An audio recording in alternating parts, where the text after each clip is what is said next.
Welcome to the PP Show, where the D-Gens come to have discussions. Here at the PP Show, everyone has a voice, no matter how long you've traded in the markets. We love all opinions at the PP Show, and we hope you do too. Always remember this show is mainly comprised of opinion, speculation, and entertainment. So sit back, relax, and enjoy the show, you dildo enthusiasts. God bless Teddy and G-Merica. One last thing, always remember,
Thank you for joining the PP Show, where we love talking about all things related to Bed Bath & Beyond. So welcome to the show, and it's great to see you guys tonight. We do have a few things to get into, such as DFV going live. Like, what the fuck? Like, what do you actually mean? So we'll definitely get into that tonight. But let's not waste any time. Let's get into the financial, the whole legality thing. I'm not a financial expert, nor am I a financial advisor. So if you need financial advice, please seek the avenues to do so. You're not going to find it here. A lot of this is speculation. A lot of this is opinion, and a whole bunch of it is entertainment, if you haven't guessed it already. We like getting together, talking about the stock, and that's really all there is to it. All right, ladies, let's jump into the show, and let's find out what the fuck PP thinks about DFV. All right, bye, guys.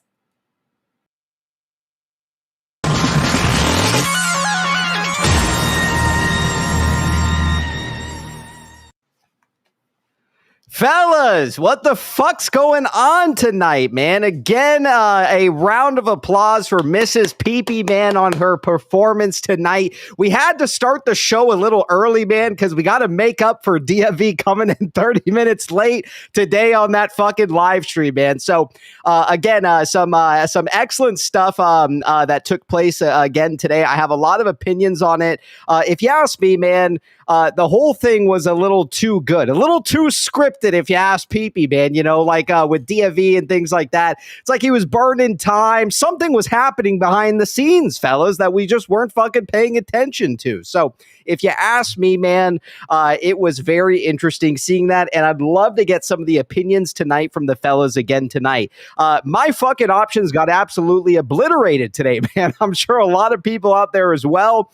Wow. You know, sometimes it goes that way, fellas. So with that being said, there is going to be some stuff to cover in terms of that $75 million ATM as well.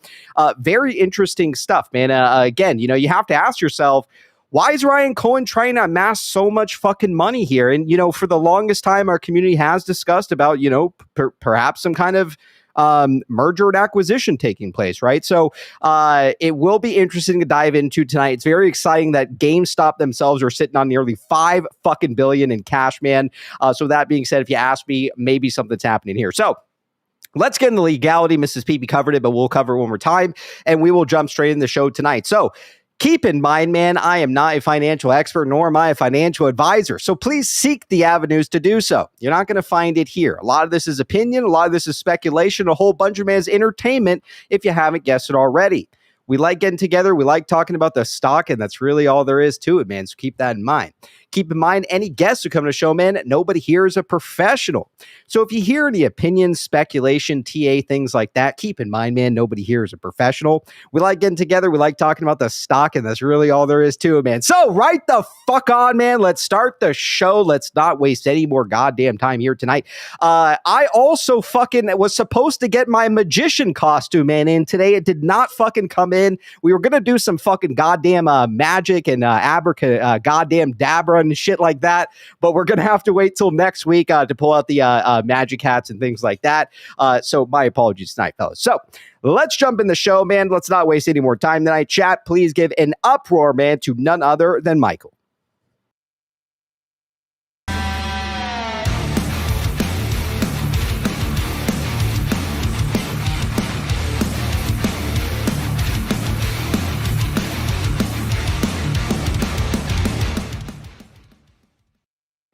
All right, Michael, how the fuck are we doing tonight, my man? Are we back at the factory, the gym? Where are we at tonight, man? It's a mystery location. Right on, excellent. Well, how are you doing tonight, man? What do you think about those options today? Did you get fried or what? Were you under were you playing any weeklies? I got completely fucking obliterated here. So, I mean,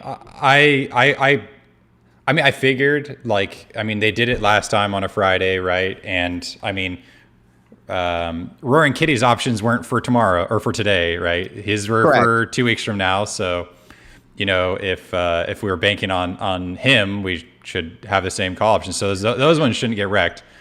So I scaled out about half of my position yesterday. Did I lose a good chunk of that today? Yes. Greed is a thing, and I paid for a great reminder not to be greedy. Right on. Yeah. You can say that again, man, for sure. Again, I had 40s, 50s that I was certain these fucking things were going to print, man.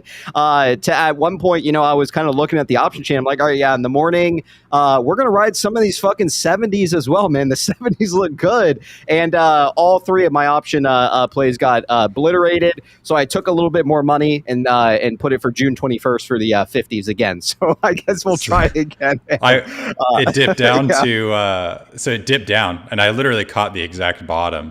So I was like, I saw it and I was like, yeah, that's definitely the bottom. So I was like, you know, what's 10 grand, right? So I threw 10 grand worth of call options expiring that day. I bought 37 and a halves actually, just because for some reason that one looked good to me. Literally doubles. And at that point I was like, you know what? I should just cash this out. And I was like, or I could double down. I picked double down, and then I got nothing. So it happens, man. As long as you have a bag of shares, the way I see it is all will end okay. Play, make your gambles, fuck with your derivatives, things like that, but always have a big fat bag of fucking shares, man, just as backup. All right, so let's jump into the show. We got a couple people backstage here. We got Poor Man, we got Spurious with us tonight. ABC's back there. We also got Peng, CML. Is CML coming on the show as well? I think CML is back there too. All right, let's go ahead and welcome the fellows on here tonight. I want to see what everybody's opinion is on some of this stuff tonight. So we'll just bring them in one intro here. So Chad, give a warm welcome to Sloppy, ABC, Spurious Splunker, Poor Man, CML, and also Peng.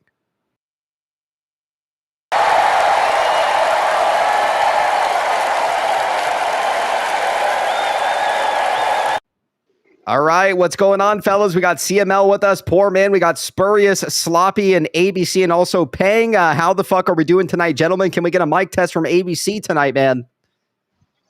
You're muted. Let me unmute you here. There we go. ABC 1, 2, 3. What's going on, man?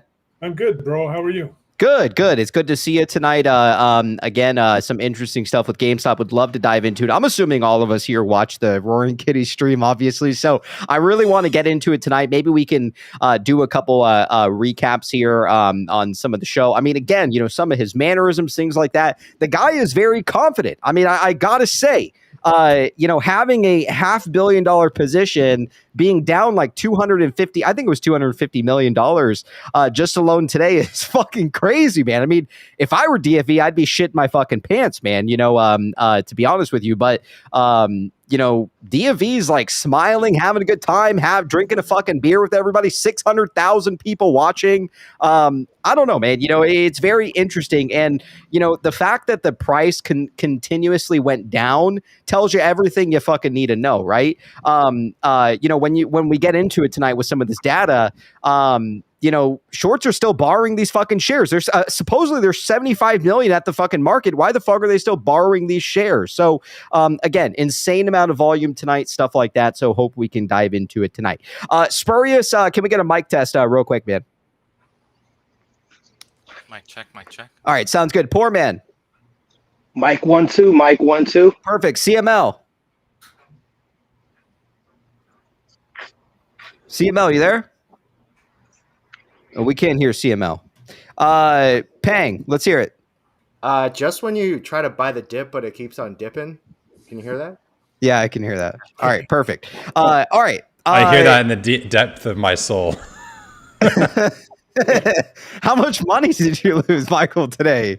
Jesus Christ. Actually, don't answer that question. I'm sure it's a lot like PP here. All right. Real quick.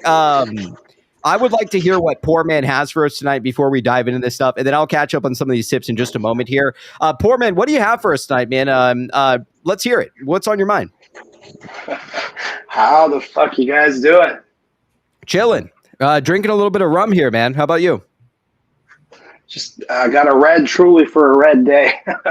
But, man, I'm jacked. The stock price today, a little sad, but it's a temporary setback in my opinion. I am actually super, super excited. I think it's super bullish news for GameStop, for Ryan Cohen to have $5 billion in his war chest. Like, the only way the hedge funds and the shorties can win is if they bankrupt GameStop. And with $5 billion, GameStop is here to stay. It's a force to be reckoned with. Oh, yeah. If I had $5 billion to invest, there'd be one guy that'd be managing that for me. That'd be Ryan Cohen. So I got mad trust in our boy Ryan Cohen.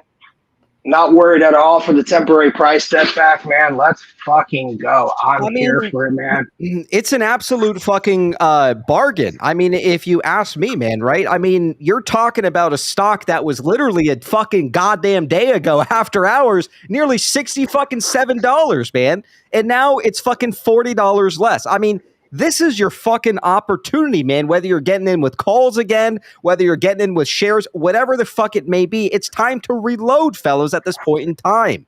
Hell yeah. And again, like the biggest thing for me was the fact that the stock, looking at all these charts today, the fact that they pinned this motherfucker down and they did not want it to run at all is absolute fucking bullshit, if you ask me. Quite frankly, just the fact of DFV coming back on the scene, showing his position, things like that, we should have fucking rallied over $40, if I'm being honest with you, man. There's a lot of people, still buying this stock, and short hedge funds, those greedy assholes, are just still shorting, man. So, yeah, it's just it's a nasty situation, if you ask me. And halting. Yeah, right? I think they had to halt it all the way down. I think they had to do that just 17 halts today. That's crime if I've seen it, in my opinion. They're trying to fuck with this price. They need to close it below a certain level so that they can try and destroy this gamma ramp that's been building. And I hope the SEC is watching. I hope this is all part of a bigger plan. But regardless, man, I got trust in Ryan Cohen, and he knows what he's doing. He's been able to time everything perfectly. And for those of the people that are upset about the dilution, this and that, you got to look at DFV. He is not worried at all. And this guy's got millions and millions and millions, $500 million invested into GameStop. That's a bet. That's a YOLO right there. And he's not worried, not one bit. So everybody tripping, you know what? I feel for you. I'm down fucking 20 grand on options today myself. So I get it. But you know what? I reloaded.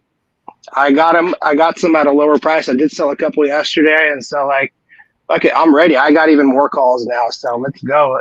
Fucking send this bitch. Yeah, I mean that's kind of the name of the game, right? I mean, the biggest thing is that people sometimes a lot of people just want to hold the stock, and I think that's great. I don't think that we've truly seen an all-time high yet here. I don't think we've seen a true top.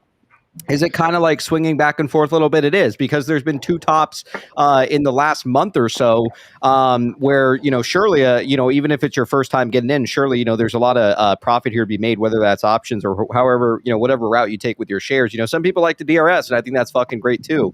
But yeah, I mean, you have a lot of swing traders in here. You have a lot of people just buying like hell. Institutions are flipping to long. I mean, just today alone, we had buy orders for nearly 30 million in shares. And I surely thought we were going to fucking pump when fucking inside trader Nancy Pelosi's fucking buying 7.5 million of the goddamn stock. I said, I thought it was. I was like, surely she knows fucking something, man. I think we could have finished the dilution if the 17 halts, that's an hour and a half of halting. That's wild, right? We had enough volume to do the whole dilution, and I think they could have gotten it done in one day, but an hour and a half of it was tied up with halts, and that's just absolutely ridiculous. Oh, Pelosi buy was fake. Oh, god damn it, man. All right. Well, I probably would have sold my fucking options then. All right, I'm just kidding. She does her buys based off of insider committee meetings. So got it. Yeah. By the time she buys, there's no way you can buy in what she's getting. Yeah. Anything else you wanted to add, poor man, tonight? Anything else on your mind, man? We're all ears if so, dude. Yeah, man, it was awesome meeting a lot of you guys and hanging out with you guys in Atlanta and Florida, and I'm excited for the next one in December. I'm going because it was just such an amazing time to be surrounded by, so many different people from all kinds of different backgrounds, different countries even, and, different viewpoints, different politics, whatever. We all had something in common, and that unity was magical. And I think that's the key here, is for everyone to just unite over, our common enemy, which is the corruption on Wall Street. Let's fight this shit, regardless of which stock you like the most, regardless of who you think is going to do whatever.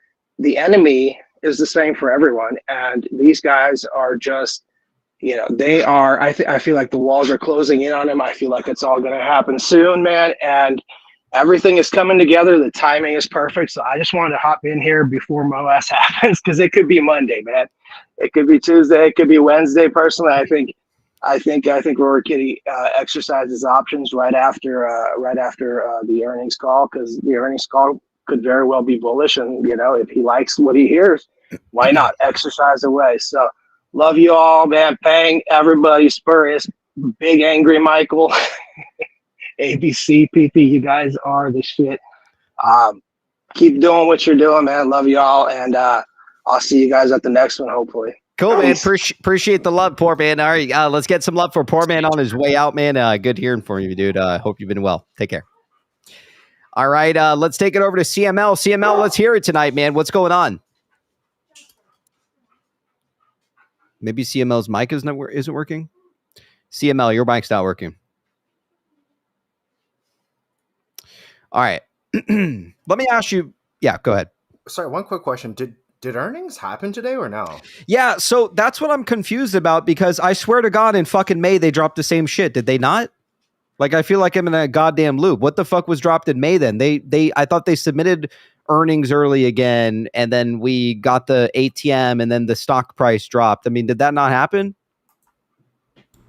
Or am I just like tripping? I think they're kind of like early. paired up. There's like the annual earnings is I don't know, but I know that two of them are kind of close together because of how the fiscal year ends and how they did the counting, I guess. What are your fellas' thoughts on? Okay. What are your fellas' thoughts on why they're essentially dropping like these earnings, early? Essentially, like, this is very bizarre, especially for GameStop in general. This is something they've never done before, and it's, if you ask me, like, personally, I do think that maybe it has to do with they're trying to trick algos maybe at some point. But then you have to ask yourself why. Because the stock was just at fucking $67 overnight, man. So it's like, this goes back to the Bed Bath thing, right? We'd fucking break out of the dollar to fucking $5. Then they'd file something during market hours to drop our stock price down. Then in February, we fucking broke out of fucking $2 to $7, started fucking running, and then they filed the fucking HBC shit. So it's almost like the same shit's happening here. And the only way I can think about it is that, all of these things correlate together. Like, they have to keep these prices down, or, they're utilizing DFV almost like an infinite loop here. Like, the stock price runs and GameStop has a chance to basically, stack themselves with cash. And, I don't think we're going to look at a scenario here. We're going to see infinite dilution, or the company's going to keep diluting. I do think that maybe that was the last run. Maybe we see one more 75 million, but even then I think that's kind of pushing it with where the TSO's at today, 420 million. What do you think, ABC? Your hand's up, and then I'll take it to Michael. Sorry, Michael. Go ahead, ABC. Oh, you're muted. There you go. So with the ATM, the shelf offerings, one that eliminates any chance of manipulating a short squeeze. And so that would get literally GameStop off the hook for any possible accusations of a short squeeze, especially with DFE showing up. There's a lot of eyes on the company right now. So by dropping the financials like that in advance, and by dropping shelf offerings, you kind of alleviate any inside info, any manipulative type of tactic, because you're literally showing through transparency, hey, we're trying to raise money. These are our financials. So anybody that comes forward and says, oh, these guys are trying to pump a squeeze or force a squeeze, that's not RC's intention. RC's intention is about turning around a business, raising capital, and from what we suspect, building an incredible business model.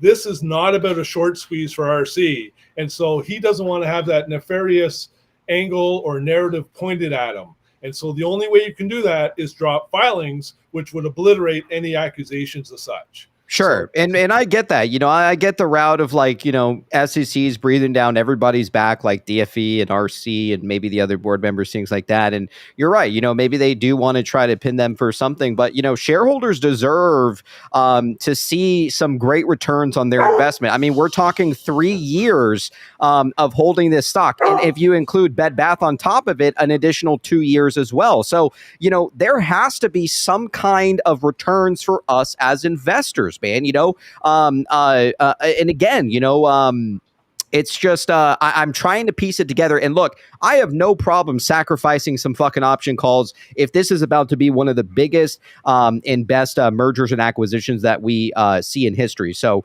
again, it's just very, very interesting if you ask me. Go ahead, Michael. One, I think that, what screwed up the last earnings, even though the earnings were positive, the stock went down because they changed their their estimates for it. They rose their expectations for it, and then it missed expectations. And so how one way the algos work is it's just like, oh, you either like up 1%, down 1%, like it's either bullish or bearish. It's not like and one of those is like, does it exceed earning expectations or miss those earnings? And the other thing is, I think also, you know, I'm sure the SEC is breathing down the neck of Ryan Cohen, and if it would run right now, there wouldn't be a reason behind it. But if it runs next week after they're like, oh, we have $5 billion, oh, and we just bought all these good companies, and then it runs, it's like, well, there's all the reason in the world for it to run. So, and it won't make it a pump, like it won't just be like a pump and dump, because if it went up right now, right, like it would have to come back down to, you know, a certain reasonable price, right? Maybe $30 or whatever.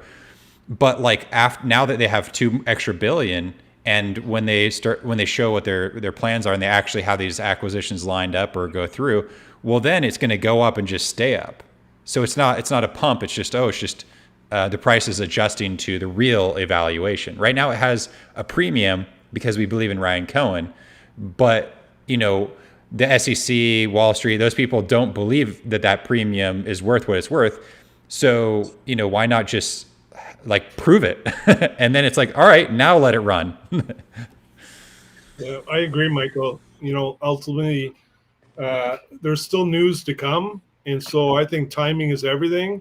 And I think, you know, these 2 shelf offerings were done in a very timely manner just because we were in that 3-year fractal. So the 3-year downturn has ended. And if you look, and even Kevin Malone is pointing this out and a couple other people, if you go back not only 3 years, but you go back 6 years, you can literally see that the algo built into GameStop and a couple others in the basket have this 3-year window. And if you look at the fractal for now for GameStop, organically, it's supposed to literally organically rise all the way up until October, November. So we're on an uptrend all the way up till November, organically. Yes. And you see the stock starting to lift. You start to see, you know, a couple retail get in, but then DFV shows. And so what's happening now is the narrative is, oh, the stock's climbing because DFV showed up. Well, today was proof positive, and that's why I believe DFV showed up, because of the fractal. And Michael, you were able to point it. Even you, Copy, and some other TA people were saying, watch out, it probably will come down in the morning. And that's because the fractal is actually giving evidence of that through TA analysis that we were supposed to have a dip. Why do you think he picked 12 o'clock? He didn't pick 3. I don't know. He didn't pick 9 a.m. I just he knew that the fractal would deliver a lower point. And here you got literally proof online, 17 halts. He showed his portfolio that he has not sold anything in the market. That is literally live proof with 600,000 people online that he was not manipulating the stock in any way. I needed him to pump my goddamn 50s. Go ahead, ABC. Well, I'll tell you something. You know where the magic is in this shelf offering? Where? Look at the TSO for GameStop now. 420 million, I've heard. Yeah, what's Bed Bath? 428, we have suspected. I think it's about 430 or 420. What's Chewy? That one I don't know. 435. Is it actually? Yes. So there's 5 companies all sitting within 10,000 TSO of each other. And oh, yeah. I actually have that. I'll pull that up right now for us. Go ahead, ABC. So again, why did he pick 45 million for the first shelf offering, and why did he pick 75 for the second? Again, look at the TSO guys. There's a lot more behind this. I mean, you know, the TSO doesn't lie. You know, GME is sitting at, well, I guess this says 426 million. I guess is the closer one. I thought it was 420 million. IEP's at 429. Newell's at 415. As we know with Bed Bath, before we were delisted, it was speculated about 428. Maybe it was oversold to about 700 million. Chewy, 436 million. Pet, 41 million. Grove, 38 million. Bion, 45 million. So I don't know. A lot of people, PP, are upset at the dilution. And I'll tell you something. I don't have very many shares in GME. I mean, I bought a couple call options. I'm trying to get in as fast as I can while it's slow as it is. Yeah. But ultimately, this is the difference between diluting retail and I'm going to use Adam Aaron as an example. He will literally dilute retail in order to kind of manipulate the situation. Ryan Cohen literally turned this company around from 300 million loss a year into profitivity. He did all the work. And now the fractal has arrived where the good season is here in terms of the algo and it rising up organically. He should be entitled to raise some money, but he put all the work in first. He didn't dilute you guys a year ago, 2 years ago. You know what I mean? So he's done all the work, cleaned up the ship, and now it's about to rise. And during those opportunities, why would you not want to raise some cash, especially if you have a bigger plan on the horizon? So I look at this opportunity, I look at the TSO, and I go, wow, that's not only incredible. Did you raise up to $5 billion? You have $5 billion cash on hand, which rivals some of those huge companies out there. But your TSO aligns with 5 other companies that might be involved in something. Mm-hmm. Yeah, go ahead. I just wish, there wasn't the framework of the market is just so messed up. Like if Ryan Cohen's hands weren't tied, he could have just tweeted during the stream, been like, "Hey, we're at we've raised 1.5 billion already, or we're 80% done with our offering. Could you please stop halting our stock so we can finish it today?" Like if he would have tweeted that, well, that would have been amazing, right? And I'm sure that's the case, but like everything that they do is scrutinized, and it's absolutely ridiculous that there's these like experts. And they can just kind of dictate everything in the market. And if it's not already their way, then they just don't want. They won't let it go. I mean, you think about like how many fails to deliver we're going to see, and it's just criminal. Like why is that allowed? Yeah. And sorry, ABC, go ahead. And then I'm going to see what's going on with Works now. And then I'm going to catch up on some of these tips. And then someone keeps trying to join backstage here. The room is full right now. Just wait a couple minutes for some of these guys. We're going to let Works go. And then we'll let you we'll let Mike Hand share something. And then there will be 2 spots additionally available. So just sit tight, fellas. And whoever's trying to join, there will be a spot eventually for you in maybe a few minutes. ABC, sorry, go ahead. If you wanted to wrap up there, maybe some thoughts. I want to put out some food for thought for Michael, because you kind of referred to today's volume in that, they possibly could have done 30 million of the 75 million or whatever. I'm just going to plant a seed in your head. What if, and I say what if, because I can't mathematically prove it for you, but the last shelf offering, it was dropped and it was literally filled that morning, right?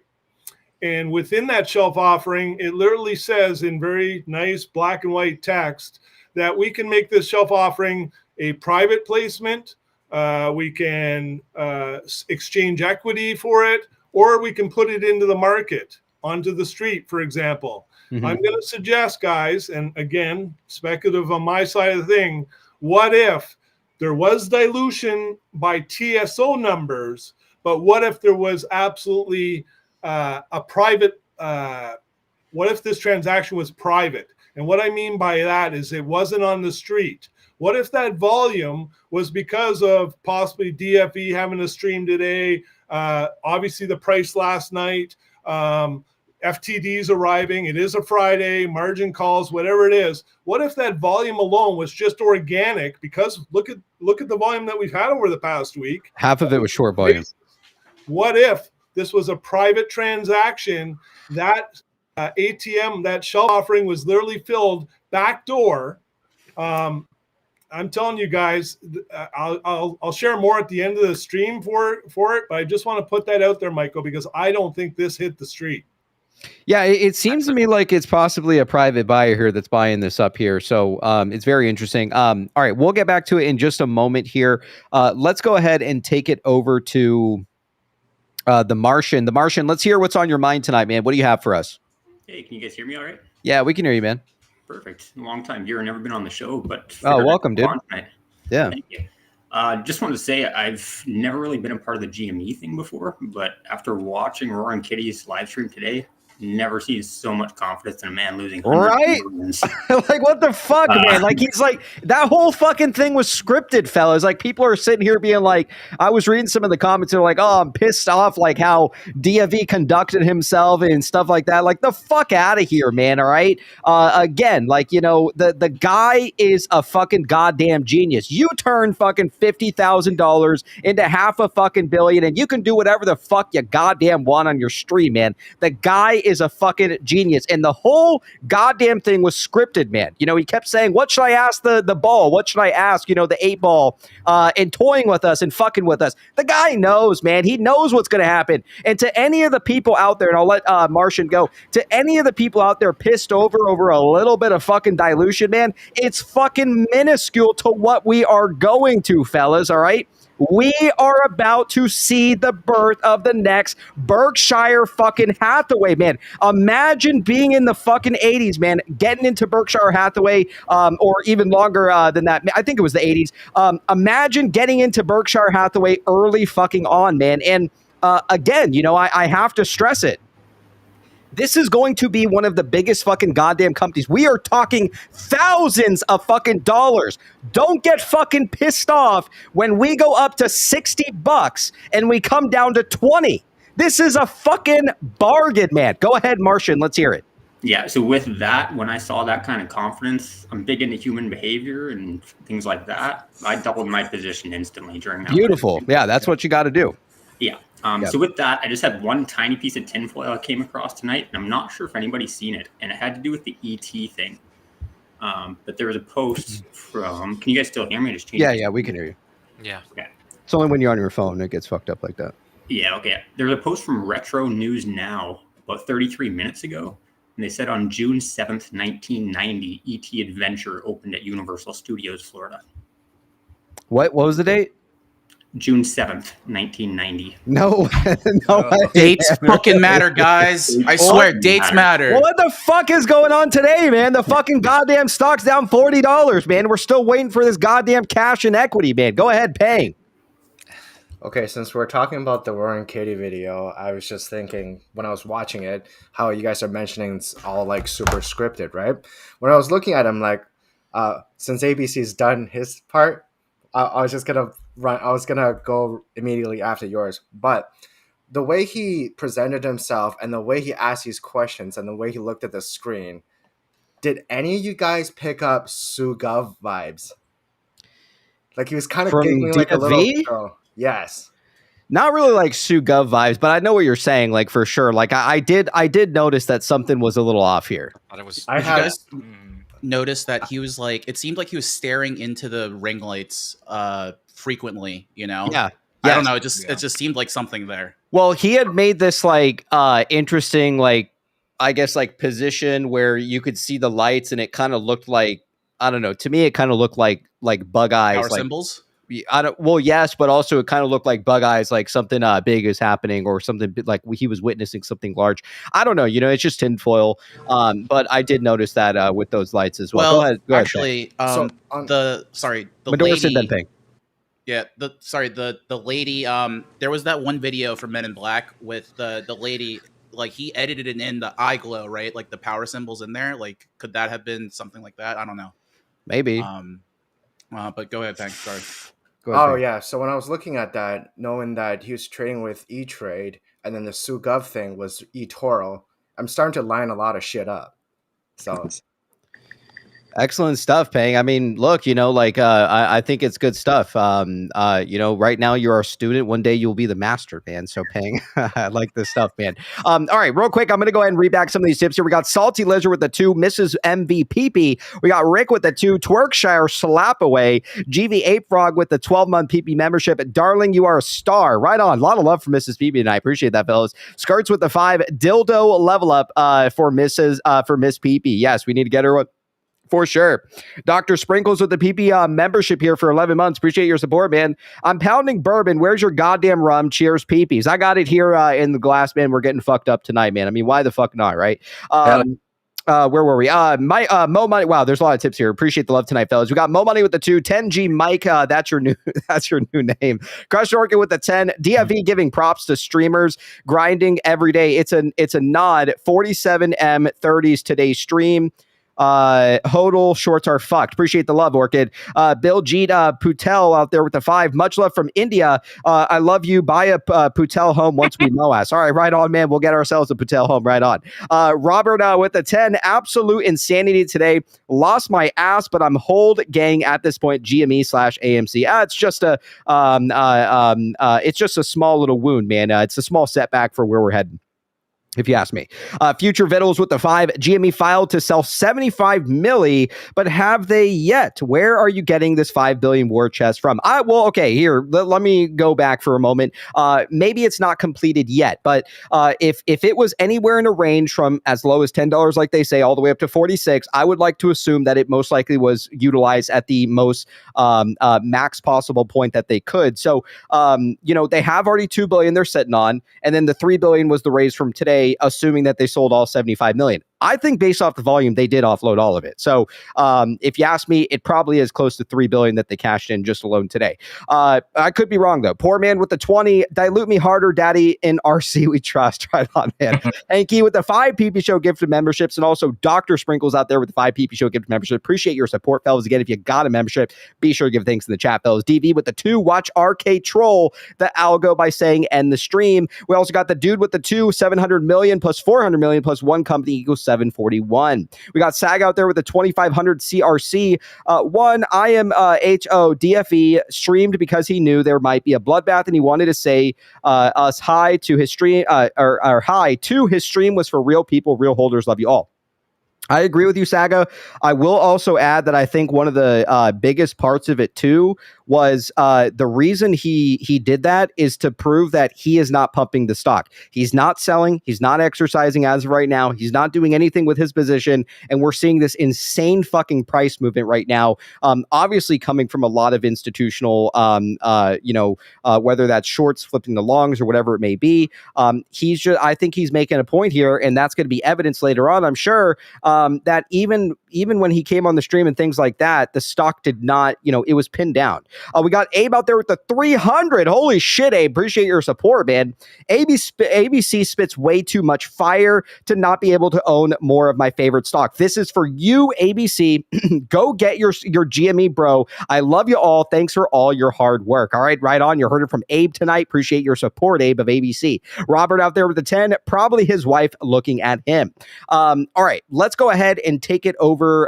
It still says the room is full here. Let's take it over real quick to Mike Hands, and then you copy can go. Mike Hands, let's hear it, man. What would you like the good people at home to know?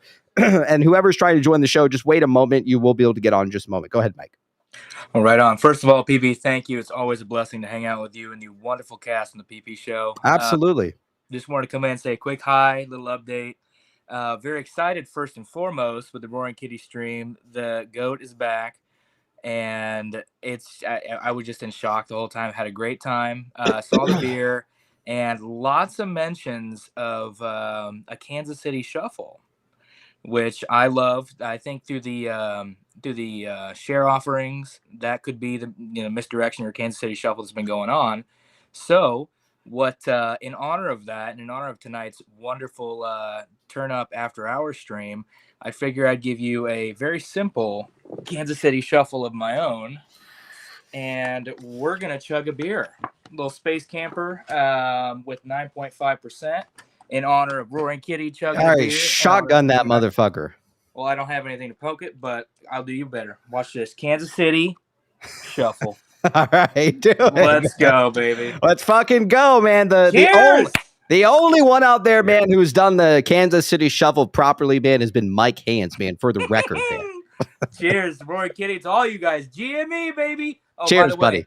I got a $40 call today for the 21st. Love to hear it, man. Right on. All right, enjoy that fucking beer. Let's get a chug. We'll get you a dildo slap on the way out, Mike. Damn. All right, right on. You heard it from Mike Hands, man. Mike Hands, appreciate having you on, man. The #1 fucking goddamn Kansas City shuffler out there, Mike Hands. Let's get some love for Mike Hands on his way out. Take care, Mike. Love you.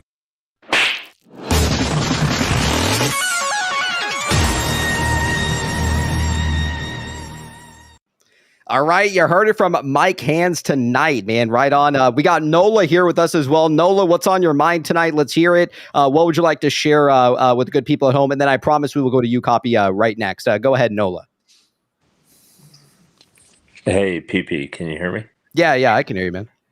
Oh, perfect. So, listen, I think a lot of people are forgetting the fact that GameStop has authorized anywhere from 900 to 1 billion shares for issuance. The key here is that Ryan Cohen's already shown a propensity to raise capital on the dynamics of this stock. The dynamics being whether it be a short squeeze, synthetic shares, what have you. He's proven that he can and he will raise capital. That's a good thing, especially long-term, short-term, and in this environment. The one big thing that I think a lot of people are forgetting is what we're at roughly 345 prior to today, 420 after today, if they did indeed go ahead and issue those shares. And we're sitting on $5 billion in cash. Well, he now has plausible deniability in the event that we continue to squeeze. I don't think this is a squeeze, it's a melt up. During this melt up, he can issue as many as he wants. And he has plausible deniability because of the fact all he has to do is amend his previous filings on that 900 million, a billion authorized shares to continue to raise capital. That's the end game. I think that's what Kitty sees. Yeah, and Thanks you make for having me. Appreciate all of you guys. Right on. Have a good day. All right, take care, Nola. We loved having you too. All right, you heard it from Nola tonight. It also, I want to add on to what he also said there too, was that I had heard that essentially the 75 million today actually like allowed RC's position, instead of him being like, I think at one point he was like 12% or 11%. Then he was knocked down to like 10 after the first ATM. Now I've been hearing that he's like a little over 8%, and he could make a move now. Supposedly, I don't know if you guys have heard about a little bit of that. He can do like an acquisition quietly without having to file paperwork. Do you guys know what I'm talking about, or do you guys have any opinions on that? If you did happen to see that post today. Well, in the investment policy, he's certainly allowed to make any acquisition, and he's kind of got full go ahead for that. And he can also make acquisitions on behalf of RC Ventures as well. So he's got the full leeway to do what he, in a sense, as he pleases, obviously with the board's, vote. But the investment policy, I believe, is almost independent of the board. And so it seems like, excuse me, the board has given this investment committee special permission and obviously the trust of RC. So if he's now, in a sense, diluted his position to under 10%, one, he could certainly buy more shares for himself, although he hasn't, and no other board member has been buying shares for himself except for Larry Chang.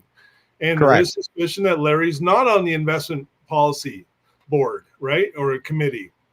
I also believe that Larry's purchase was pre-scheduled.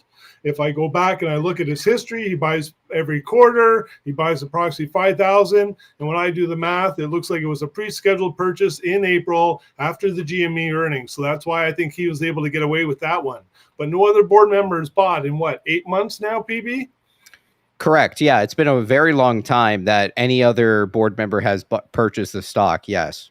And that's usually a huge indicator of obviously potentially knowing something, because the last thing you want to do is go buy shares and then announce a merger acquisition. So that to me is very, very bullish. The capital raise that he's doing here, I'm going to say, and I like Nola's approach for sure. He does have the ability to do another shelf offering, and he has the ability to raise up to 900 million in terms of shares. I think he's going to stop here. I think he's going to stop at the 5 billion mark. And then I think there's going to be some type of announcement, merger acquisition. And then through that merger announcement and acquisition, then he'll probably issue more shares to generate more cash, because the momentum of such announcement being in such a positive cash flow position with obviously profitability on the books would make incredible sense. And then I think the stock would really rip on a natural basis as opposed to any potential short squeeze. And I think he's eliminated any pointing of the fingers that he's trying to manipulate a short squeeze. I think RC is doing this from a very business-oriented perspective. No, and I agree 100%. You know, like, and it goes back to, you know, the people that are kind of sitting here. I see it all over Twitter. People complaining about the dilution and shit like this, and it's like, you know, this is a fucking huge ass deal, man, that is going down. I mean, we're talking about GameStop acquiring billions of dollars in cash to fucking acquire a shitload of fucking companies to put them under this one umbrella. Call it Jamaica, call it whatever the fuck you goddamn want. And this stock is going to be worth a lot of fucking money, if you ask me. And again, I'm not a fucking professional. You know, I'm not a financial advisor or anything like that. I'm just speculating what it could be. And you know, I'm sure there were plenty of people back in the day when, you know, Berkshire Hathaway was kind of starting out, and people said, yeah, that fucking stock, like, you know, would never be, you know, worth $600,000 a share. I mean, could you imagine, like, you know, back in the day with Berkshire Hathaway, if, you know, he was saying, oh, my company's one day going to be worth this much, people would be like, yeah, you're fucking crazy, man. Like, that doesn't exist. There's no chance in hell your stock is ever going to sell for $600,000 a share. And sure enough, today, in today's day and age, Berkshire Hathaway goes for roughly about $600,000 a share. And I think Berkshire B or A, I can't remember which one. It goes for like, I think 100, or maybe it's like $400 a share. So again, you know, like I do think that we are witnessing the greatest time to be alive. And, you know, there's going to be some ups and downs like this, but you know, that's why I can't stress it, that it's very clear to me speculatively that RC and also DFV are working together. I mean, you cannot convince me otherwise. He can say all he wants. I'm not working with him, and, you know, I don't have anything going on with RC or anything like that. But to me, there's too many things that don't make sense here. Like the timing of everything, like when DFV comes back and, you know, all of a sudden the company is diluting some of these shares for the ATM. And even DFV himself mentions ATM in the fucking memes that he made. The whole fucking memes that he made are quite literally a story about him coming together, I'm presuming to be with RC, to, you know, do something here. So I don't know, you know, if you ask me, it's very clear that these two individuals are certainly working together. It is, again, speculative, and I don't think anyone can really prove anything. But if you're paying close enough attention, you can most certainly, you know, notice it. Swabby says, shush, Pee-Pee. What do you mean? No one's going to listen to Pee-Pee, man. No one gives a shit. And Pee-Pee, I had a quick thing to add on to your comment about Berkshire. You know, I don't know if anyone caught the clip that I just posted in the community page real quick. But I was watching Jackie Letit's like stream this morning or whatever. And, you know, one of the things that he pointed out was, holy fucking shit, guys, what the fuck? He looks at the volume candles at the hourly and notices, you know, pretty much for the past 2 years, the opening volume at 7:30, there's a huge fucking candle for that time. You look at this week, right? You look at this week, there's only 2 times where that candle is basically fucking gone. That large volume is just gone. It was Monday when the glitch happened, and fucking today.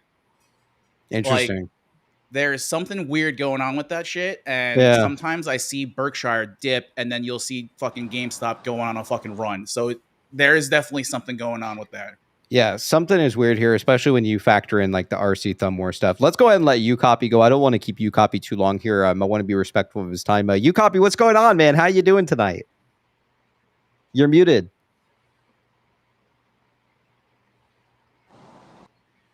Can't hear you. Oh, how about this one? There we go. What's up, dude?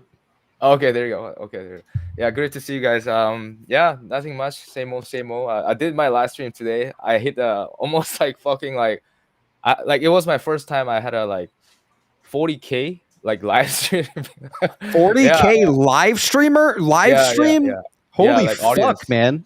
That's crazy. Because I did it for like the Korean community, right? The South Korea. Yeah, So did you stream all day or what? Yeah, so I stream like that's 6 hours, nuts. something like that. Yeah, and then people come in. Like, of course, there are people that doesn't know about Ryan Cohen, right? Like, Sure. You know, some of them probably hear, you know, from media, like, oh, this is a meme stock, right? Yeah. But yeah, I've been really just kind of sharing information, what's going on in the company, acquisition is gonna happen. You know, there's opportunity there. There's a billion there's a dilution for cash, so that he's raising capital, to acquire companies like a Berkshire Hathaway. Yes. So I've been kind of sharing a lot of information that media doesn't really share in South Korea. So I really want to put a truth out there. So that's just my what I'm doing. And but yeah, I also want to throw some TA guys for you guys to look at, and then if you guys any ideas or thoughts. I'm gonna share the screen here so you can prove it. That would be great. Just 1 second. Yeah, go ahead and share it for us, and then we'll get to Gunot after. How's that fucking wine, man? It's great. Good. All right, go ahead. You copy. So yeah, so there's a couple of things I want to share first. First about there are people that because of the high volatility, they're not sure like if we are still in like we're gonna go down even lower. ABC. I know you mentioned about like, hey, maybe this will be private transaction. Yeah, or like PP, you said, maybe this could be done everything today because of the high volume, right? So nobody knows. Yeah. But in my opinion, when DFV. Also, one more thing I want to point out is that DFV usually stream for 3 hours, but today he just cut it really short. 30 minutes, I think. Also, I think he exercised his share, because he cannot exercise his shares during his live stream, right? So that's just my thought. But anyway, so before I want to jump in, like, I want to quickly show you guys that like DFV said, you gotta just kind of, if you feel like doubt about what's going on, you gotta zoom out and then look at the bigger picture. And then this is monthly RSI. When you look at a bigger picture, we broke out the pennant, the triangle formation, and then when you line up the level that where we at, it's just showing at October 2020. So I think we're very getting close to the squeeze phase. And then to be honest, the algorithm is a lot faster than 2020 or 2021. So I'm pretty sure you guys probably noticed that.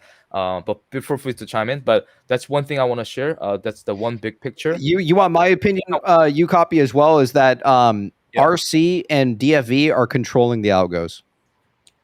They're in full control of all of it because DFV is holding this massive position. So market makers have to hedge. That's what you saw. What you saw yesterday. Like, ask yourselves why the fuck the stock ran from 30 to 67 with zero fucking halts, man. It's because it's fucking goddamn crime is what it is, man. Yet they halt the fucking stock when DFV comes out and retail shareholders pile in, things like that.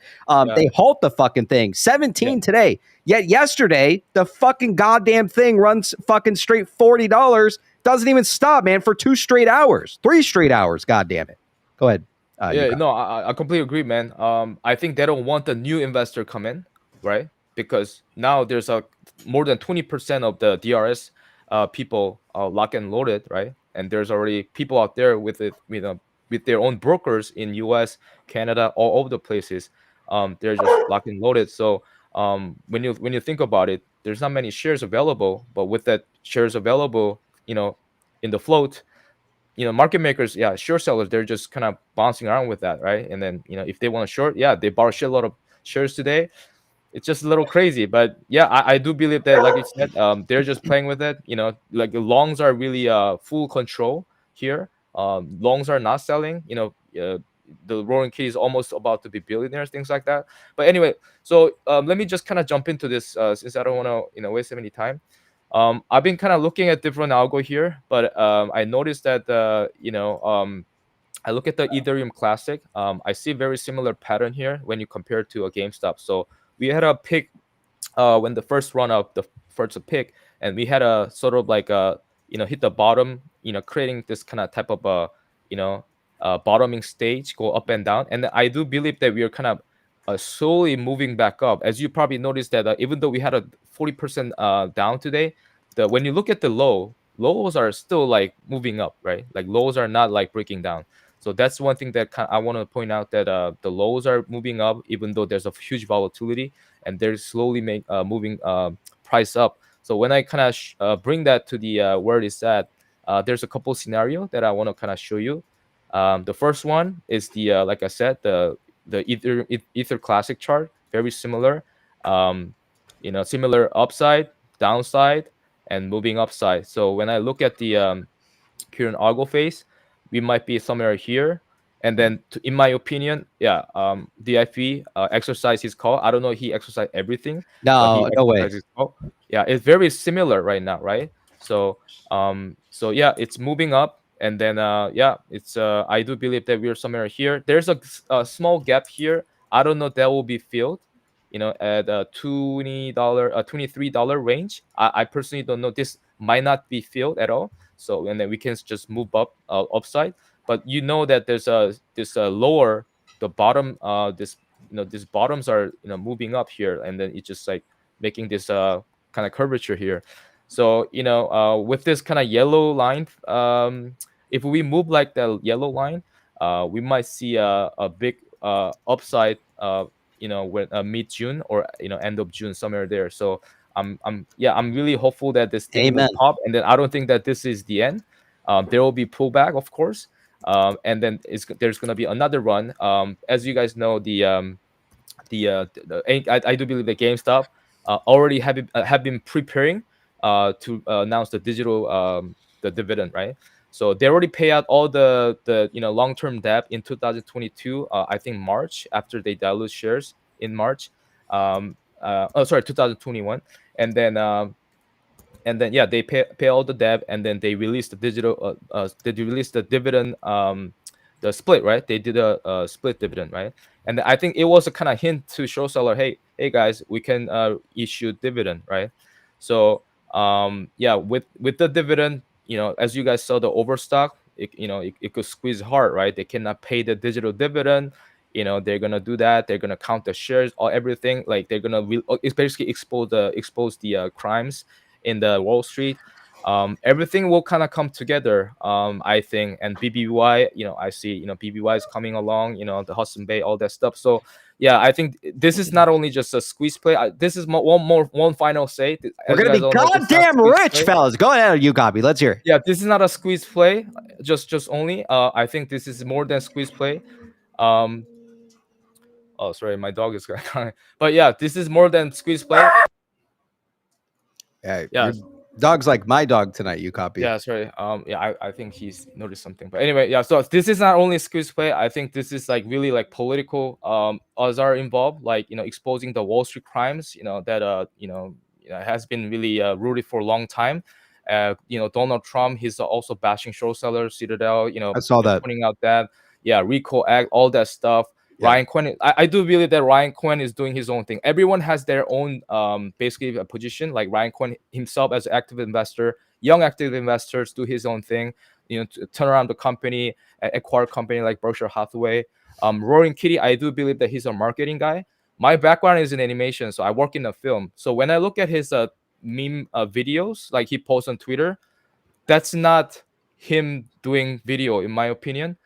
Basically, I think that they hire professional editors, like movie editors. Possible. They already know so many movie references, because in order to do that, they need to know that. And I talk to some of the financial people. They don't know that. Like they don't really have that much movie references. And then how to edit video. It's very professionally edited. So it seems takes like a lot of time. marketing to team, have the honestly. skill, right? So I do believe that Ryan Cohen. Yeah. This is just my personal opinion, not financial advice. He has his own position, doing his own thing, turn around the company, making company better. But DFV, I think he himself as a marketing guy, he marketed himself really well. And then, just bring out the truth. Just tell everybody, hey, this is what's going on, and then everyone just likes the hype. So. And then I think that's what his role is. Doing the marketing part. Ryan Cohen is active investors. And we got all the call icon. They're helping, RC as well in the back end. Beautifully said. This is really just forces versus forces, well versus wells, big play, not just a small play. So yeah, that's all. Right on. All right, cool. Well, you heard it from You Copy tonight. You Copy, appreciate having you on the show. Chat, let's get some love for You Copy for taking the time out of his night to show us some of the things with algorithms, things like that. So You Copy, appreciate the love, man, and good luck to your streams as well. And chat, let's get some love for You Copy on his way out. Take care, buddy. Yeah, thanks, guys. I'll watch it in the behind. Thank you. See you, man. All right, you heard it from you, copy. Right on, man. Again, some excellent fucking TA, man. Some good stuff to be looking forward to. Let's hear it, Goonot, and then we're gonna take a look at a little bit of DD tonight. I guess you can call it DD if you want, but let's hear it, Goonot. What do you have for us tonight, man? What would you like the good people at home to know? You're muted.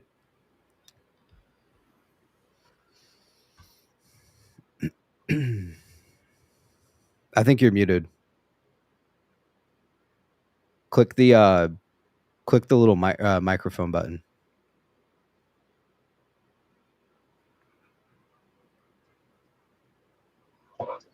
Click the. It might be fucked up. Try rejoining. Click the little mic.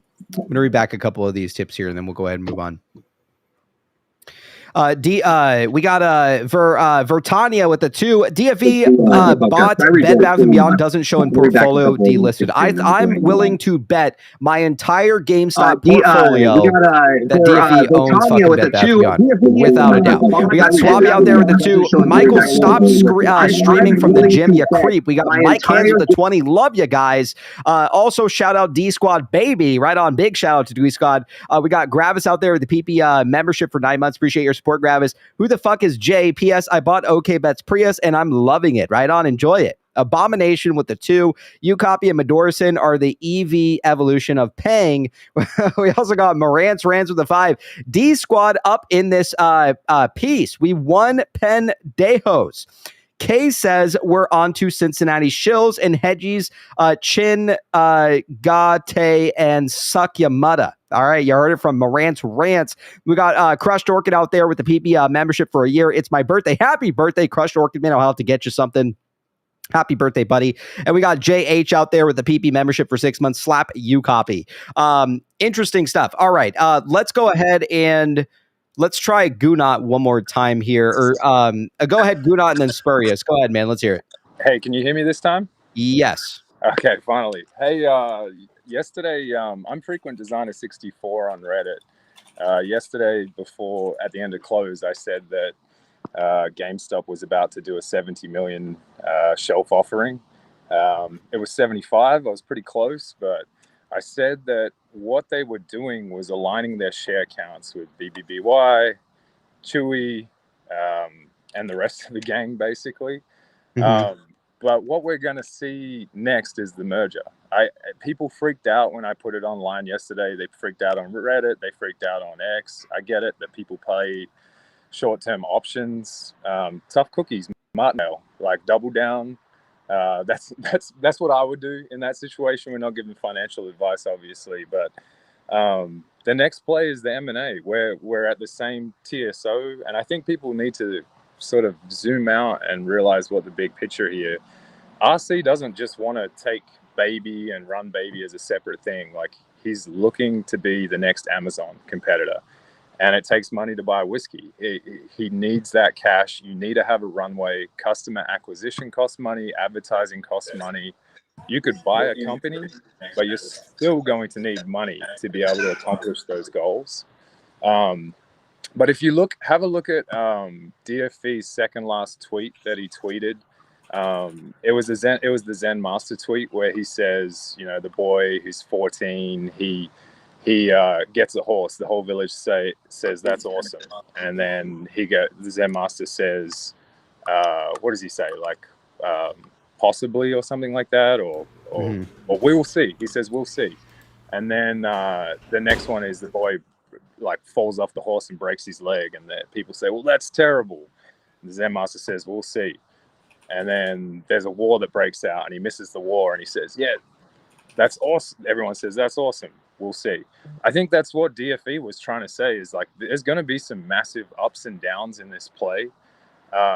You know, just because we've got more shares out there, like ABC said, it might mean that somebody has bought them privately almost. It might be that the TSO is larger, but those were actually acquired by a single entity. We don't know that yet. We'll have to wait and see. But the merger is happening, and I think it could happen as early as tomorrow. I think these guys are going to give time for the market to react. So to not be accused of being a pumper or anything like that, right? The stock has dropped. now would be the perfect time to announce it. You're not going to get accused of trying to manipulate the markets. The stock has dropped. They've released shares twice. I think as soon as tomorrow we could hear some bullish news.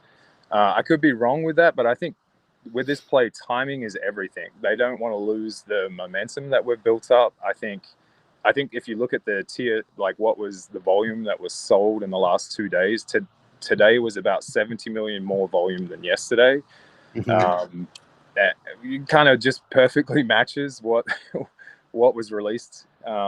So we'll see, but I think people just need to be patient. They need to zoom out. They need to realize that RC has a plan, that he's going to take on Amazon. This isn't just about Bye Bye Baby. Like, I get it. We all hold Bye Bye Baby. I've been in this play 3 years, and I said it online today too. I've got stage 4 cancer.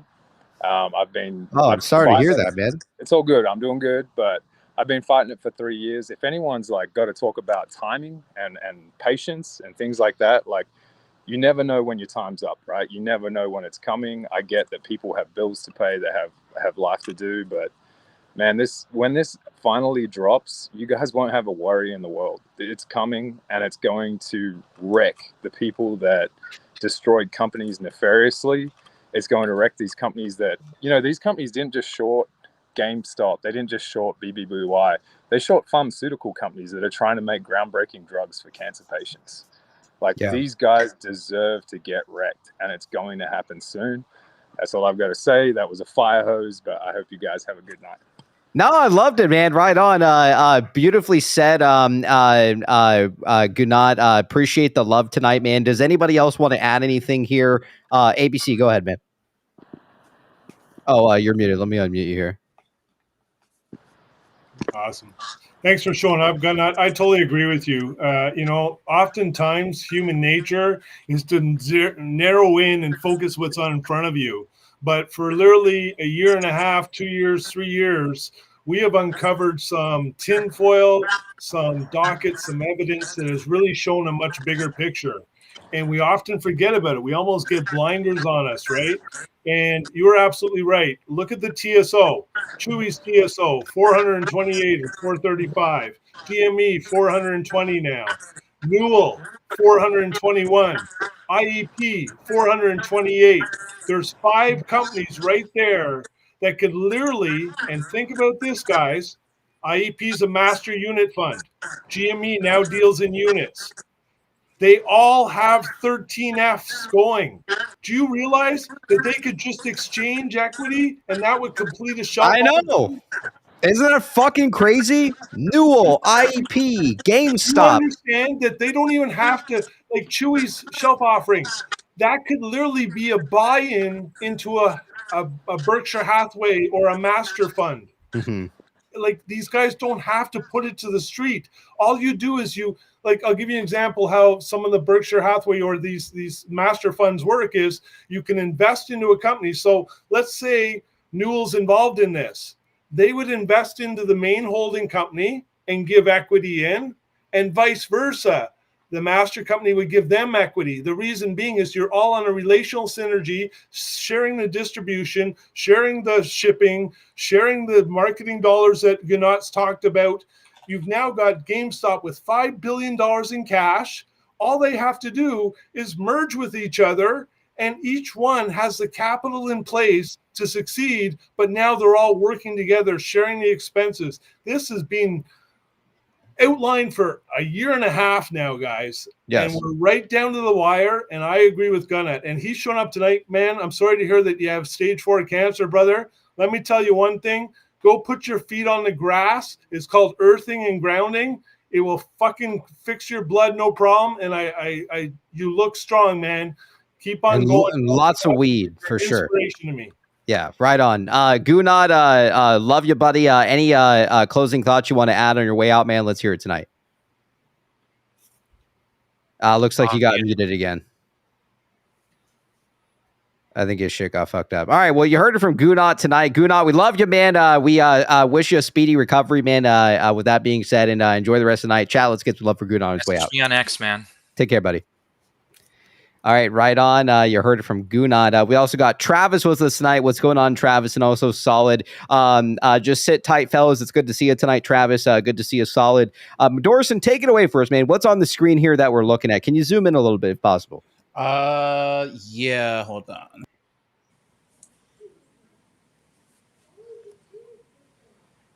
Sun Devil says news is imminent. I don't know how many fucking goddamn people need to hear this out there. It's fucking goddamn happening, man. All right. Some people out there are going to be fucking multi goddamn millionaires. I think Sun Devil's honestly going to make fucking 900 million, man, if you ask me. So I don't know. You know, Sun Devil will probably be a fucking billionaire if you ask me, fellas. But again, I'm not a goddamn financial professional or anything like that. Just like having a couple drinks, man, talking shit. So go ahead, Medorson. All right, guys. So I got some juicy exclusive tinfoil for the night because it's been a wild fucking day. And I did send this ahead of time to some of the guys on the PP show because I think this might actually be something, right? We saw this week, especially with Pulte, that, plausible deniability. But there are a lot of things that he says that just end up fucking happening where you're just like, there's no way, ain't no way this dude is saying this shit and it's happening right after. Anyways, on this space call, right, this GameStop Pulte and maybe Tate, I was listening to just the beginning part of it where Pulte, was mentioning that, hey, I am in Chicago right now. And I'm going to, take a private jet over to an undisclosed location tomorrow, right? And that got me thinking, right? Because one of the things that he said earlier in the week is this second thing that you see here, something big coming Saturday, right? One of the things that I didn't find for this piece of tinfoil tonight was, and ABC, I'm so happy that you are here to vouch for me on this. I couldn't find the screenshot in the community page or whatever, but we saw Moon Knight Kitty, right? He's basically, just to touch on it real quick, Ryan Cohen by day, Warren Icon by night. You have Roaring Kitty by day, Moon Knight Kitty by night. All right. Last night, this dude posts a black cat sleeping, right? And you know what that reminded me of? I saw that. Roaring Kitty, right? He posted cat sleeping when he was going dormant. And it's just like, dude, there's no way. There's no way this shit is real, right? But he had an 8-ball, right? ABC, an 8-ball tweet. An 8-ball. And I think ABC asked, Saturday? ? Moon Knight Kitty said, Catterday? ? I saw that response. Yes. And it got deleted, right? And to take this a step further, if you guys go to the avocado in my anus user page, right? You look at the progression of the reaction faces, right? Over the years, there's 3 reaction pics. It's kind of like one for each year throughout this fucking journey, right? And the last one is the guy spitting out his fucking cereal. The stick figure guy, like fucking spitting out 6'8", right? It says Happy Cat Day or whatever. Those are all the posts that he has on that account. But going back to the Moon Knight Kitty thing, Catterday, right? It's also DFV's fucking birthday. Can I add something too to the person spitting out the cereal? Did Pulte not say that he spilt something on his Wu-Tang hoodie? Yeah, cereal. Right. Yeah. Didn't the Isn't docket that have a fucking spill, weird? like stain? Like one of the dockets that came out? I remember that. Yeah, someone had posted that as well. Yeah, but the avocado in your anus thing that you just mentioned actually just piqued my interest there about the spitting out the cereal because I don't know. That's one of the references that Pulte made as well. And I think this is something that the community can really help me out on. Whoever Moon Knight Kitty, like if you're following him right now, he's private account, right? So before I took a screenshot of his account, he was still public. Now he's a private account. You can't share any of his shit. You're basically kind of locked in there. Whoever's in there with him is locked in there with Moon Knight Kitty right now. Interesting. But so what about the Bye Bye Baby box that you have there for us? Oh, yeah. So something big coming Saturday, right? What's coming Saturday? It's the big registry event, right? You said you were going to go to this, right? Yeah, so not to dox myself, but it's something that I could actually it's something that I could actually help out the community with for once. Like I can actually fucking contribute for once. So it's something that I could check out, and I'm gonna do my best to go by some point tomorrow. Because again, there's so many connections where you're looking at this. It's like, come on, the big registry event, something big coming Saturday, Roaring Kitty's birthday on Saturday. Then you have hashtag What's in the Box. Wu-Tang Saturday as well.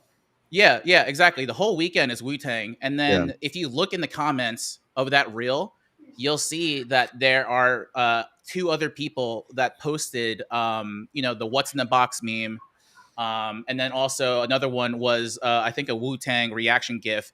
And Bye Bye Baby liked both of those fucking comments on this post, guys. All right. Which posts? Which ones did they like? This reel. It's like the third pinned, I think, post on their Instagram account. They interacted with it. No. If you open up their comments, right, you could see reaction GIFs that people have posted. There's 2. One is the What's in the Box GIF. The other one is the it's like a Wu-Tang GIF in there. But they liked their comment. They didn't say anything to it, but they just acknowledged that their reaction GIFs, they liked it. That's fucking nuts.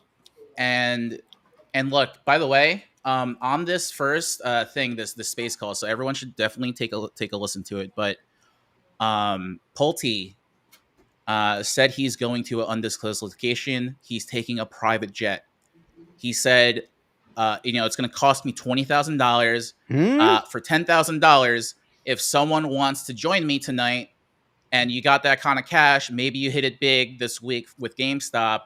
I'll let you come with me to this undisclosed location. Right? Where the fuck's he going? So check this out. All right, follow me, guys. Take a big hit of that fucking tinfoil because this shit is about to get wild. I want to hear it. Go ahead, Tank. Sorry. Yes. Is he going to the same fucking place Warren Buffett's going? Where's Warren Buffett going? Yeah, that's a good question. I think he was taking an early flight, like I think yesterday. I don't remember where, but was it Argentina? Because I thought that was fake news. Like I thought that was like a faked image or whatever of his flight to Argentina. I'm curious where you need 10,000 fucking goddamn dollars to go. Is that just to ride on the private plane or what? Private jet, I guess so. So, all right. Okay. So this area, right, North Jersey, it's a pretty rich area, especially Paramus, New Jersey. Bergen County is one of the richest counties, I think, in the entire state and probably for, I don't know, most of the country. And Paramus, New Jersey, right? It's about 15, maybe 20 minutes of traffic from Teterboro Airport.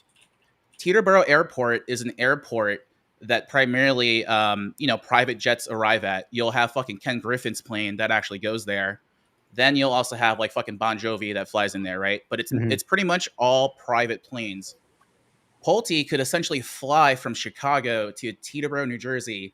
He could get into a car, literally 15-minute drives from the airport, and end up the highway at the Bye Bye Baby Paramus location. And now, why is the Bye Bye Baby Paramus location so huge, right? Paramus, New Jersey is basically the retail capital of the country. I actually didn't realize it was out of the country. I thought it was just the state of New Jersey. What do you mean it's out of the country? Yeah. So the thing with this area, right? There's a fuck ton of retail locations.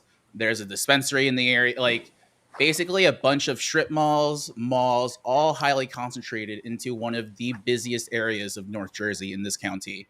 You have travelers coming up north from like Rockland County, New York, that drive down on the weekends into Paramus to like Garden State Plaza. There's like an IKEA there.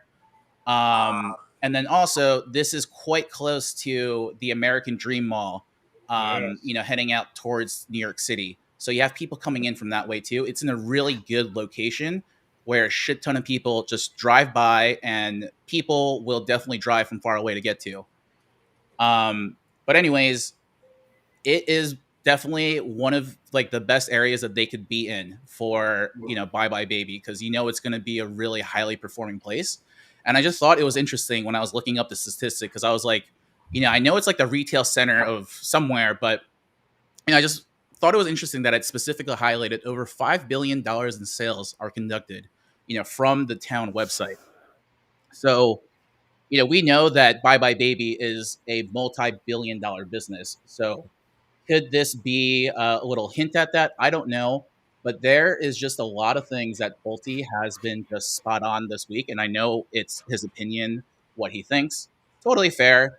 But this is my opinion too, that there's something fucky going around here. And, he did say on the Space Call too that this will potentially break the internet. I don't know if I'm just super big right now, if that's what he said, but I think he said something like that. But it definitely, I think, there, I think it might be huge.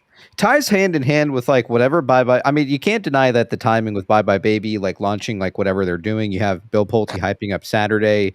Obviously, it's DFV's birthday tomorrow. The Wu-Tang stuff is dropping as well. I mean, I don't know.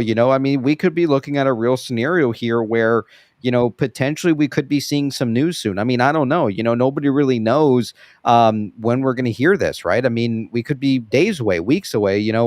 There's really no telling where we're at. But, one thing we can agree on is that DFV is in fact sitting on, all these options and things like that. And right now there's an opportunity with whatever's going on with GameStop. If they're, if we are right in our thesis that GameStop is going to be behind these acquisitions and these mergers and things like that, well, guess what? They need some fucking cash, man. And the fact that they've raised $5 billion in such a short amount of time is highly impressive, if you ask me. So I don't know, man. I have a lot of hope for whatever's going on here. And then, and I'll let ABC go. ABC really drives it home with, the coincidence of all of these other companies playing a role here, like Newell, and you have like all sorts of these other TSOs that just happen to fucking match up. And look, I think GameStop is one of the last people that would want to essentially dilute their shares. I mean, fellas, like, let's be honest. Like, let's look back for the last 3 years. They didn't dilute shit for the last 2.5 years, nearly 3 years. The very last time they diluted, if you want to say diluted, capital raise, however the fuck you want to call it, they didn't do that until way back in 2021. And then this is the first time in a long time that we're seeing additional dilution. And some people, it's very shocking to see people just like lose their fucking heads over this. If you want a Berkshire Hathaway, there needs to be a little bit of dilution. If you want to make sure that this doesn't get fucking held up by Congress, the SEC, and all this other fucking garbage, they have to make it look like they have done everything to let these short sellers close their positions. They have no control over short sellers becoming greedy and continuously shorting the stock. They have now had 2 chances. If we are suspected to believe that there's 2 $75 million at the money offerings here, they have had 2 fucking chances in a total of 60 days to close these short positions out. If they did not take this opportunity, that has nothing to do with GameStop. And I think that there is a very real reason why DFV himself, who came out and streamed today, proved it. There were 600,000 people in his stream. The stock didn't move one fucking bit, man. The guy understands how these markets kind of move. He understands a lot of the stuff that's probably happening behind the scenes, and they walk straight into his trap. He probably knew they were going to short this fucking thing today. So what does he do? He comes on, he does his stream, and he proves to the world, look, I streamed for 1 hour and the fucking stock didn't move. It's pinned there. There were 17 halts. He was fucking with them. Oh, let me show you my position. Then all of a sudden they'd halt everything. Like it's such bullshit, man. He is proving to the world that there is crime here. And Ryan Cohen is proving to the world that, look, I gave these short sellers a chance to exit. It has absolutely nothing to do with me and my company and my board members, nor does it have to do anything with DFV. These short sellers made a bad bet. And guess what? Morgan Stanley and some of these market makers out there like Citadel, they shouldn't be selling these fucking premiums if they're not fucking hedged, man. Like the time of selling these unhedged premiums just to fucking steal money from retail is over. You got played. You got played by one retail shareholder out there who's a goddamn fucking genius, man. And that's that, man. There's really nothing else to it. ABC, go ahead. I just want to add to Mando's ABC, Travis Pang. So Cease is about bye bye baby. I mean, think about it, guys. New Jersey is kind of the hub. You got Princeton in New Jersey. You got Kingston in New Jersey, just up the road. There's a Dream on Me warehouse, or sorry, Dream on Me. You've got 11 stores in that East Coast type of setup. We know that on November 17th, Bye Bye Baby launched last year. And they went to the judge and said, Judge, you know, we're in bankruptcy. We're trying to reorganize. There's several of the businesses that are going to be spun out as a going concern, but we need to kind of go and test the market again. And so Bye Bye Baby launched 11 stores through a private partnership, it looks like. But if you go and look at the DK Butterfly Texas holding, there's still Bye Bye Baby in there. And so there was something called a transition service agreement that was agreed upon by Judge Papilia. And they basically asked the judge, we'd like a 6-month window to test things out. And the reason they do that is, one, it allows them to kind of get up and going, but it also sets a market value as to what one of the carve-outs or going concerns can be, because you can't really establish a value on a bankrupt company that's been seller boxed into the ground, didn't get all the shipping on time. I mean, it's just the numerics wouldn't be right. So what you do is you ask the courts for something called a transition service agreement, which is a 6-month window that they asked for, and the judge said yes. So on November 17th of 2023, they launched Bye Bye Baby. The judge said you get 6 months to do that. On May 17th, that 6 window closed. That to me tells me that the 6-month window is over. And now we're in the month of June, so just a couple weeks ago that this transition service came to agreement. What if this Wu-Tang thing is actually going to be opened up at a Bye Bye Baby store? What if they're literally going to announce from the hub of Bye Bye Baby? I'm just trying to really put out some feelers there, guys, because we've been through a year and a half of watching everything get liquidated, but we never saw the reorganization thing. And we know that there is Bye Bye Baby. We suspect that it's a private company that owns Bye Bye Baby right now. But in theory, it's still part of the state. And that's where I believe that this, stalking horse bid will end up creating a bid for it. It's kind of curious that Mandel, how do you say your stage name? Matt Medorson? Medorson, sorry. Yeah. He's bringing up some tinfoil about New Jersey, the retail capital of North America. That's where Princeton, New Jersey is. That's where Kingston is. There's a warehouse there. There's 11 stores. Bye Bye Baby has been awfully cute about their marketing and how they kind of teased us along the way. DK Butterfly. The last thing, Bed Bath & Beyond. Remember this, PP. What was their last post on Bed Bath & Beyond? It was a goddamn fucking butterfly, ABC. It was a goddamn butterfly, man, for over a year or two. And where's Bye Bye Baby sitting right now? In DK Butterfly, a holding or an entity under the estate. Am I live? I'm just saying that. What's that? Yeah, you're on the screen, Rad Dad. Oh, and go ahead, anyway, ABC. Leave it at that. But I'm just saying the retail aspect of Bye Bye Baby, what might happen this weekend, Wu-Tang, all these dates coming up. Like, think about it. June 11th is what? GameStop's financial earnings? Yes. No, I mean, well, they already released earnings. Sorry, I didn't mean to interrupt. They're still going to have earnings, though, right? I expect the 10Q maybe on the 11th. Okay. Yeah, but their annual shareholder meeting, I think, is on the 11th, right? No, the meeting's on the 13th. Yeah. The 13th? 13th is annual shareholder meeting. The 11th is the earnings, yes. Yeah. The 11th is National Corn Day, if I stand correct. It's the same day E.T. launched her movie back in whatever year. It was also the same day that historians basically said that Troy and the city of Troy was burnt down through a Trojan horse. I just find this all tinfoily, very peculiar, and I think we're extremely close, man. Right on. Beautifully said, ABC. We'll go ahead and take it over to Solid real quick because there are a lot of people still trying to join the show tonight. My apologies if it's a little bit full, fellas. Let's hear it from Solid, man. Solid, let's hear it. What do you have for the good people at home, man? Yeah, good evening, everybody. I I want to reiterate what you've said, PP, because with me, ABC and the other speaker also talked about it. And the point I'm trying to speak on today was the share offering, the ATM. We've had two in a space of, let me say, months now, and it's good for the fundamental thesis of the company.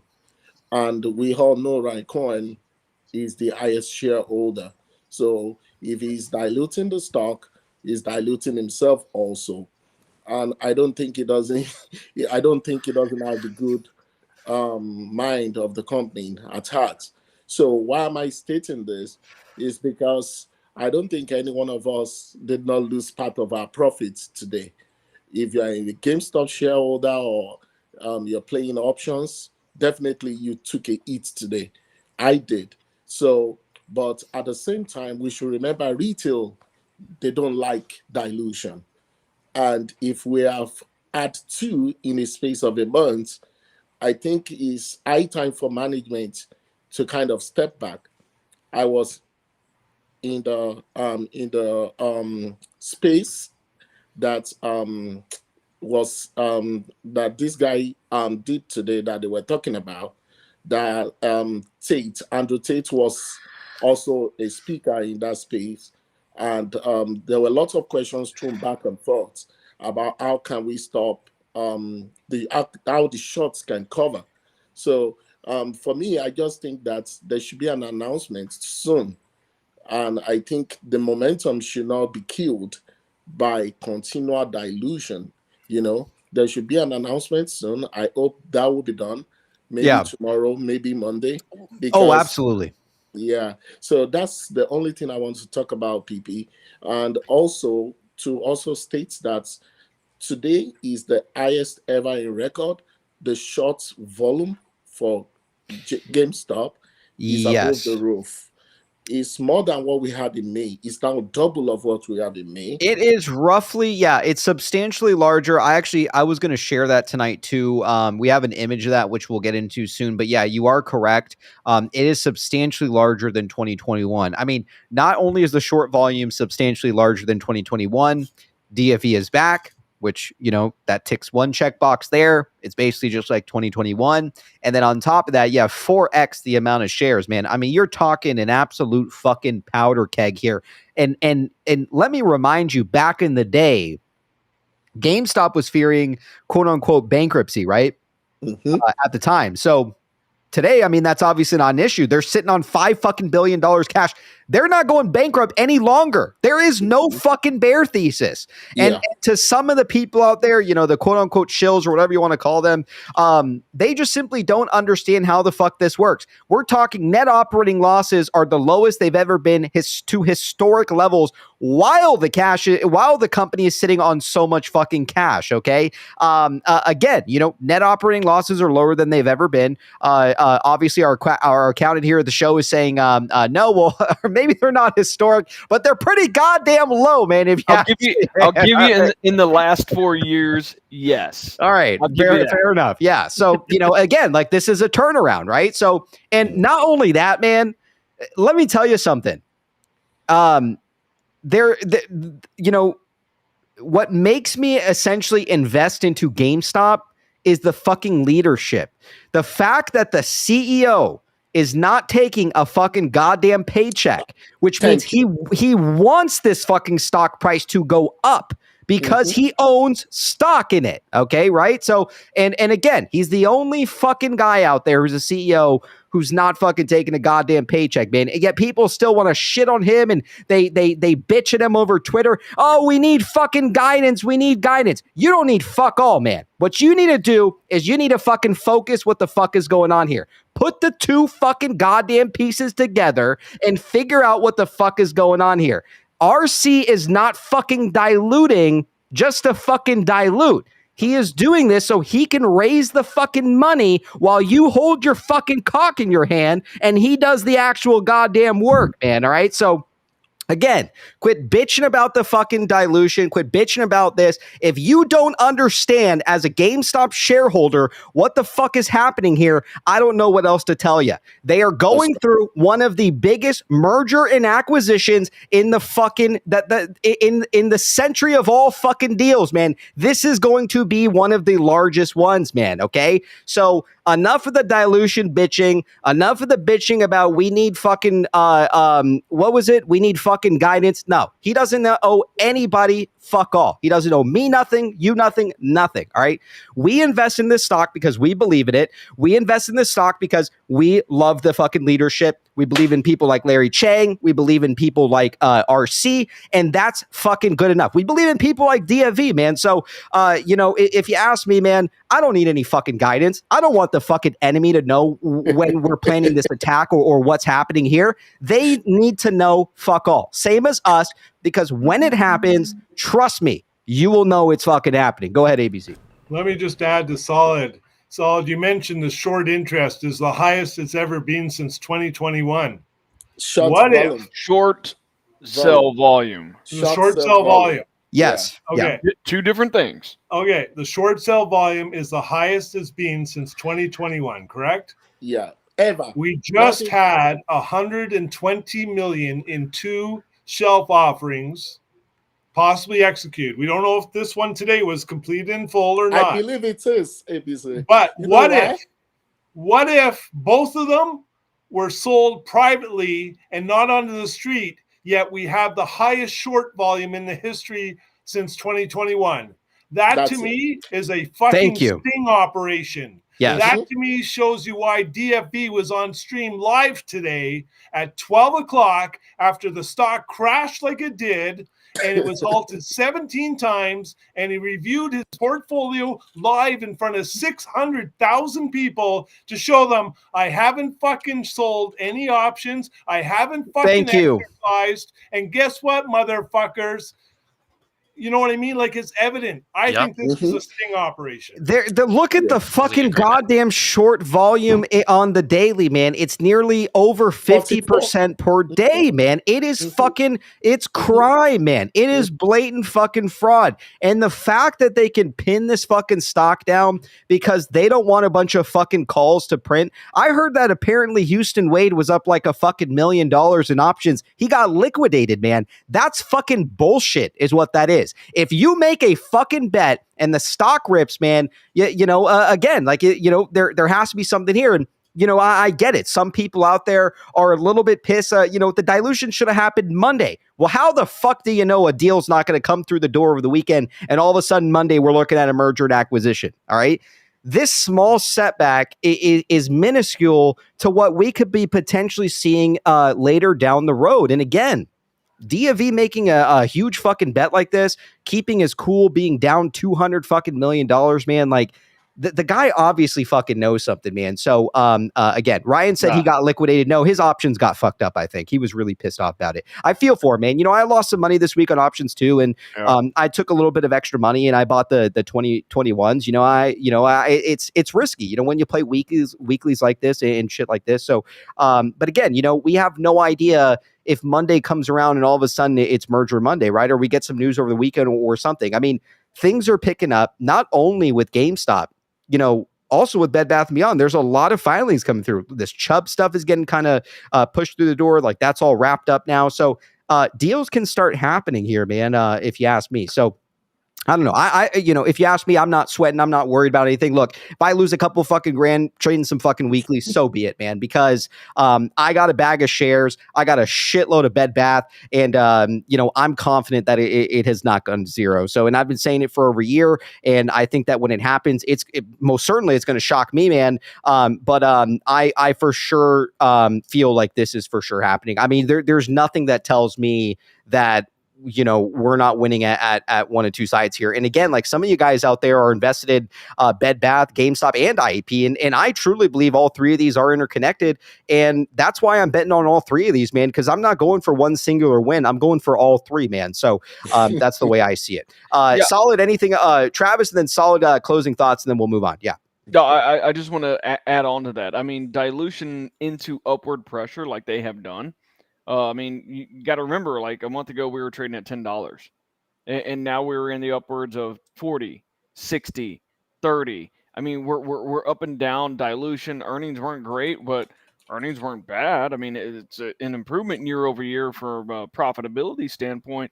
Revenues were down. And I would like to see revenues increase, sure. And a merger could do that. An acquisition could do that. This type of dilution, though strategic, has netted them from $900 million to what should be, if they diluted in today or sold into today, $4.4 billion and almost no debt. Every financial metric that I looked at has pretty much increased year over year, except for efficiency ratios, and that's because they made less revenues, so their efficiency ratios are going to decrease. But almost everything else has increased.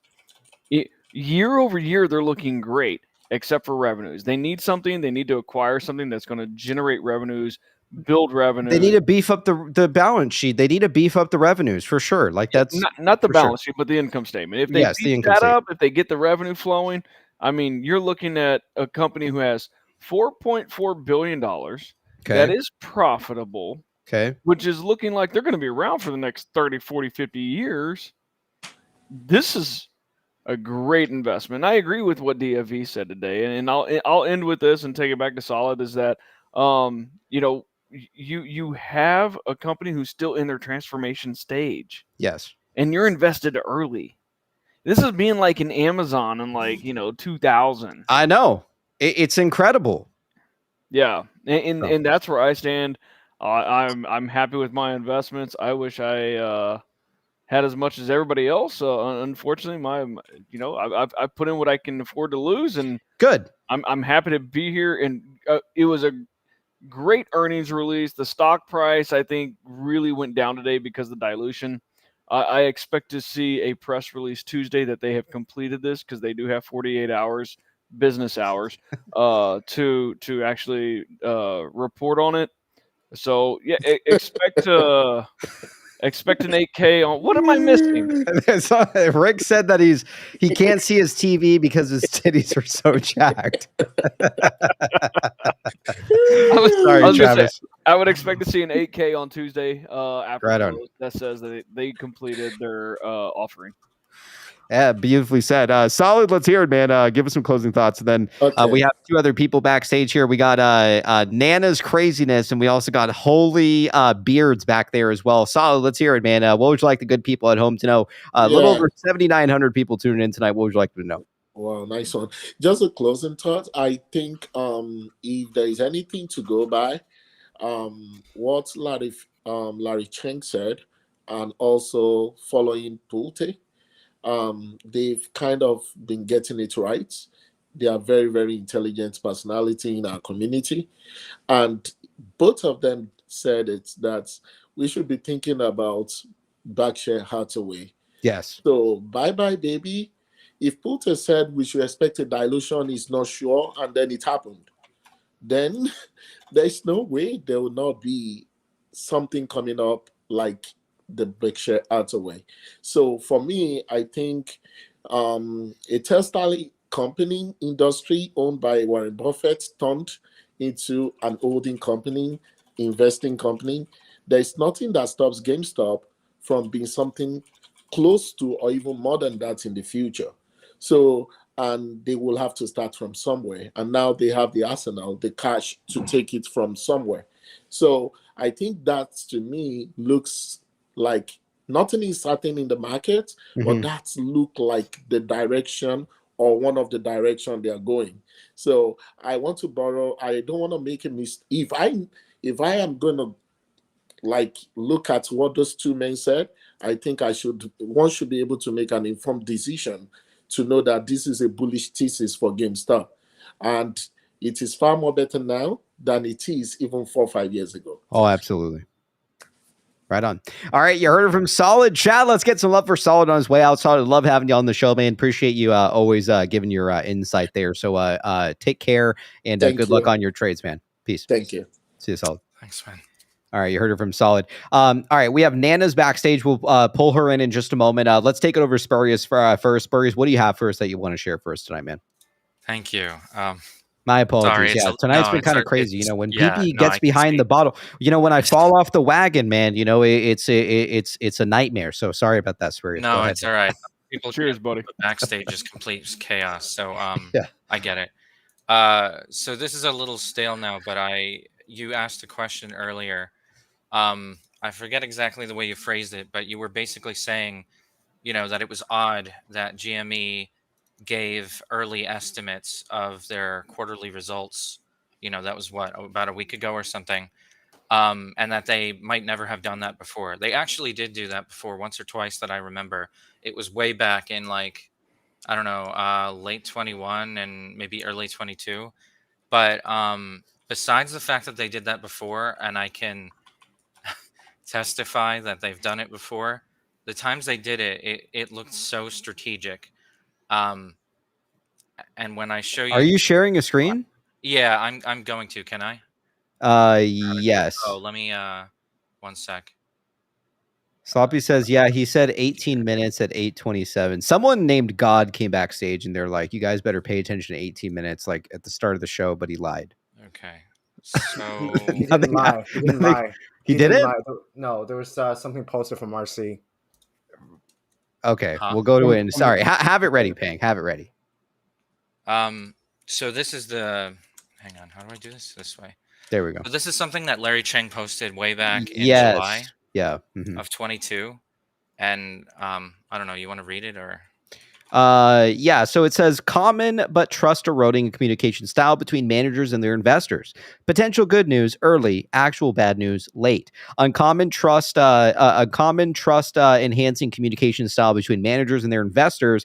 Potential bad news early, actual good news on time. I remember this tinfoil. I remember way back in 2022, we were all speculating at the time that this was in direct with Bed Bath & Beyond, but maybe it could be applied today, right? Go ahead. I wouldn't call this tinfoil. I think this is just very, very general, like good strategic sense because it's what he's talking about: trust eroding or trust enhancing. If you were invested in a company and there's no warning before like cataclysmic bad news, how would that make you feel? It make me feel like shit. Like I just got the rug pulled out from under me. Like they couldn't warn me sooner that things were not looking great. Maybe ease the bad news into some period of time. I think what Larry says here is good strategic sense, and this is very macro stuff in my opinion. And I've seen GameStop do this before. They've released bad news early to sort of ease the pain and sort of brace you for what's coming when the full exact earnings come in not looking too hot. And I think it's a good idea to do that. So it was just a quick share, just based on you saying it looked weird for them to have done that. And I think RC thinks like this, like what Larry is saying here. I think he kind of agrees with that mindset. I just think it's interesting. That's all. Well said. I mean, Larry Cheng, again, I don't know how much information Larry Cheng knows. He's the only board member out there who's been able to somehow purchase this stock, right? And for the longest time, for some of you guys on Twitter and X, you guys would probably see me hounding Larry. I'm not going to let Larry just, post every day without answering my goddamn questions. How the fuck you're the only goddamn board member out there buying? And for a long time, I was pressing Larry, and I was like, Larry, what the fuck's up with no board members fucking buying, man? Every board member on GameStop apparently is not fucking buying GameStop, even when it was at the lowest, at $10 fucking a share for nearly 7-8 months. And out of nowhere, the next day, Larry Cheng makes a fucking buy, right? Shuts PP up real fast, right? He bought in. He buys every 3 months 5,000. But he didn't buy he could not buy in September and December. Yes. Okay? Yeah. He could not because of what was going on, a blackout period. And so what happened was he waited until the March financials were released. And ironically enough, once the financials were released, the next business day, he was able to buy because we saw a blackout period. Remember when everybody went black? All their profile pictures were black and we suspected a blackout period. Yes. But go look at his history. He buys in increments of 5,000 shares at a time. And so he missed the December one and he missed the September one.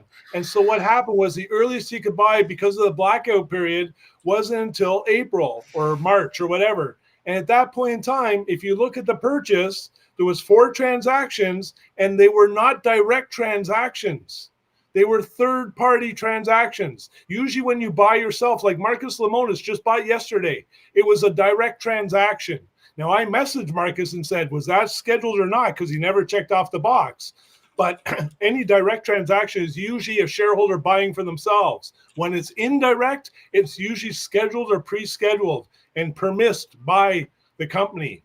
And that's what Larry's under. I'm positive, my man. Yeah, I mean, you very well could be right, ABC. I'm going to go ahead and bring in Nanas and also True Justice, man. We haven't seen True Justice in a while on the show. So why don't we go ahead and bring in Nanas and also True Justice. Chad, please welcome these two onto the show.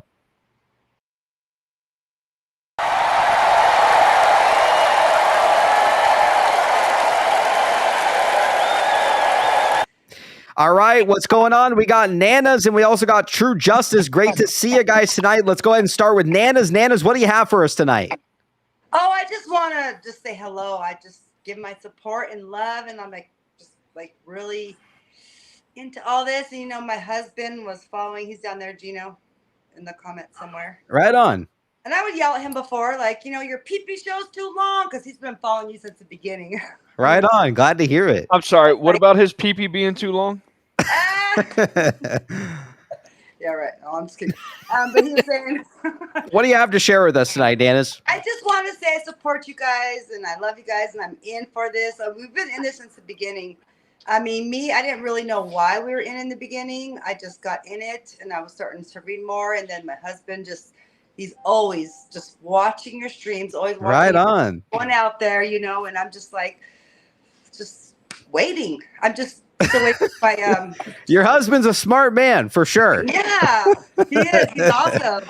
I'm waiting for my BBBY to come back. I'm just like, the butterflies all over, you know. Hell yeah. Yeah. Where's that? And just talking to my 8-ball, just telling me what's going to happen.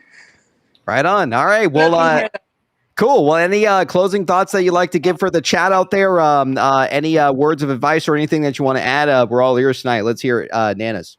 Well, no, because I feel like I'm not even to where you guys are with all the information, you know, but I would say just have faith and just hold and just let's go. All right. Right on. You heard it from Nanas tonight. Chad, let's get some love for Nanas on her way out. Nanas, appreciate having you on the show. Take care. Thank you, guys. See ya. All right. You heard it from Nanas. Let's go ahead and take it over to True. True, where the fuck you been at, man? You look like fucking goddamn. What's that? What's that goddamn fucking movie? Indiana Jones, man. What's going on tonight, man? Yeah, they're and all these shorts are about to experience the Temple of Doom, right? So for sure.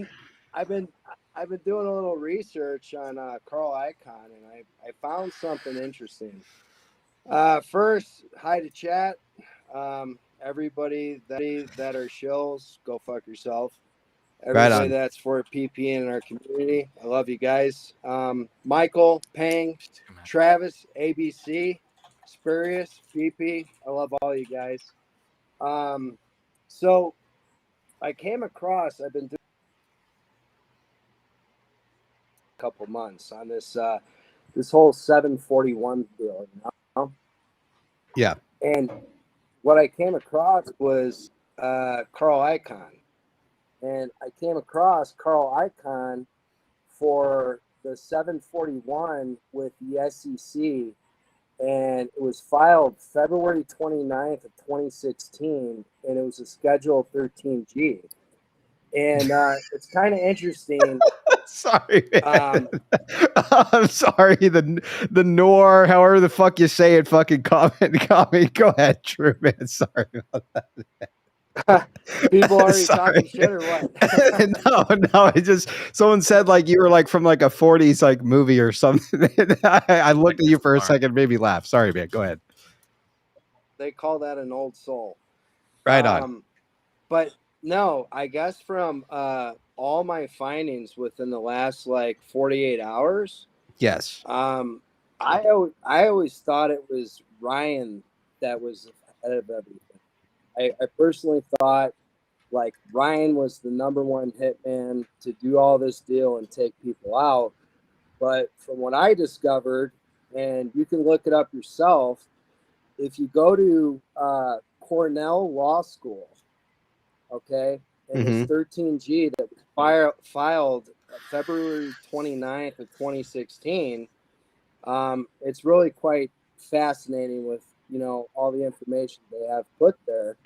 But it kind of correlates the whole 741 that's been posted over and over. And I believe that Carl's ahead of everything based on my readings, and you guys can look it up yourself. But just Google or DuckDuckGo, whatever you guys use, the 741 and Carl Icahn with the SEC and Cornell Law School in the state of New York and the state of Delaware. And you guys will see all the same information that I've read in the last 2 days. Yeah. And it kind of makes perfect sense because the whole 741 clearly states the 741 and the positions with Carl Icahn from February 29th of the year 2016. So I don't know if anybody's ever, or if they've had bits and pieces, or if anybody, you know, there's been so many people on the show for, you know, this entire length of time. If somebody's already covered this, I don't know. But I just thought I'd share that. Oh, well, yeah, I mean, I think it's an interesting find. And also, you know, when you kind of take into account all these shelf offerings, right? Like all of this is kind of tying hand in hand. First, you have, well, actually, that Friday, not only was GameStop did their ATM, Carl Icahn, we found out exited fully out of Newell.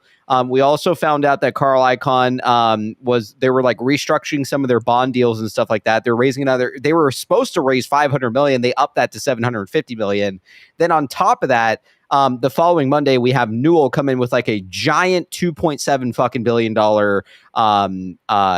ATM. And again, it really doesn't make any fucking sense here with Newell. I mean, you're talking 80% dilution here. I mean, this is fucking, this is literally unheard of for, especially with a company like Newell. So the fact that Carl Icahn exited his position before we saw the ATM, it leads me to believe that things are kind of moving along here. But True, you do bring up some good points, man. Why don't you sit in for a little bit with us? And if there's anything else you want to add, we'd love to hear it. And then, yeah, we're going to pull up Peng's tinfoil here. I saw, well, I had to go to the golf course today, but before that, for my tea time, I was like, you know what? I'll extend it out. And I was watching Roaring Kitty. And I ended up watching it till he cut off and he was like, deuces, I'm out. I thought it was very interesting. And what I think is interesting about what he did today is how he recorded it. And how he recorded it with Yahoo Finance, and how Yahoo Finance and Bloomberg and all these guys, and even Vlad from, fucking Robinhood, they're like, yeah, we're ready for the live stream, right? They posted that yesterday, right? Quote. But what I find interesting is what he was documenting on the video with Yahoo Finance, showing all the halts. So what I think what he was doing, and this is my opinion, I think Roaring Kitty's whole thing today was a total setup. And it was a setup on all the fuckery that's been taking place, because we had how many millions of volume today? And 200 plus million. Yeah. 200 plus million. The stock at one point. Whoa. When I saw it hit like -19, right? Yes. And he posted, he showed he had 5 million shares and 120,000 call contracts, right? 120,000 call contracts. Yes. Yeah. Right. So I think his whole thing, what he was doing, was a lot of people were speculating that today he was either going to exercise before the bell or he was going to exercise after hours.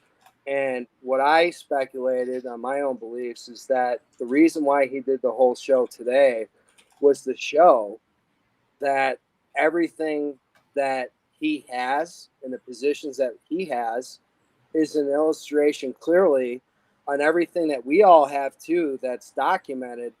But what's also documented is how all these nefarious actors across the board are sinking the stock when everybody keeps buying. So I think today what he did was a total documentation, but also the fact that why did he choose June 7th? And June 7th is a Friday, and Friday is always the day that they try to kill all the contracts for the call option. It's true. Yeah, they do. You know, so I think he kind of just put it out there, and I think he had over 600,000 people watching at one point.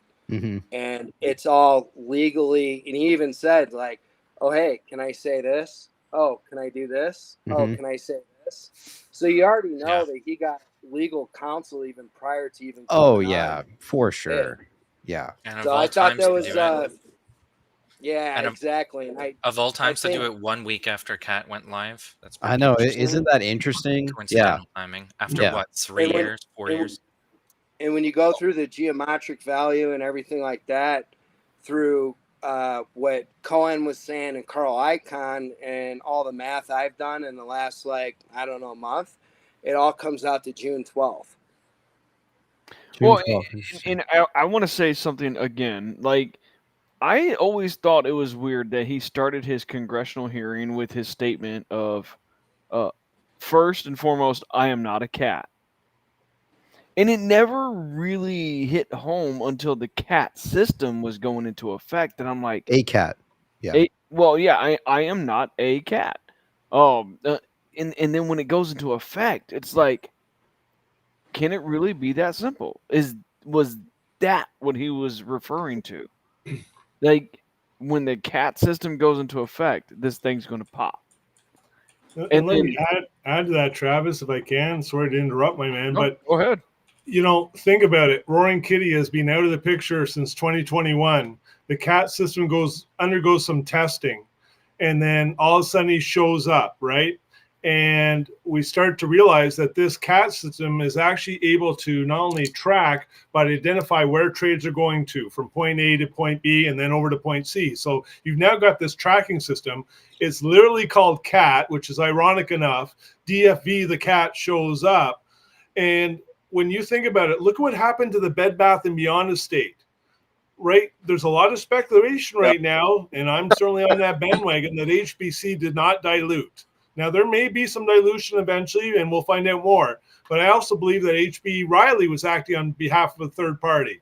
So you got two situations here where there may not have been dilution, yet the TSO looks like it went up, and the company's seller boxed into the ground. Mm-hmm. And so we believe that there was a lot of naked shorting out there, right? Same thing with GameStop. Same situation in a sense. DFV shows up, new tracking system in place called CAT. 2 shelf offerings arrive. One of them done a week ago. Another one done today. The same day that DFV is streaming. And what if those 2 offerings were sold privately and they never hit the street? There's not enough liquidity on GameStop to warrant 120 million shares just floating around out there. Yeah. So therefore, they would have to use synthetic shares in order to short this thing back down to the price where it got to. There is your evidence. And what do? You entrap them by doing it live in front of 600,000 people. Yep. Exactly. Yeah. Sorry, go ahead. No, I agree 100%.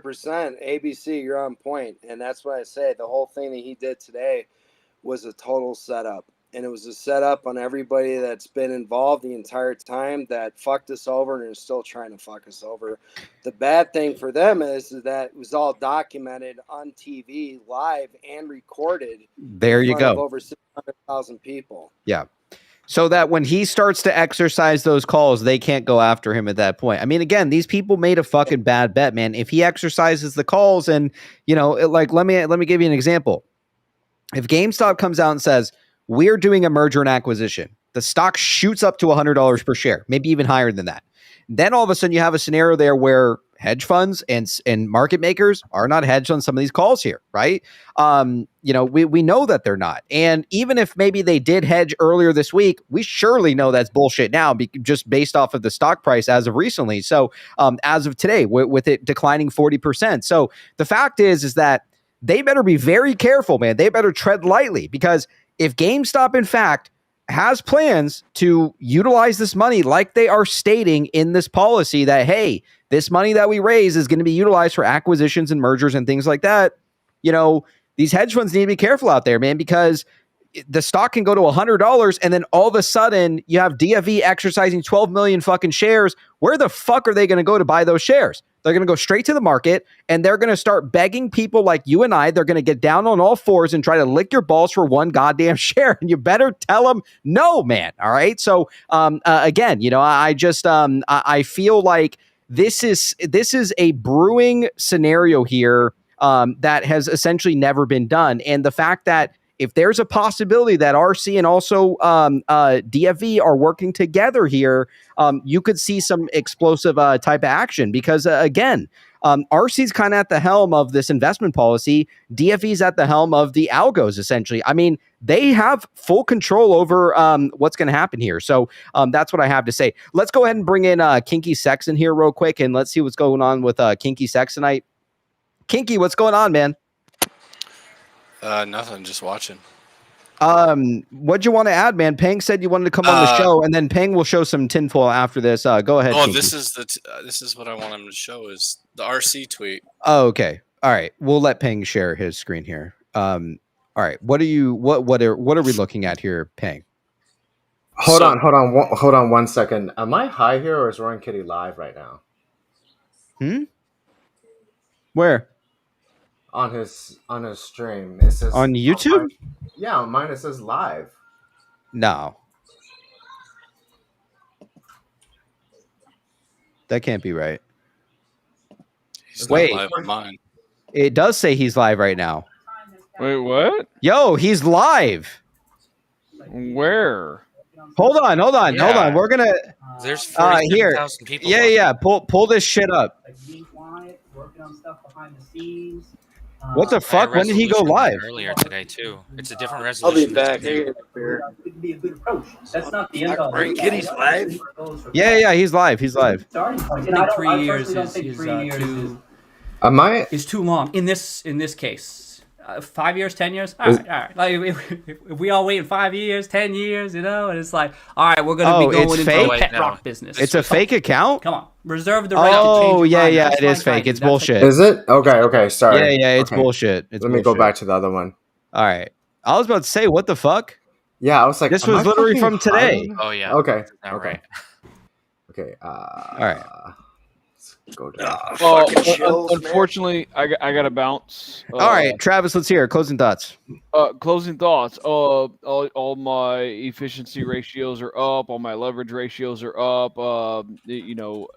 Everything's looking good for the company year over year. I'm okay with the dilution. I really am. I'm not a fan of them, especially when I'm a shareholder. But you have RC, Larry Chang, all these other executives that they knew what they were getting into. Nobody sold. Wait. I trust them. And I trust them. Yeah. And for a CEO who has zero salary and is just invested in this, that tells me he's invested in this. He has a long-term goal. I think we'll see something in the near future. I would expect to see 8K on Tuesday after market close that says that they have completed their offering. That's when I would see it. I think they did it today. They have 48 hours business hours, so Tuesday afternoon is probably when we'll see it. And that's what we'll expect it. Right on. Other than that, I mean, everything's looking good. Everything's looking bright, and we're moving forward. Let's fucking go. All right, you heard it from Travis Knight. Chat. Let's get some love for Travis on his way out. Travis, enjoy the rest of the night, man. All right, y'all too. Good night. Peace out, Travis. All right, what do you have for us paying here on the screen that Kinky wants to show us? This is the new RC tweet. RC Corey tweet, right? So earlier this morning, if you pull up the next picture I sent you, I was looking at the background for the DFV stream, and I saw Ryan Cohen's face with the blue. Right? Yes. Yeah, we covered this a little bit last night with Ian Carroll as well. Which was? But go ahead. He's a comic book character, right? Yeah, well, I was thinking it was Dr. Manhattan, same guy, right? Yes. Yeah, because what other blue superhero, kind of right, like the Watching.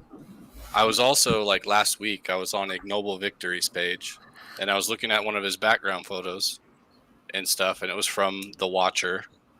And today's, or the other day, he changed his name to The Watcher. So I don't know what all this means. I'm just bringing it to your attention that all these different Watchmen, Watcher things popping up everywhere. I mean, and also, do you know the silver character right there as well to the left? The Silver Surfer? No, that's actually not the Silver Surfer. That's someone. I don't watch the comic books. So that one, someone had posted in Teddy, and it was like we talked about it with Ian Carroll last night as well. Someone like Ozzy something. I don't know. Yes. Yeah. And basically he says that everything's already done. There's nothing that they can do. Someone had taken a snippet of it as well. It looks like we also have Biggie backstage here. Real quick, let me catch up with some of these tips because my apologies. I've been drinking. I fell off the bandwagon today, fellas. Lost some money. Drinking again tonight on a Friday night. So not as sharp as I normally am. Let me read back some of these tips here. My apologies, man, if I haven't read them yet. Let me catch up on some of these here. Rick says, with the 2, take a shot. It's pee-pee after dark. Just fucking swig it from the goddamn bottle, man. We got Spin Exiton with the 5 thoughts about halts on Hudson Acquisition Co. along with GME today. It's hard to say, again, a lot of these halts and things like that, they could very well play a real role with what's going on here. So again, it's very interesting. 17 fucking halts today. We have Mastermind Chili with the 10. Bye Bye Baby opens the box. Wu-Tang album is in the box. Kansas City Shuffle. I think the Kansas City Shuffle is what we saw today. Every single news media, every single hedge fund, they were watching DFV while the real magic was happening behind the scenes. Because I'm telling you guys, it just, something about it just seemed he was killing time, right? Something was happening behind the scenes and he was distracting everybody. I mean, it's as clear as day if you ask me. Spin X10 with the 2. Lord, please let me buy more GME options next week. We got Spin X10 with the 2 with some shares too, of course. Right on, man. Good luck with those options. Dr. Sprinkles with the 2. Avocado in the anus piqued Peepee's interest. Yes, it did. I'm not going to lie. Rick with the 5. Baby is a cocoon. We're going to fly soon, fellas and ladies. We got Kevin out there with the 5. Is Newell/Papermate a part of this? Newell shut down phones today and had a company-wide meeting. I wasn't aware of that, Kevin. I do think that Newell is most certainly involved. I'm not sure what this Papermate is, what you're mentioning here. First time I'm actually hearing about it. We got Crayon Green out there with the membership for 13 months. Holy shit, Crayon Green. Appreciate your support. Trust the logic. Right on, man. We got also Rick out there. More PP rambles. Put the shills in shambles. Oh, trust me, man. Those fuckers are going to be in shambles in a few weeks, man. We also got Crayon Green with the 5 PP Show gifted membership. Appreciate your support, Crayon Green. Again, if you got a membership, be sure to give a thanks in the chat, fellas. We got Rick out there with the 2. I hope they never use a black light on Jake's couch. We also got Z Money with the 5. Love you guys. Great work. Nearly time to fuck with a bunch of butterflies and pirate flags. We got Skirts out there with the 5. Yo, fellas, what's the deal with tomorrow's Wu-Tang album session? You think it has anything to do with our plays, Bed Bath & Beyond and GME? I truly think it has something to do with blockchain here, and I think it will be very interesting to see tomorrow. Maybe it's a nothing burger, right? But I don't know. I don't like to think like that. I like to stay hyped, man. I like to stay again, like looking forward to a lot of these developments. If you ask me, this is the most exciting time to be alive, man. So, it could be a fucking nothing burger tomorrow, or it could not be. We got Buki out there with the PP membership. Appreciate your support, Buki. Again, enjoy those PP emojis. All right. So basically, tinfoil to sum it up. This is the meme that DFV used, and also this backstage RC is essentially posting it. Am I getting that right? Is Kinky still here?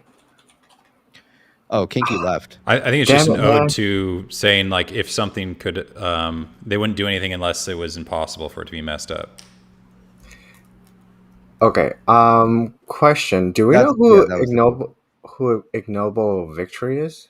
Yeah, he's an early time PP show contributor. Yeah, look at what his profile is now. The Watcher. Yeah. Interesting.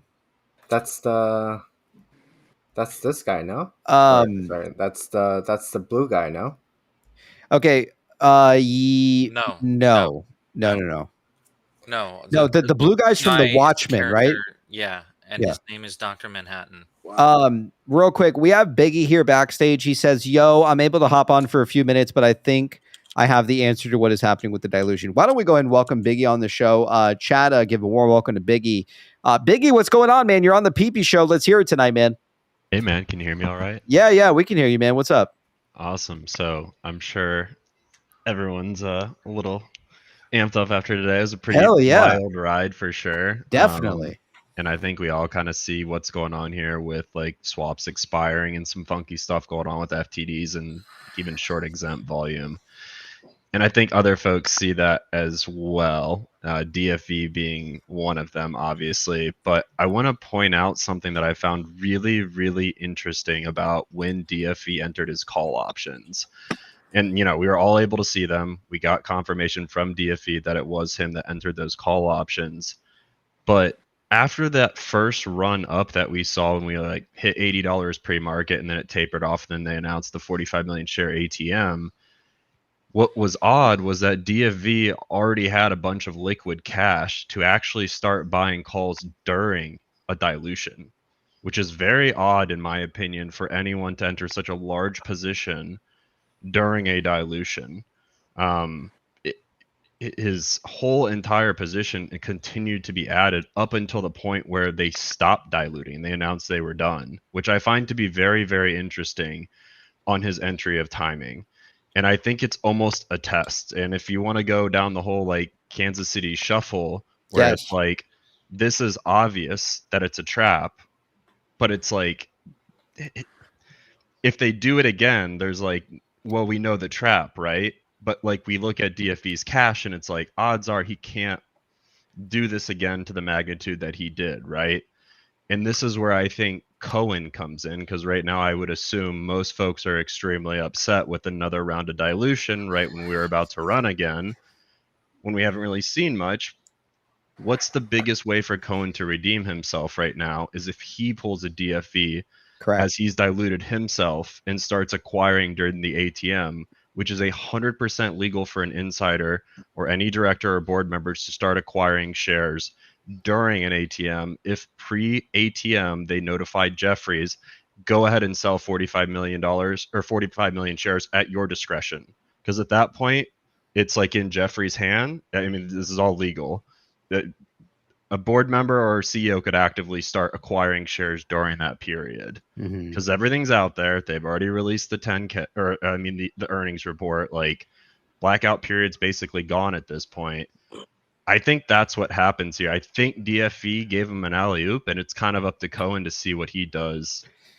Do you think that these two individuals are working together? I mean, how do you explain the fucking timing of all this? How would he say, how would he reference an ATM in his memes a whole fucking week before it happens then? How do you explain that?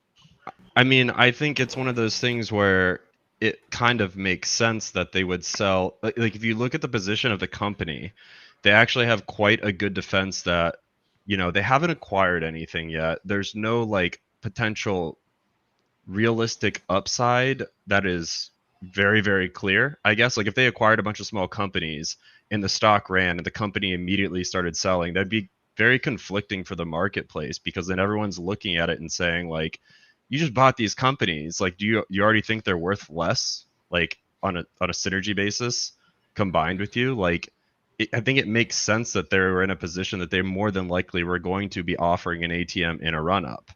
And I think DFV knew that the likelihood was high, and we all knew the likelihood of a run-up was high as well.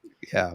And then he used it as a test case to say, look, I built this fucking floor here. You can kind of rinse and repeat if you want to, but if you want to rinse and repeat, you kind of have to do what I do. Yeah, they're kind of building this floor, right? Like we were at a floor of 17, then we were at a floor of 20, then we were at a floor of nearly like 30 now. And I think you're onto something here in terms of, you know, you don't want really like a four. I mean, look, like I'd be all for it for a force squeeze. You know, we squeeze, you know, a week later and, you know, it's done, things like that. Sure. You know, I think that'd be great. We'd make it out with some bags money, things like that. But this way, they're kind of making it more natural. It almost feels like kind of, I don't want to compare it to like, you know, Tesla because they're two very different companies, but like, it does kind of feel like they are kind of somehow on the same page of like building this floor, right? That's just why I like to think that maybe there's something going on here, but go ahead, ABC. You wanted to add something to Biggie's thought here. Yeah, I mean, I certainly don't think DFV and RC are working hand in hand. I think it's two complete issues. I think DFV, now I have two theses, and my primary one is really about RICO fraud and capturing the evidence necessary to prosecute those who are using synthetic shorts. And I do believe that the Bed Bath play, RC went into that play knowing full well that there was fiduciary responsibility being broken, share buybacks. I believe he bought in at 9.8, right under the threshold on purpose because he knew they would accelerate and push him over the threshold in a 16B, and that's why he's delayed the case. So I have a thesis of these guys truly understanding what's going on in the market dynamics, what the fraud is, and they're collecting evidence along the way. And that's why I believe they use HBC and B. Riley and staged dilution, and we'll find out. In the GameStop, I almost have the same feeling that RC, who was under SEC investigation, was literally grilled by the regulators, suddenly shows up exactly almost 3 years later, right when the fractal algo is ready to take off, right when the CAT system is being tested, and then you get two shelf offerings, and he happens to have his first live stream on the same day a shelf offering drops. Yep. You literally saw the manipulation, the halts, and everything. To me, this is RICO, but I don't believe that RC and DFV are working together. I believe, because if you go back to the Bed Bath & Beyond case, on May 31st, a document dropped, and it said there's a criminal investigation.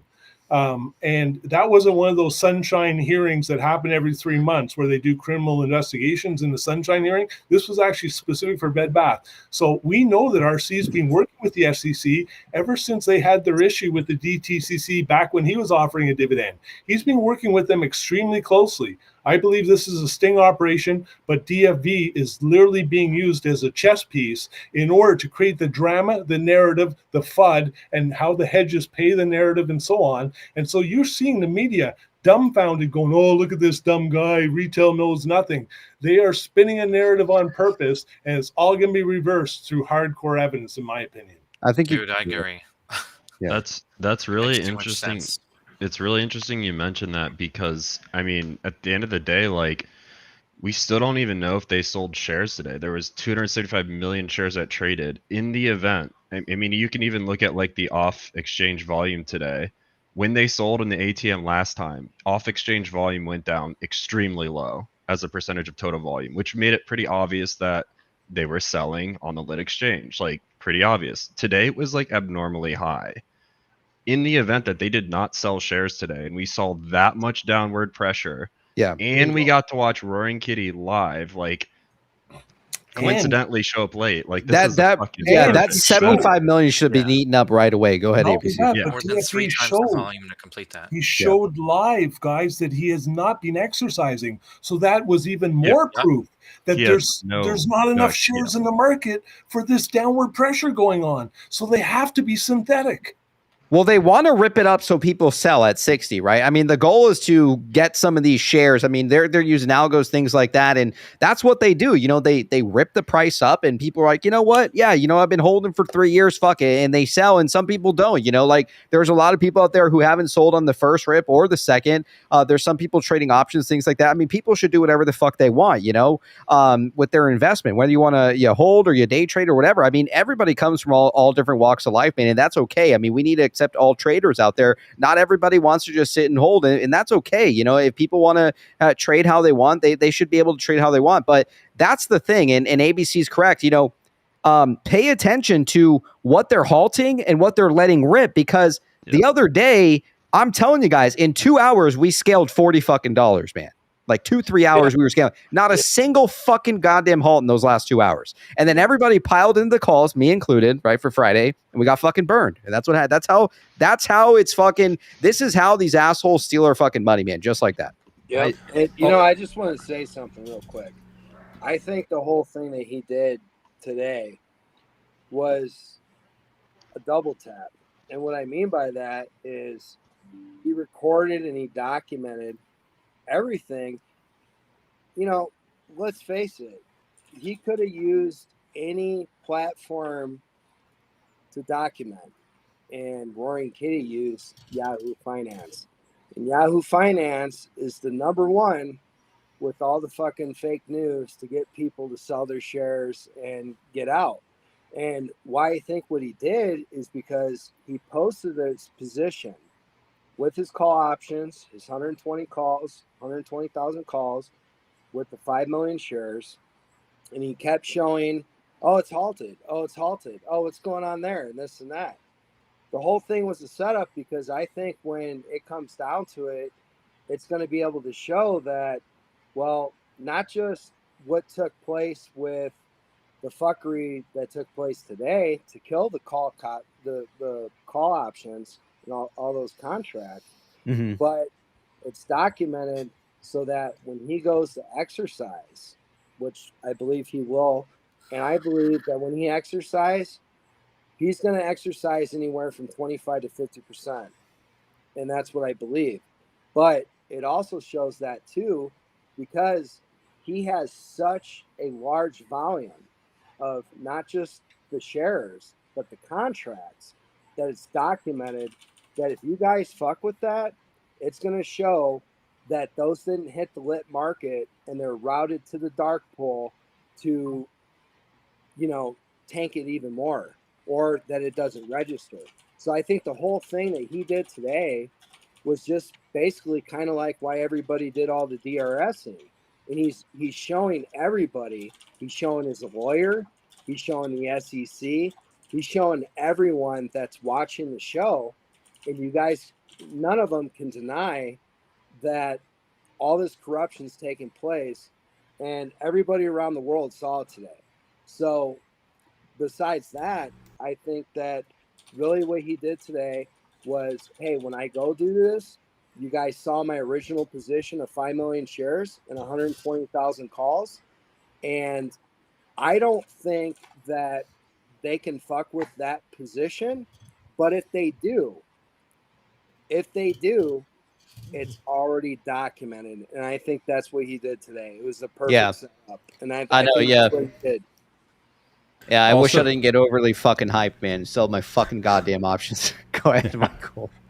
Also, as far as, Roaring Kitty and Ryan Cohn being in contact, I don't think they are. I think Roaring Kitty knew the same way that Pulte knew, right? Is that there's just, when a company gets too far above their book value, and there's real metrics, that are supposed to go into it, it'll be shorted down. So Ryan Cohn has a fiduciary duty, and it's like, if he just lets the shorts short it down and take that profit, that goes to them. But if he sells shares into it, then that actually comes in and increases our book value and increases the floor.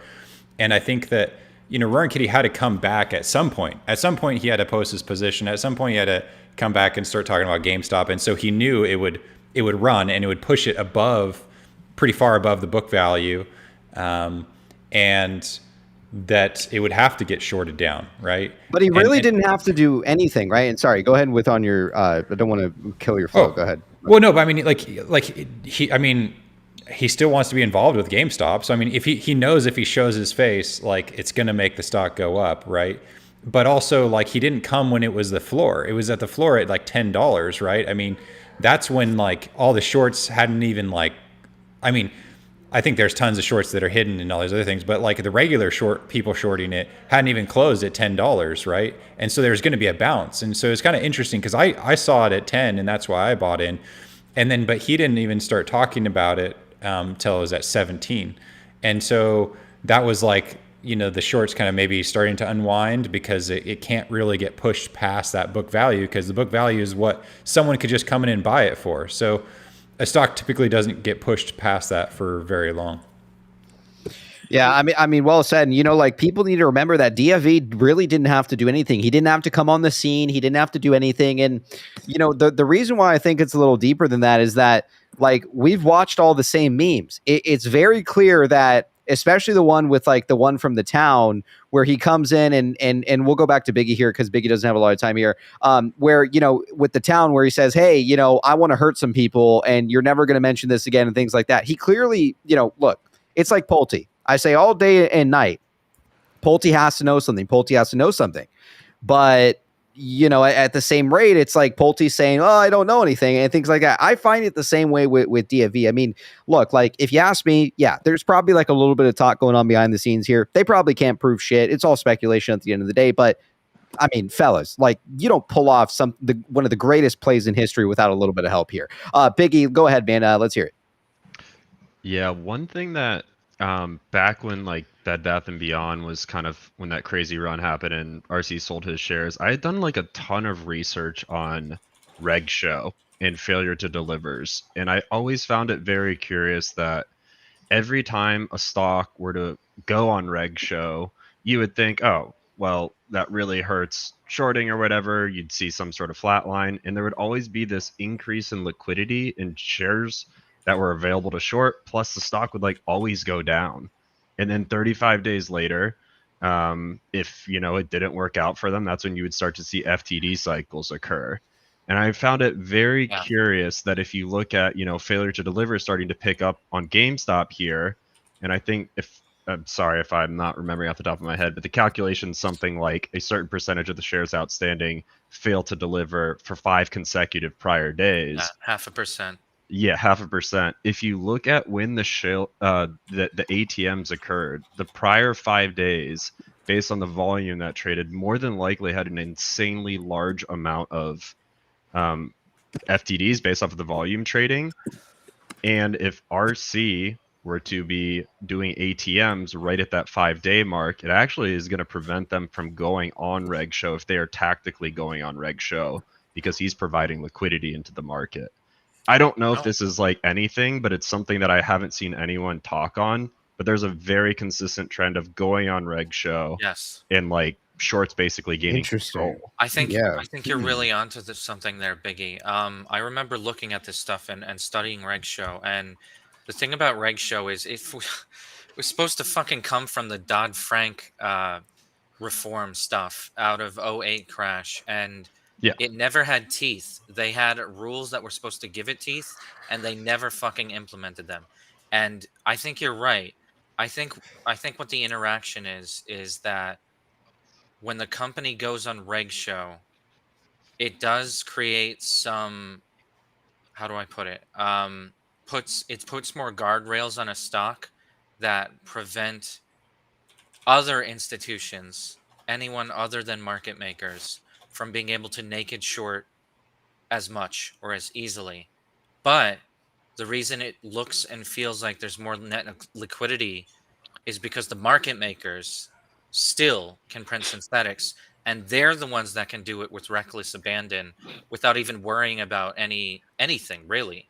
So what they do is they print more synthetics.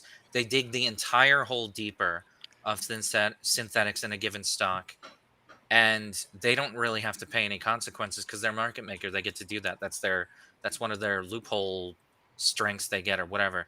And it winds up creating much more FTDs down the road Yeah. Right. I think you're totally onto something there. Look at with Bed Bath, right? Like we were on Reg Show for nearly 2 months almost, right? It was like 60 days drinking every fucking goddamn night. And like, it was just like it's crazy how all this stuff is kind of moving. But Biggie, I know you don't have a lot of time. Spurious, go ahead. And then we'll let Biggie close up. Yeah, just to finish that thought. Now I'm really thinking about this. So, and those FTDs that get created, that greater amount of FTDs per time that get created from that situation, I got to go look at what happened with Overstock. They were on Reg Show a long time, but that greater amount of over FTDs, 1,000 days, I think. 783. That's what it was. Absurd. Yeah, over 2 years.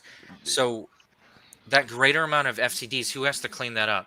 It's the market maker where the buck stops to clean those FTDs up. They have to find the shares somewhere. So it kind of moves pressure even more, centralizes the risk and the liability on the market maker. And they're the Yeah. Go ahead.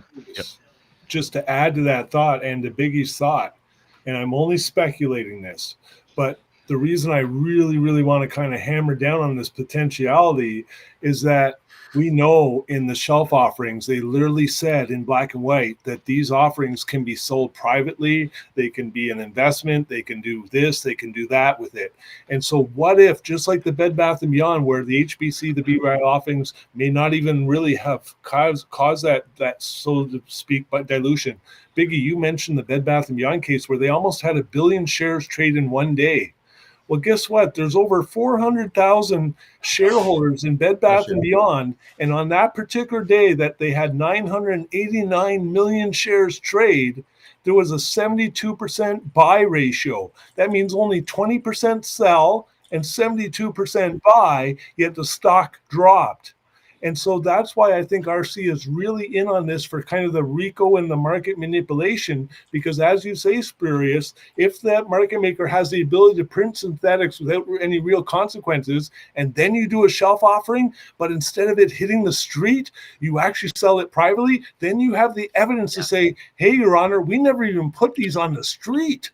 They were sold privately, so they really fucked it up. Yeah. Well, they really did that on purpose, is what it means. Exactly. They printed additional shit, thinking it was covered up by shelf offering. Yeah, it's making more and more sense. I mean, Biggie, let me ask you before you leave. I mean, what do you truly think is going on here? I mean, you can't deny like the shelf offerings from GameStop, the IEP exiting out of their Newell position, them selling 18 million shares to total up a little over $300 million. We also have the following Monday, Newell offers 2.7 billion, which we know is a connection to Greco via Bye Bye Baby. I mean, truly, I mean, what do you think is happening here? Do you actually think that, based off of seeing some of these raises, some of these ATMs, and obviously DFV coming back, I'm sure you probably caught, he even gave us an ode here at the show by using our main intro here from the PP show. I mean, what do you think, man? I mean, do you think that it's not that crazy that we could in fact be correct in our thesis here in terms of a mega acquisition happening here, like perhaps maybe an Amazon competitor or a Berkshire Hathaway? I mean, are we, in your opinion, are we kind of far off here, or do you think that we're pretty close? I feel like it's literally impossible to say right now because there's so many different avenues you could go with this, especially with the amount of cash that they've raised. It's like I would hope at least by next week, with the shareholder meeting, we at least get some direction, whether it's even as like general as just RC saying like, I want to invest in tech, like even if it's like industry focused or just like anything. I think at this point it's like he could take this anywhere. He could just have a massive internal CapEx project and build his own facility. Like who knows at this point? It's like a kind of a roll of the dice. I just feel like there's a lot of opportunity for him to be tactical here. To what you're saying, like he could take this multiple different ways, I think. So it's like I can't predict it. I don't know. Also, obviously we have trademarks like GME Kids and things like that, and exactly. He's definitely exploring things in the background at a minimum, or prepping or distracting. Who knows? Yeah. Any closing thoughts, Biggie? We love always having you on the show, man. I'm a very big fan of yours ever since the early Bond DD stuff. Let's hear it, man. As you wrap up tonight, what would you like the good people at home to know, Biggie? Yeah, I just think next week is probably going to be the most interesting week for GameStop, in my opinion. I feel like it's the highest chance that we get some direction, and I think there's a lot of things going on in the background in the courtrooms with BBBY that are extremely fascinating, which I think leaves a lot of room for opportunity there as well. But it's really hard to say either way, in my opinion. Yeah, right on. Yeah. All right, excellent stuff. Yeah, take care, all right, cool. Well, chat, let's get some love for Biggie on his way out. And Biggie, appreciate having you on the show, man. Chat, let's get some love for Biggie. Take care, man. Appreciate it. Take care. See ya. It's always nice catching up with Biggie, man. Man, I mean, so many people that we've known for the last couple of years, man, like these bonds that we've made, man, over the years. Always been a big fan of Biggie and his DD. Always love it. So real quick, I'll go ahead and take it over to XRP. XRP, what's on your mind tonight? And then we'll take it to Martian and then Buki. And then Holy Beards. XRP, let's hear it, man. What's on your mind tonight? Can you hear me? Yeah, we can hear you. Okay, cool. So first question I want to ask, well, it's more of speculation. Warren Key's live stream today. Did y'all guys, I'm just coming in here late. Did you guys talk about his live stream, how he said he could remove E-Trade? Yeah. It's about that. So I was driving, so I couldn't really 100% obviously pay attention to it. But the moment he said, oh, I can remove it. Oh, I can remove it. HTML. I know some hacks. That just turned my eye. Should be on the road. Don't get me wrong. I'm a safe driver.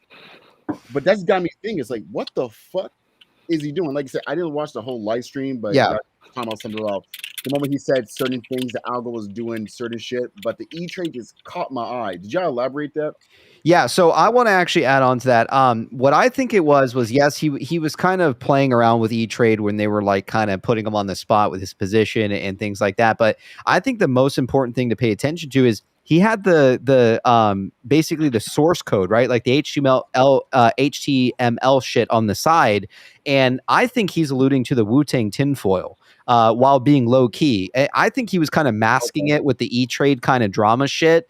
But he had the code there, and you guys have to remember last week or earlier. I think it was last week or it was earlier this week. I don't know. All the weeks are blending now.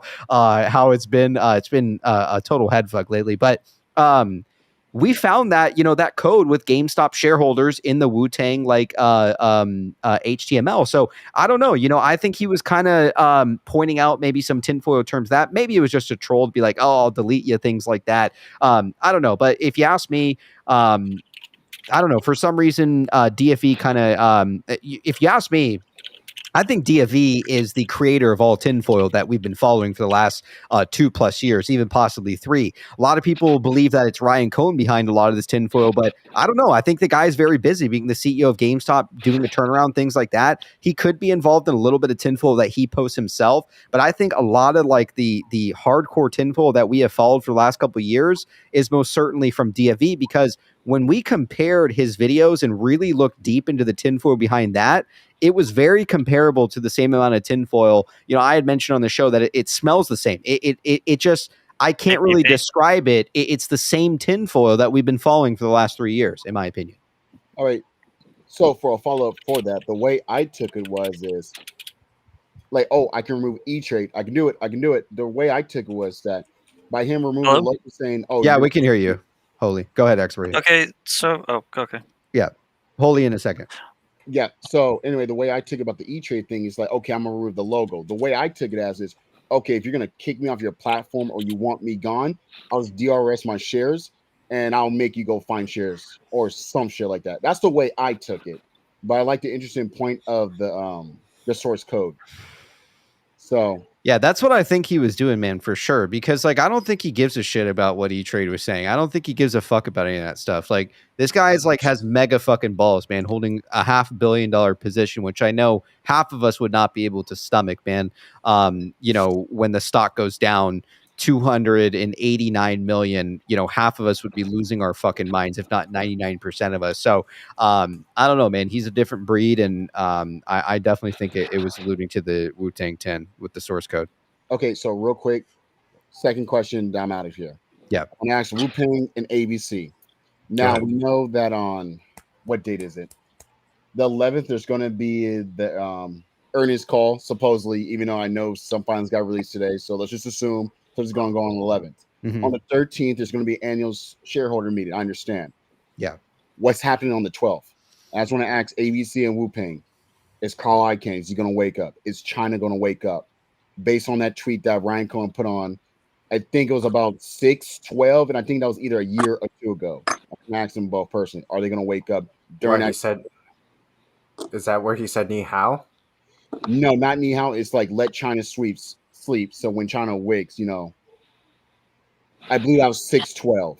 Let China sleep, for when she wakes, she'll move the world. Yeah. Exactly. So that's between like the shareholder meeting and, like I said, the 13th and the annual. Will he release something on that date, based racially on that tweet? Wait, I'm sorry. Is there something like with Newell or IEP going on the 12th? There's not, and I'm just trying to connect a correlation. Possibly something will happen based on that date, because the two are between each other, and we're speculating that IEP could announce a merger and acquisition, possibly. Okay. Okay, so you're saying what if it happens just between those two other dates? Exactly. That's all. I just want to ask, ABC Wu Ping or anybody that has any insight on that. That's a great question. I mean, Wu Ping, I don't know if you got an answer. I don't know when it's going to happen. I certainly think IEP is a part of this, not only based on their TSO, not only based on the documents from Newell, their 2% versus the HSR Act, the Antitrust Act. I think Newell's, and something actually happened with Newell today. Something about their phones were taken offline. I have to look into it, but there was definitely some late afternoon activity with Newell where they actually had a board meeting or something, an emergency board meeting. I'm not sure. I have to look into it. I heard somebody in chat talk about it, and I heard somebody else talk about it earlier. So that would make sense, though. 6/12 would be kind of a really cool date for someone like that to happen. All right. Well, that's it for tonight. August says, I got lucky that I got those Newell calls just before the market closed. So what is Newell at right now? Did they already complete their ATM? What's the stock price now? It's just under 7 or just over 7. I think they diluted 2.7 billion, and it's went down $1. They have. You don't know if they've concluded or not. So okay. I'll give my closing thoughts on that, because I do have a thesis on all these 13 Fs on how it's going to work out. And I don't think you're going to see what we're expecting. I think you're going to see some type of giant merger just because of the 5 guys that resigned. I mean, Brett sold half his shares that lost, stepped down from the board. Carl closed his position. Larry, Blake, RC all resigned from Dragonfly. And that was all based on a potential LBO in February, and then they did in March. Like, I think there's a lot at stake here, but I'll share it for my closing thoughts. Sounds good, man. XRP, any closing thoughts, man, on your way out? I want to be a millionaire already. I'm tired of waiting. How many shares of Bed Bath you got? I still have the 10,000. I still have that, but my calls in GME will come out all right. That's oh my god, that's the cherry on top.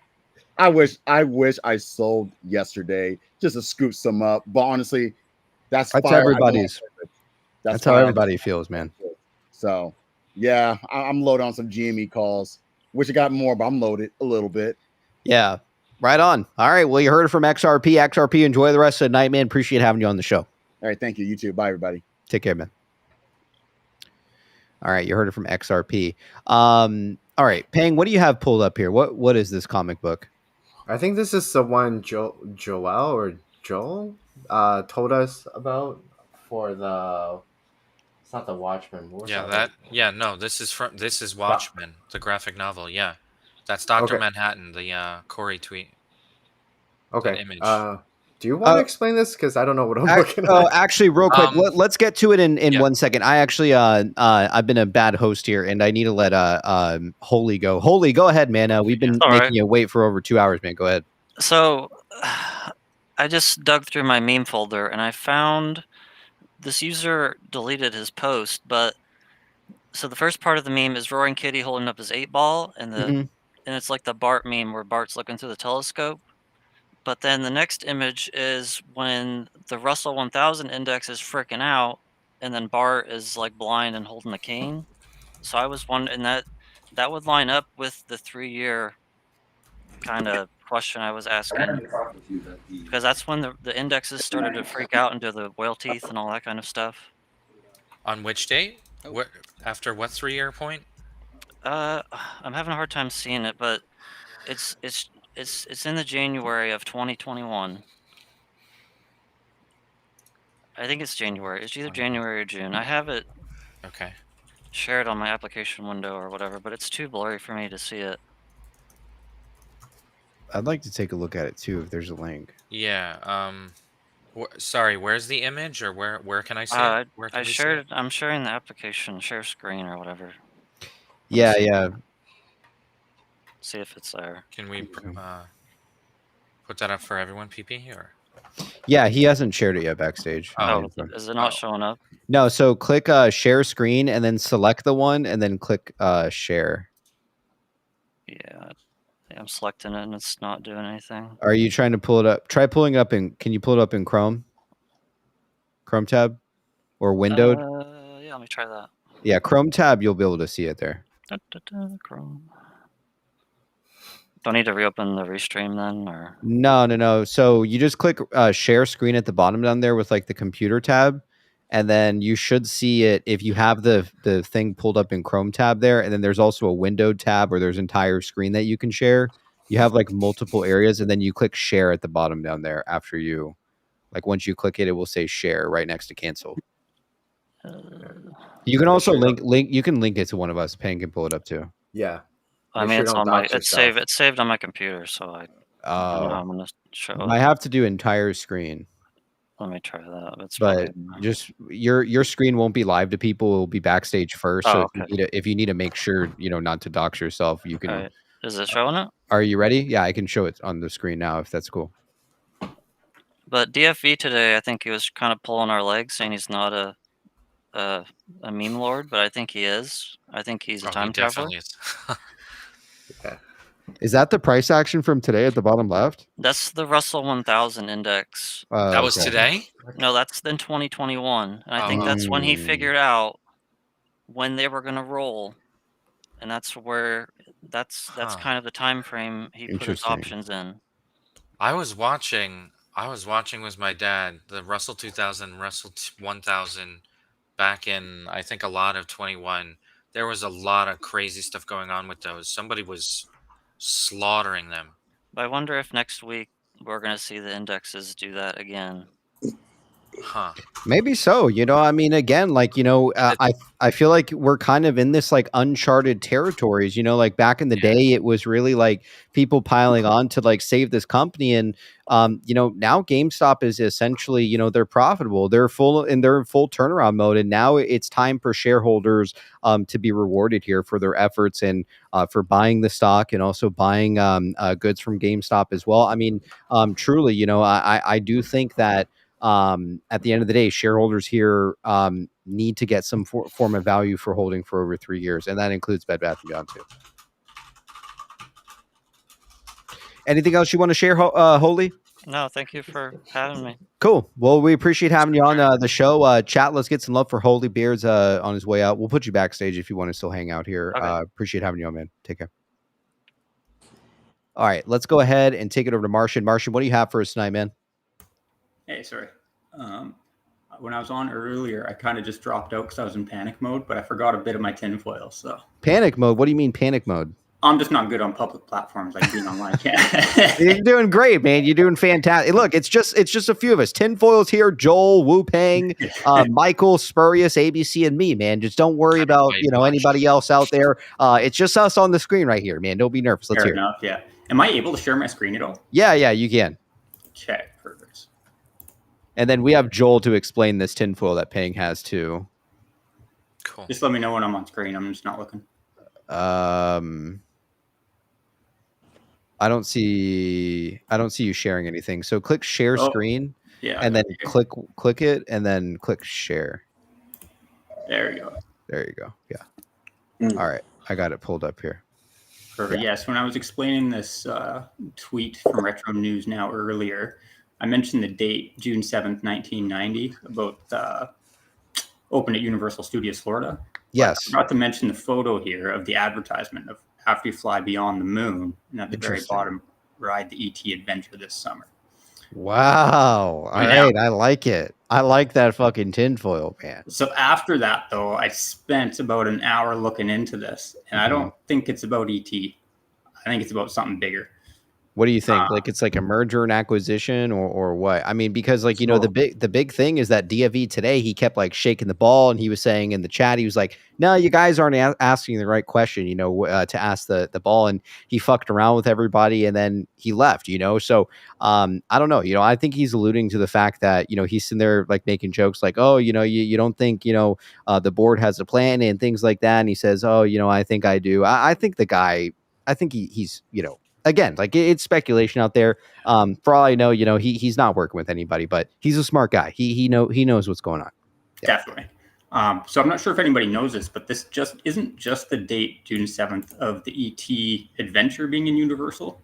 That's the day that Universal Studios in Florida actually opened, like the theme park, the grand opening. Oh, it was June 7th. Yeah. And if I can go to a different article here, I'm going to have to share a different tab or something. Oh, yeah. So all you do is you click on the next tab and then it says share this tab at the top. I think you can reshare screen again. Okay. Yeah, there you go. Oh, it's the wrong tab. So if it's the wrong one, just go to the right one and then click share this screen at the top. Share this tab instead. Yeah, there you go. All right, I got it pulled up. Perfect. So I found this post from 2015. So it's pretty old, and I don't know the history on this. So I thought it was absolutely mesmerizing. I'm not sure if you want to read this, PP. Yeah, so it says here, June 7th, 1990, dawned clear and bright. A crackle of anticipation was in the air. Walt Disney World had long been the undisputed leader in the Central Florida theme park market, leaving a trail of its competitors' corpses in its wake. Yet this time, things were different. The venerable Universal Studios, a Hollywood icon since 1915, had come to town. This was to be the opening day of Universal Studios, Florida. So there's just a couple more paragraphs I want you to read here. Yeah, so it says here, Disney had just opened its own movie theme park, Disney MGM Studios, now Disney's Hollywood Studios, the year before. Could the region support two movie parks? Would Universal dominate, toppling what was then considered a half-day park, or would Disney emerge victorious, as it had in every Central Florida theme park war since its 1971 opening? Says here, although Disney took out a full-page ad in the Orlando Centennial welcoming Universal to the neighborhood, it was clear that a battle of the Titans was about to erupt. Lines were drawn in the sand, and both the local and national media were abuzz. All right, I'm liking where it's going. Yeah, so I found a lot of comparison to Roaring Kitty's anticipation for his live stream today while I'm reading. Interesting. It says here, the disaster that unfolded that day was perhaps unavoidable and certainly not surprising to anyone who knows their theme park history. Like Disneyland before it, Universal discovered that when a brand new park pushes the limits of technology, anything is possible. The resulting calamity was so bad that some commentators speculated that the park might not survive. So I'll kind of speed it up at that point. This got me kind of really hooked. It's like, this is just speaking Roaring Kitty me what just happened, like I said. And so I'll switch over to another tab here. Says here, the one that was apparently true, or at least has become part of the lore of that day, was that Steven Spielberg and his family were stuck for hours out in the Jaws Lagoon. The ride had opened and closed a few times throughout the day, but it did not open after that. So I just kind of cut to that one clip, but this was kind of talking about how the day was so terrible. But I had all this anticipation, expectations. It was awful. Nothing was going right. And basically, it's a complete disaster, and everybody wanted out. They wanted refunds and stuff as well. So to go to one more tab here. It says here, although only around 10% of the visitors got refunds, that detail was generally buried deep within the media reports. It didn't fit the sensationalized concept of utter failure that had become the story of the day.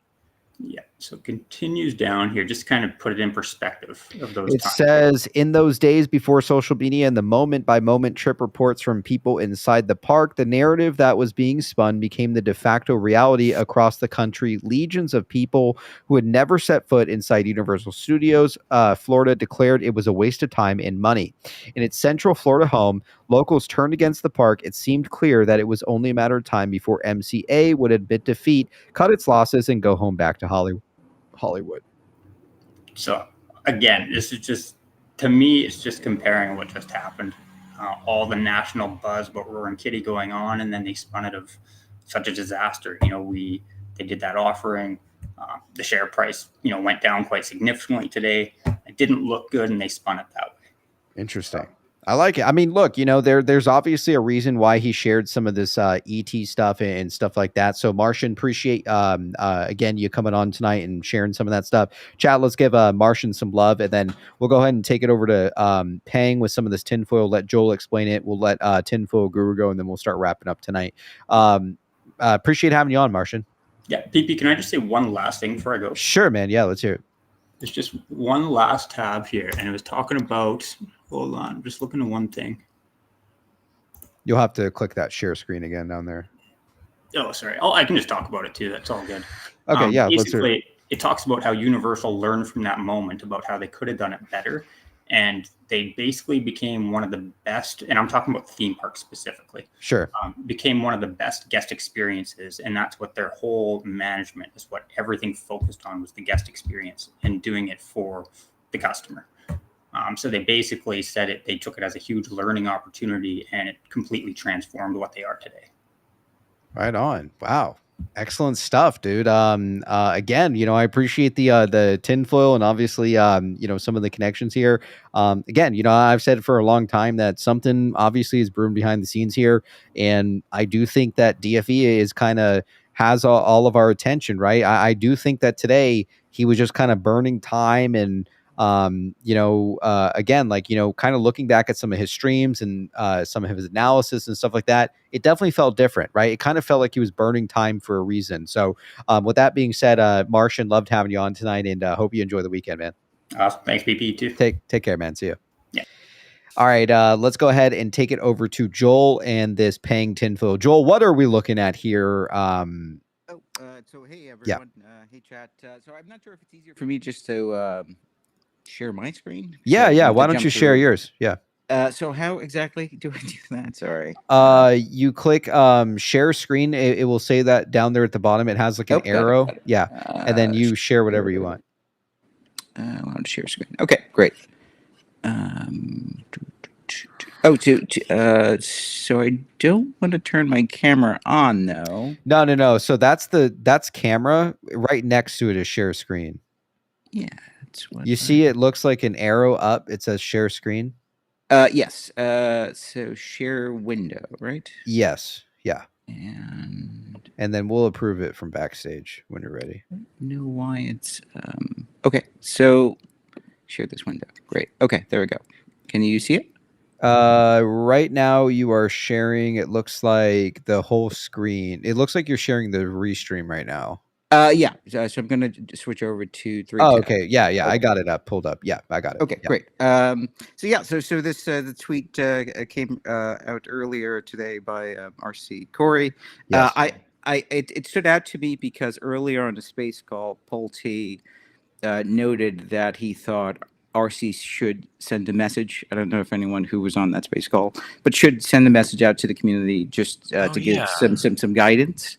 So I saw this and I'm like, you know what? I read the Watchmen comic, years ago. But I said, let me just take another look, and I paged through the entire comic, and I came across the actual page this was pulled from. And if I zoom into this, it's on the right side, but basically it's this top frame where it says totally indifferent. But actually the next frame is what stuck out to me, where it says, I think we'll give it a week, gentlemen, before bringing out our big guns, right? So that screams to me that in a week, something's going to go down, right? And you guys can read this on your own. But more specifically, what tied it all together to me was the clock at the bottom of the page, because it is identical. If you solve the Teddy clock out of all, that's going to be crazy. Think so. Whoa, Michael, hold on a second. I think it's the Doomsday Clock. That's the Holy Grail. Hold on a second. Yeah. Wait a second, man. That is. I'm not crazy, right? I'm not nuts. Because I was looking at it and I'm like, it's the Doomsday Clock. Can you zoom in more? The time is different on that clock, though, for sure. But there's two. It moves, right?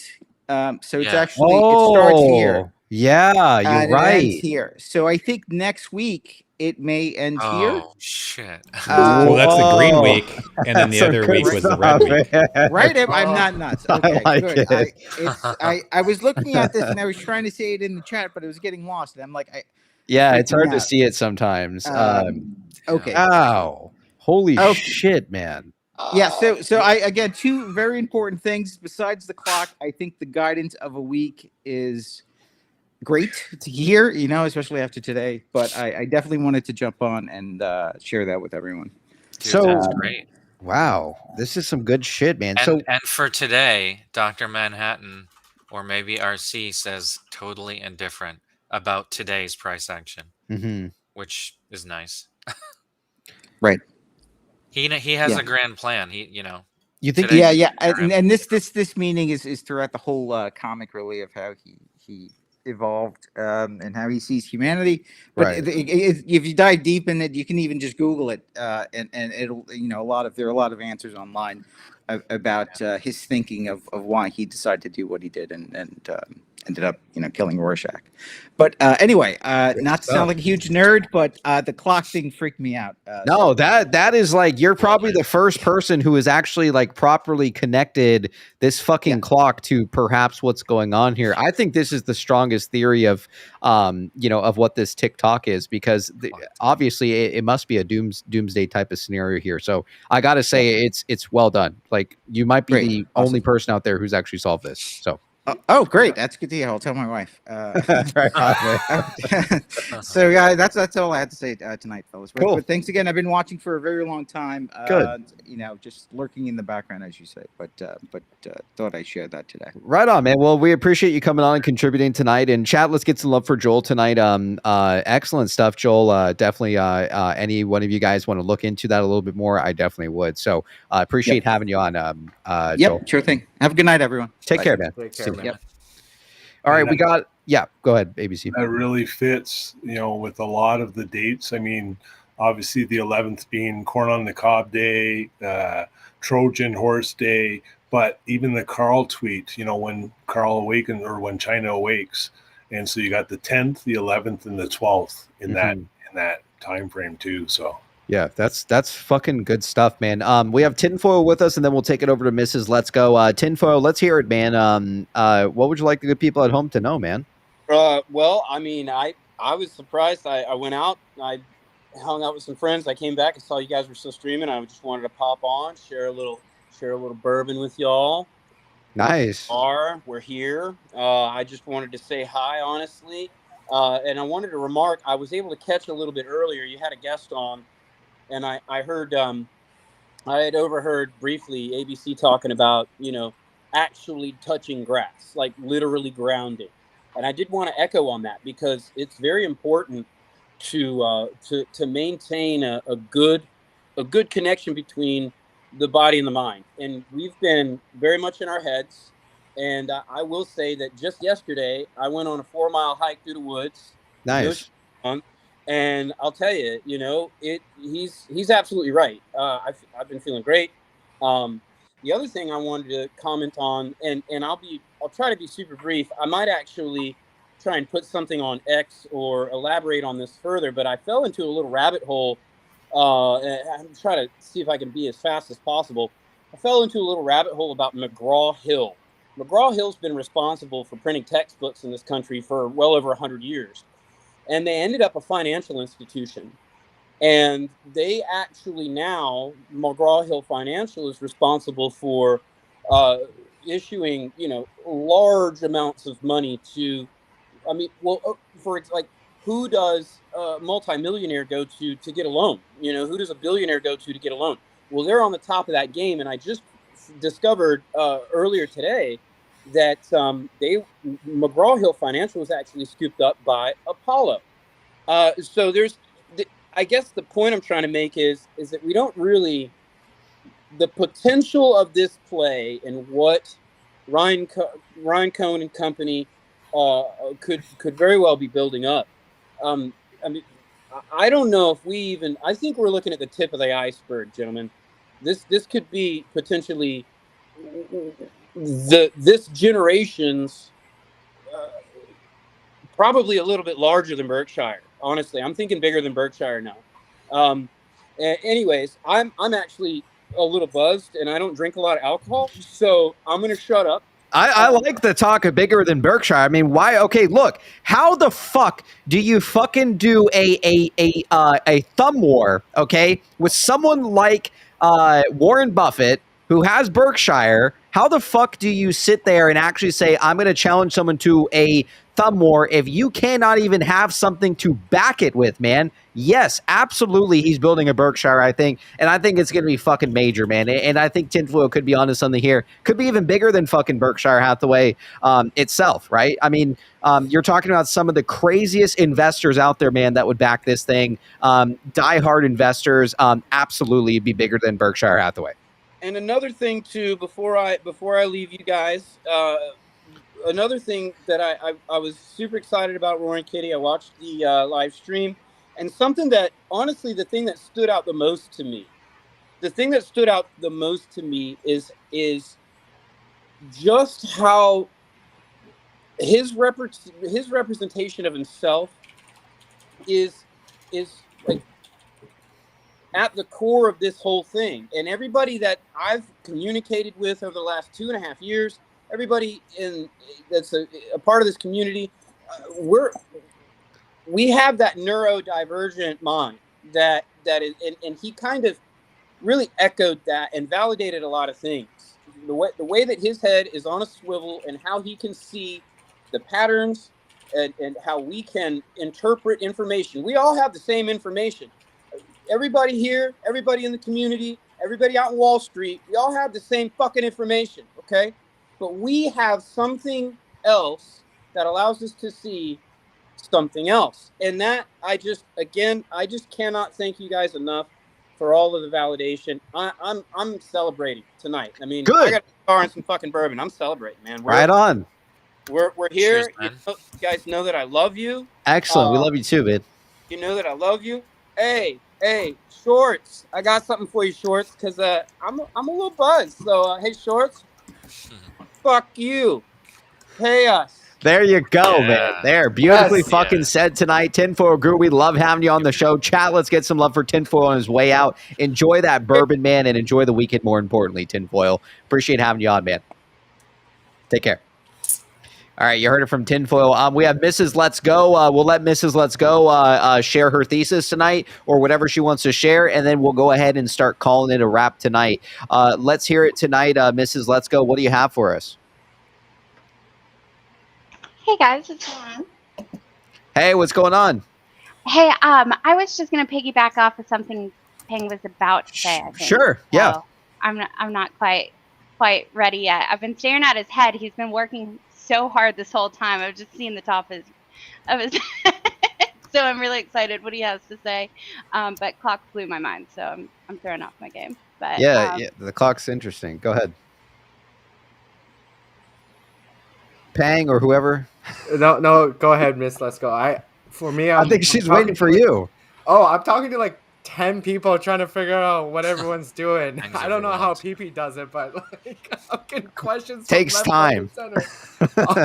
I do have something from Moon Knight Kitty that he wanted me to show on stream. This is like a while ago, and I dropped the fucking ball. But yeah, I have it shared right now.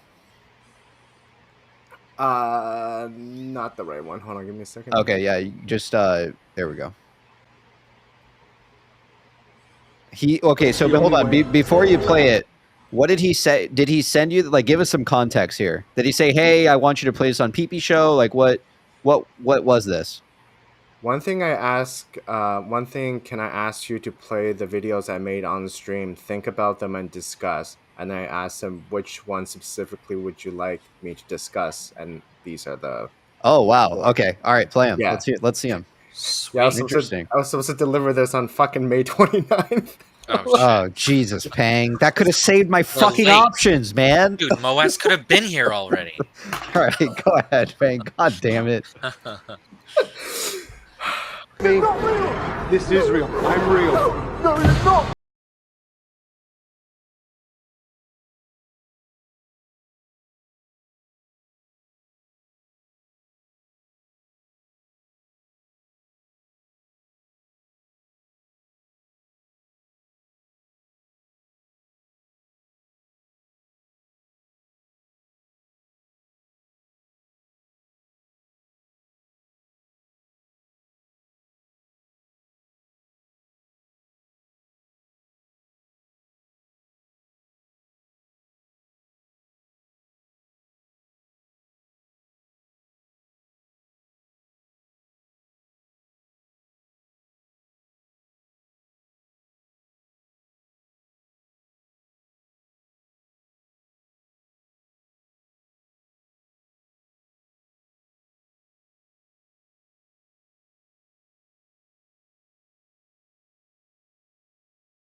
Memes?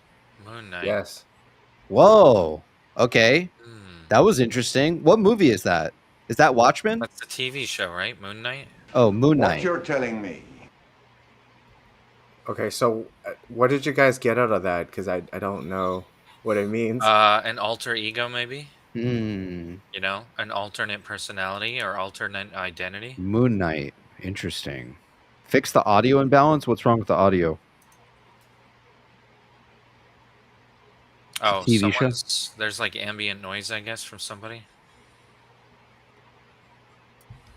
Everyone mute for a second, or Play the next one. at a time. Okay. Stop yelling at me.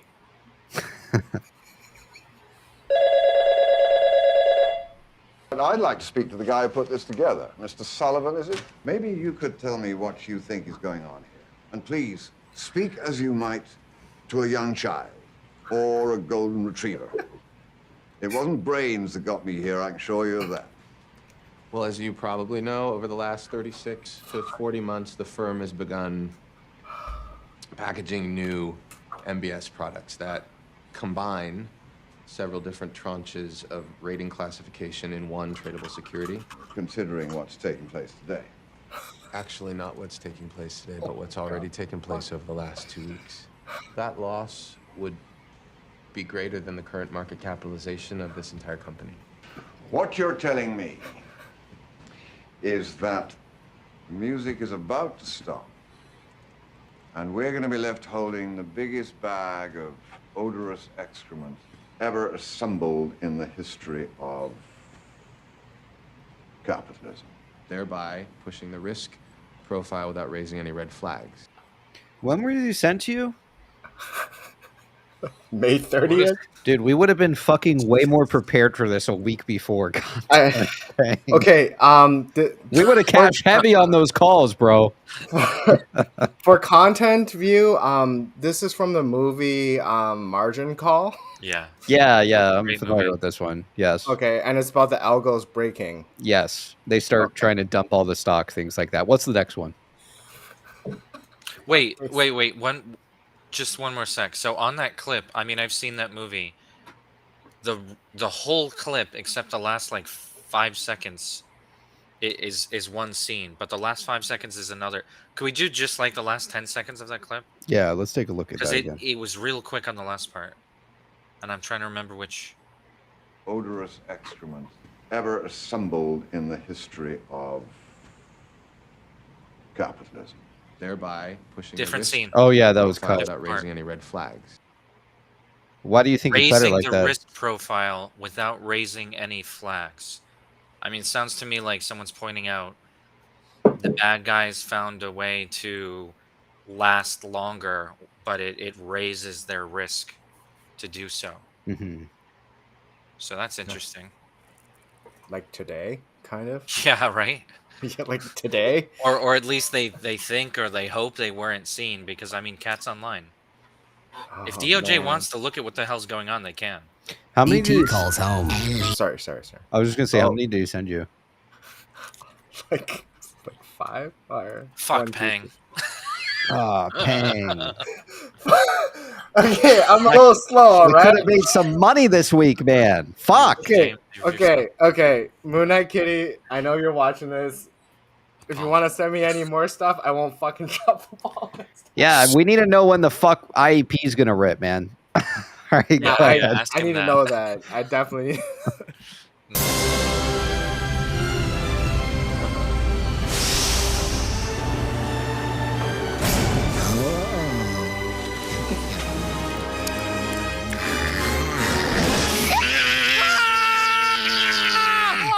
Toys R Us? You're eating all my candy! There's only one place on Earth to find the largest selection of exclusive ET toys. Toys R Us, the place ET calls home.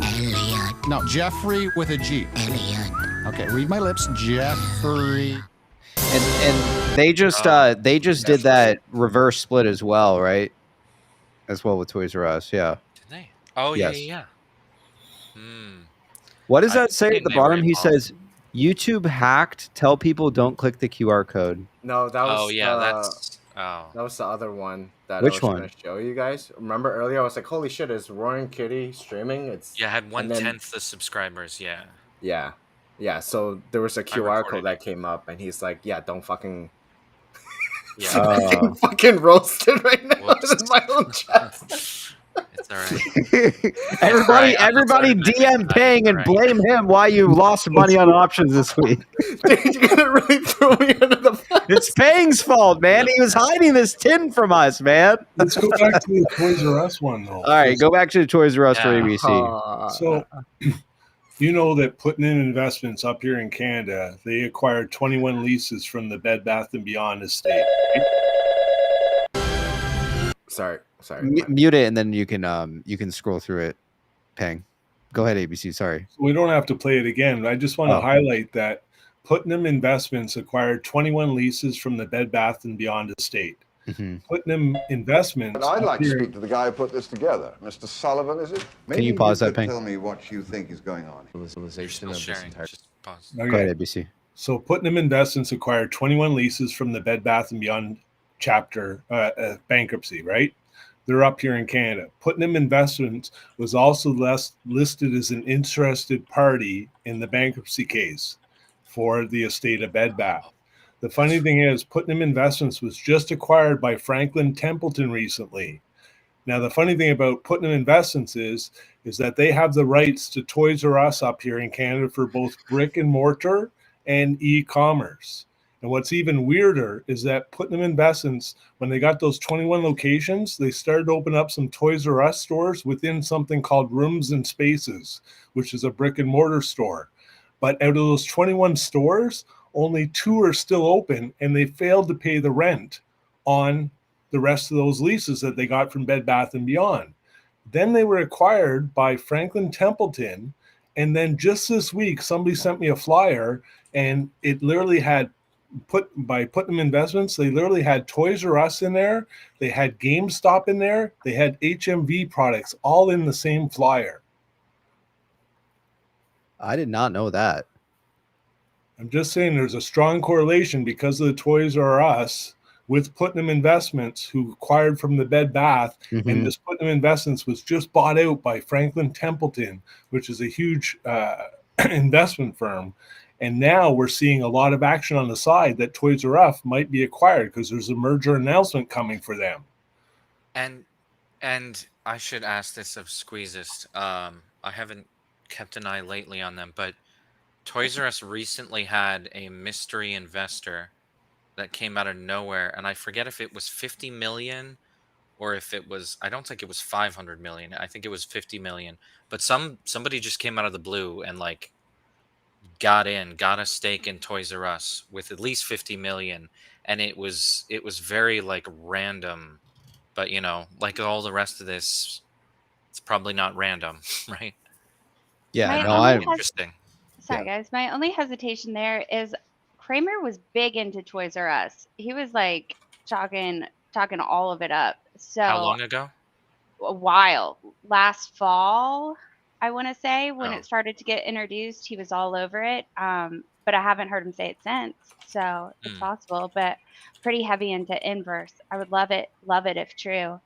And I would definitely believe after Aladdin and him saying the non-dim plume, saying, look at this, I have another account, I have more information elsewhere.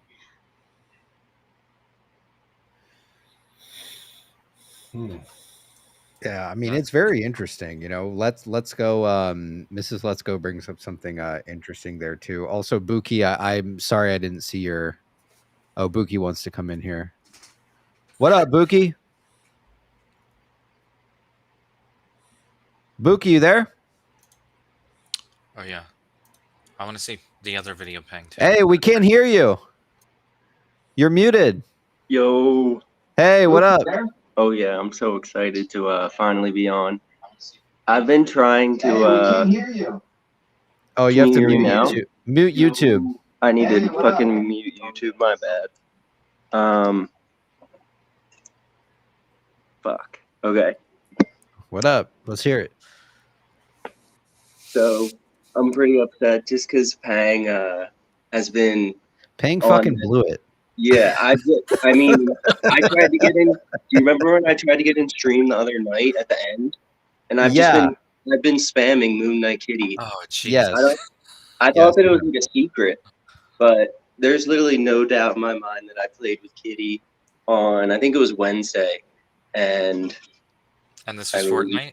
He was playing? Yeah. Cool. Yeah. So if you go, I think I linked my profile, but you can just go to like any of the videos. But first, if you want to go to like his first tweet, his 1st interaction, it's the no coincidence with Elon Musk.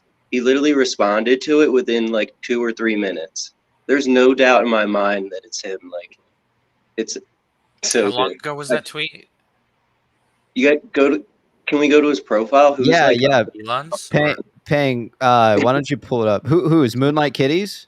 Do you want me to pull the last video up, or we save that for? Yeah, save it for right after Buki gets his point across here, and then we'll take a look at it real quick. I'm just going to read back some of these tips here because they are kind of piled up here. We got Maffles out there with the PP jacked membership for 12 months. Appreciate your support, Maffles.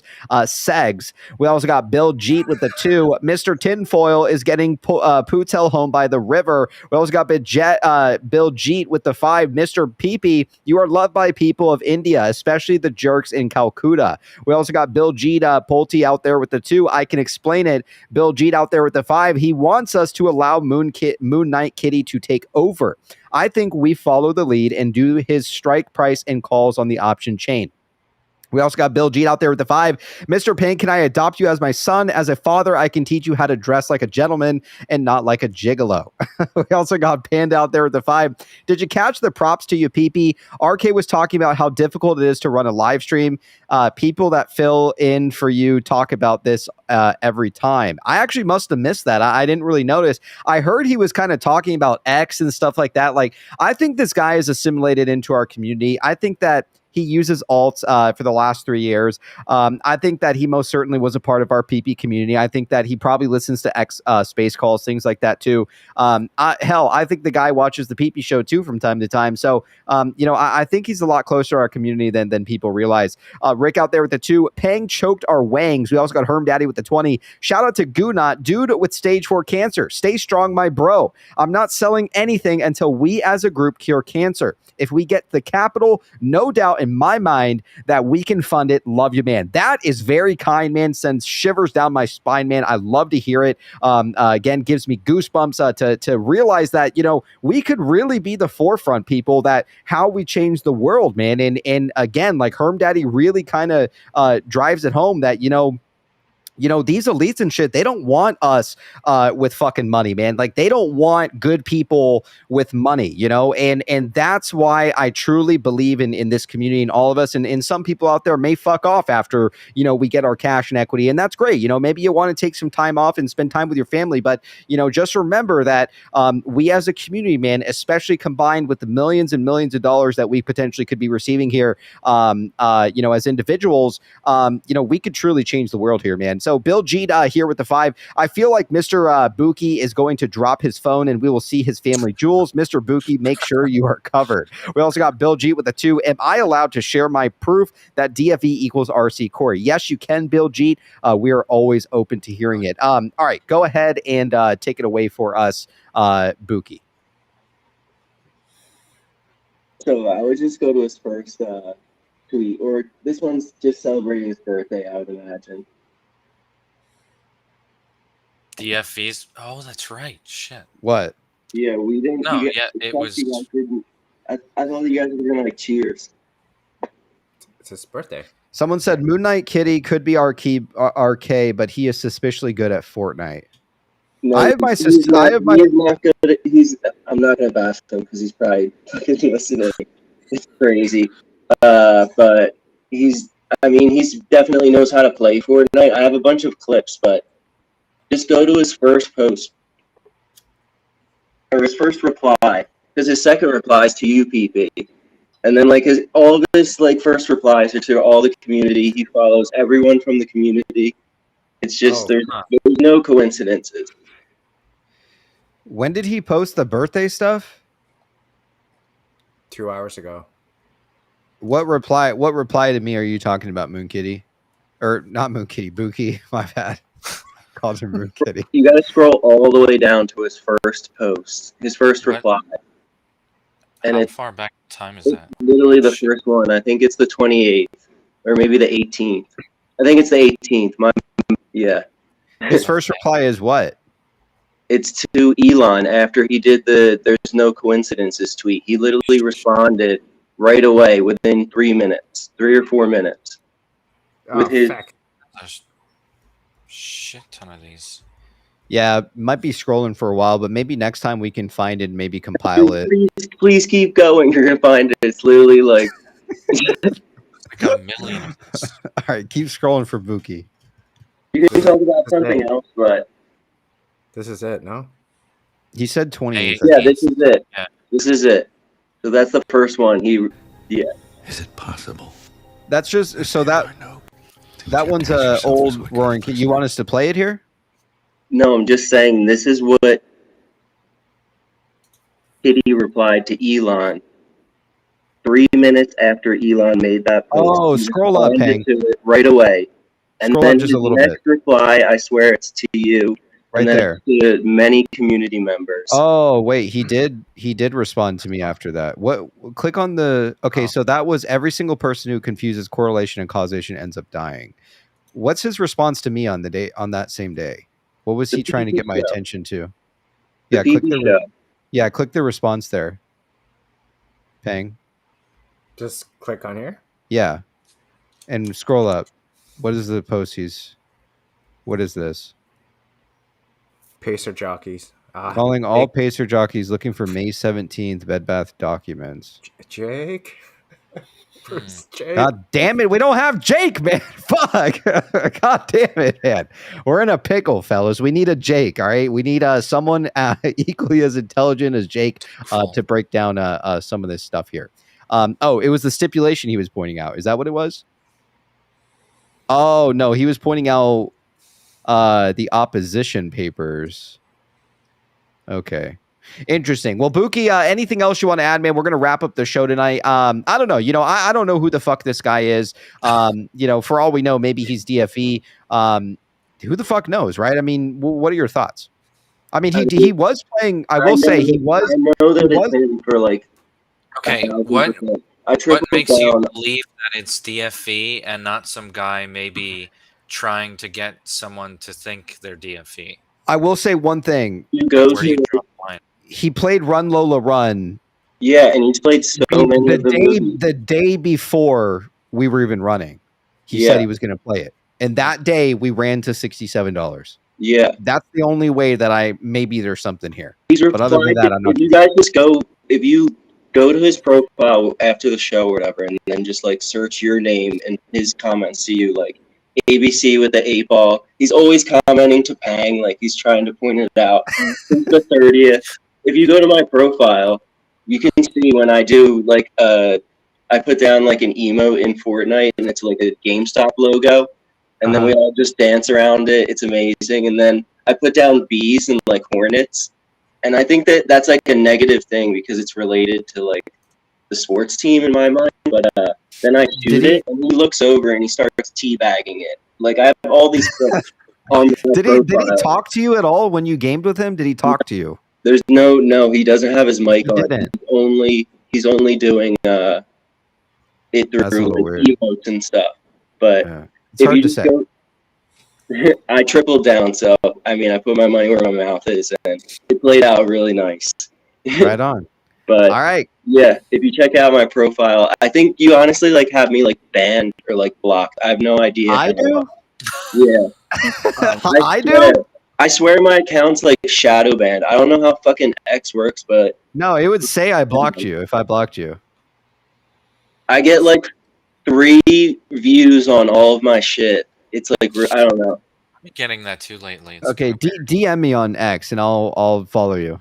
I'd like to thing. It's like "Loving You Way Past 65," which is one of the songs that he used in the Bed Bath & Beyond meme, which is just one of my favorite. And there's no doubt in my mind that it's him. I watch way too much of his memes. I've watched the movie probably like 15 times. I listen to the music every single day. Like, there's no doubt in my mind that it's him. If you got to go to his profile, go all the way to the bottom, and then watch the videos that way up this time, not in reverse, because it just tells the story of what's been going on behind the scenes. There's no doubt in my mind. That Game of Thrones one he took from me, but I took that from Ace. I know. So I wonder if he's Ace. Yeah, that's what I was thinking. I wonder if he's Ace Ventura. Yeah. During the stream today, he talked about that you have to be like crazy and shit like that. There's just like so much that he did with the entire stream. Like, This is in typed chat. He said. Halted. Sorry. All right, Buki. Well, we appreciate having you on, man. Appreciate it. Moon Knight Kid, you're the fucking man. Love you guys. Right on. Peace. All right, take care, buddy. Yeah. All right, you heard from Buki tonight. All right, let's go ahead and we'll start wrapping up the show there tonight. Let's go ahead and take it over to Mrs. Let's Go. Mrs. Let's Go. Did you want to add anything tonight, this evening? Yeah. I do. I had a lot I wanted to say to ABC. I was Sure. talking to him in X today, and I don't know. Let me first say to Pang about Watchmen, as soon as it came up, I was like, get me backstage, because favorite character in Rorschach, obviously he says, I'm not stuck in here with them, they're stuck in here with me. It's yes. Like the best line. And that had the same exact energy as DFV sitting there watching it plummet. Like, you think I'm worried, you're the ones that should be worried. That's all I saw today, and I absolutely loved it. Also, Rorschach, you look it up, pretty much the sane people, I think, when they open it up, they see a butterfly and happiness. And then, so we got a butterfly and lots of Watchmen. butterfly references for sure. Yeah, love it. Real quickly, to make it as short as I possibly can, I wanted to see him exercise his calls. I'm in the chat like, you look pudgy, you should exercise, like exercise, like let's go. But I think that I didn't get what I wanted, but we got what we needed, that we got to see in real time him doing nothing, drinking a beer, but ultimately nothing, and the stock's getting halted. Yeah. I'm also caught up in MMTLP. That's been U3 halted since December. I've had 2 babies since then, so it's been years. So it's nice to see real-time action, like, but why did you halt it? Or why didn't you halt this stock? And, kind of getting in depth where it wasn't actually anything worth doing. He's like, oh, let me hit a button. And they're like, oh my God, halt it again. And also, I'm always in your DMs telling you, I want somebody smarter than me to look at all these acquisition companies getting halted at the same time when GME is getting halted. There's now 3 that I can remember. Today was Hudson acquisition got halted the same time that GME is being halted. So please, anybody that has the time to look at it. My expertise is in cartoons. I've been watching BoJack Horseman for 2 weeks since I talked to you guys last. So I got lots of that. But if you're trying to wrap up, we can do it on another day. Yeah, sounds good. What was the other? Do you know the other one? The other company, Hudson Acquisition Company. Plutonium. What was it? Plutonium. Plutonium, like the element. Winvest. WINVEST. I can send you screenshots. Yeah, that would be awesome. I'd like to take a look. My Twitter is banana frogs something. So I can get it to you. I threw it in the backstage chat. You can just send me something. Cool. Mrs. Let's Go. Any closing thoughts as we start to wrap up the show tonight? What would you like good people at home to know? We still have over 1,000 people watching on YouTube alone, man. I'm surprised. I mean, typically on a Friday night, there's not many. Yeah, right. Yeah, we're all just a bunch of gambling drunks, man. Yeah. Let's hear it, Mrs. Let's Go. What would you like good people at home to know? Let's hear it tonight. So first of all, ABC, I would love to hear if you want to do a 12-hour seminar on your Sting thesis. I would love to hear it because that's just beyond exciting to me. So you build it, we'll come, we'll listen to it for days. I can hear my voice. Sorry.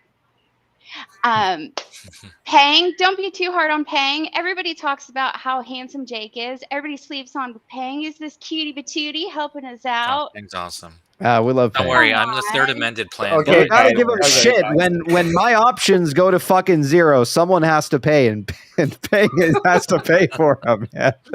Now you know who to call. Yeah. Husband wrote something down for me. I don't see anything in your hand. Oh, I believe Ace Ventura is DFV. Let's go. All right, right on. That's his opinion. Cool. And then just Michael, I want to understand where you are in the gym. Are you in the sauna? Yeah. Like, Did you find a utility closet? Like, There's just a might as well table. get a pump on, like, Where are you? Yeah. How is there? Well, is now it I'm actually at a soundproof? friend's house. No one walks But by. Oh, okay. just whatever we can do to make sure you get some internet. You know, I can have somebody come out. I'd love thank to. you. Right on. But thank you guys. I love you guys, and I'll see you next time. All right, you heard it from Mrs. Let's Go. Mrs. Let's Go, enjoy the rest of the night. Enjoy the weekend, and hope to see you on the show again. Chad, let's get some love for Mrs. Let's Go for taking her time to come on the show this evening. Take care. Have a good one. All right, you heard it from Mrs. Let's Go.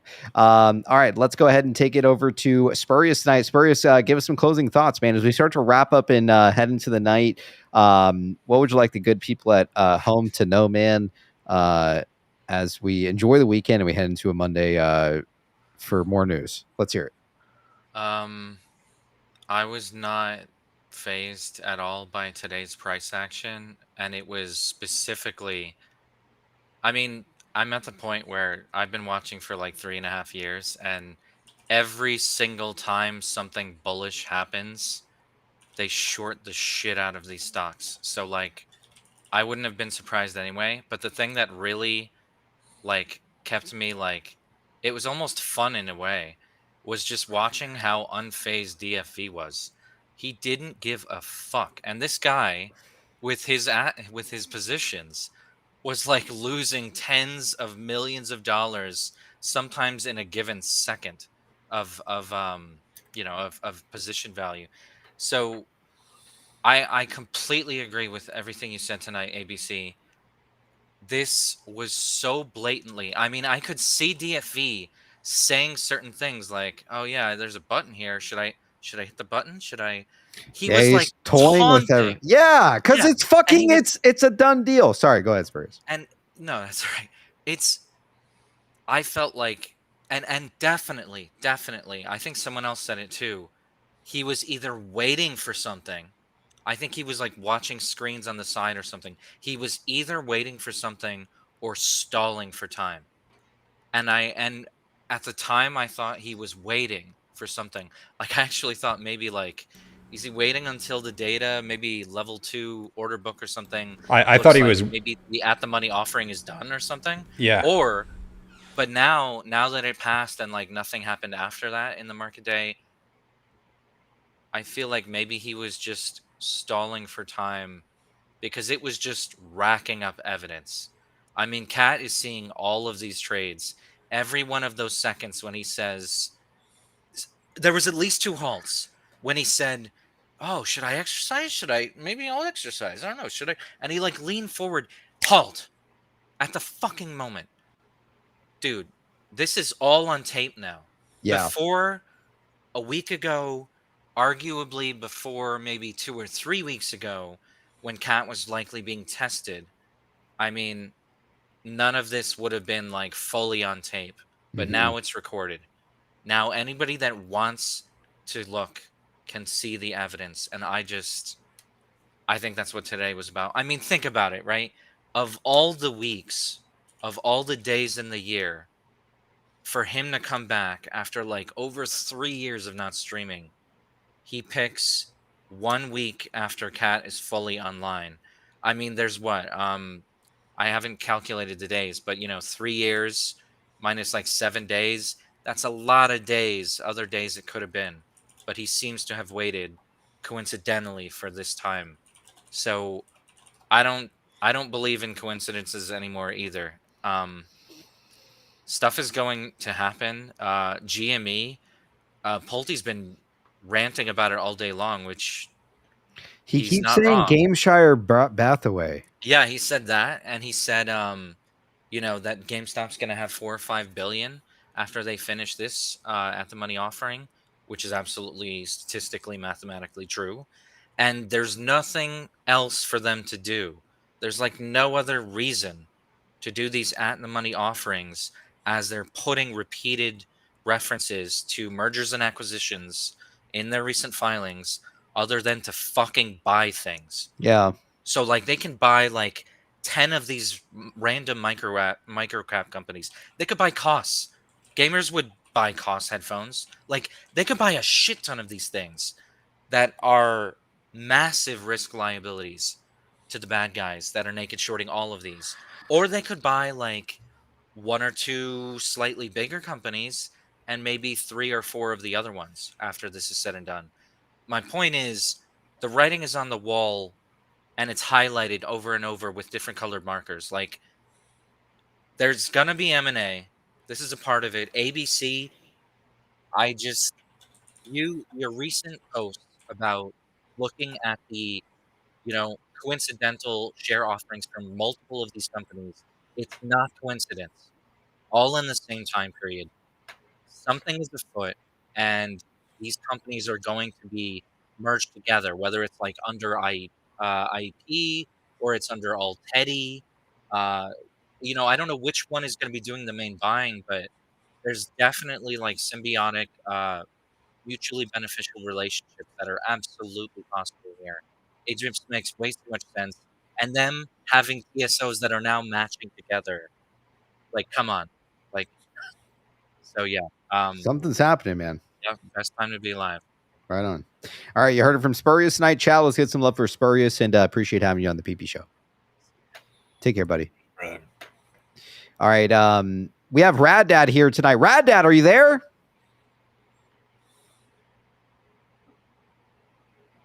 Rad Dad, let's hear it tonight. What do you have for us? I can't hear him. Let me read back some of these tips, and then we'll see what's going on with Rad Dad here. Oh, wow. My apologies for missing this. So Jealous Money with the 2 says, I'm finally tipsy with you fucks, 3 p.m. Oz and 8 in. Right on, man. Enjoy. Bill Jeet with the 20. At 3:08 of DFV's video, you hear slapping and kicking sounds. This is the same sound of a video that RC Corey posted of a game/cartoon where a character is getting a sequential hits from 1 to 100. RC Corey posted it in the past 2 days. Wow, that's very interesting, Bill Jeet. Those two probably might know each other, man. That's a very real possibility. Interesting stuff. Bill Jeet with the 2. It's between 3:06 and 3:08. Bo with the 299. PP, what's the go with Lego? They are involved. I think they are, man. Posting fucking Lambos and talking about Roaring Kitty and talking about Platinum Sparkles and like a guy with like a tinfoil hat on. I don't know, man. And especially that one where it looks like a dude's like penis that they deleted. I mean, what the fuck is going on here, man? Ace Ventura with the 2. I blocked Moon Knight Kitty. We also got Sky out there with the 10. Good morning from Germany. PP, you are the best. Right on, man. Good morning and appreciate the love. We got Herm Daddy with the 5. Andrew Taint is chasing clout. This movement does not need him. Yeah, right on. We got the Cheese with the 2. Has anyone figured out the Jake Couch pick? Cheese, the pick is basically implying that we have won. Rad Dad, what do you have for us tonight, man? Let's hear it. We're starting to wrap up. What would you like to share with us, man? I can't hear him. Can you guys? Oh, I'm here. Hey, what's going on? Rad Dad, let's hear it tonight. Much. It's just so delayed. It is? I'm happy to be here. I'm still awake. Well, it's good to see you, Rad Dad. What do you want to add?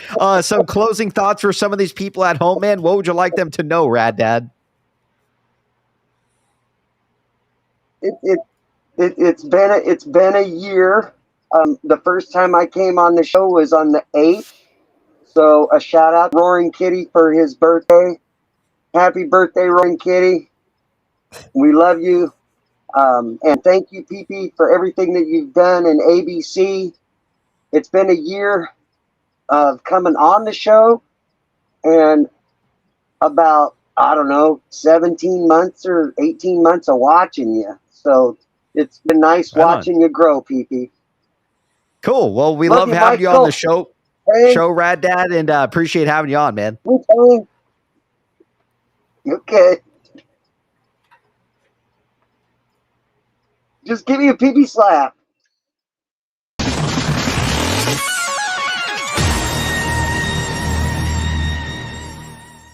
All right, you heard it from Rad Dad tonight, man. All right, I think Pang wanted to show one very last quick video, and then we'll call it a night here. Go ahead and play it, and let's call it a night. Some guy wrote in all caps, he said, bro, just end the show. There's a process to it, man, all right? There's a process to ending the fucking show. We can't just goddamn click end, man. We can't just rug pull everybody. There's a process, man. Go ahead, Pang, go ahead and play it. Let's hear it, and then we'll call it a night. Okay.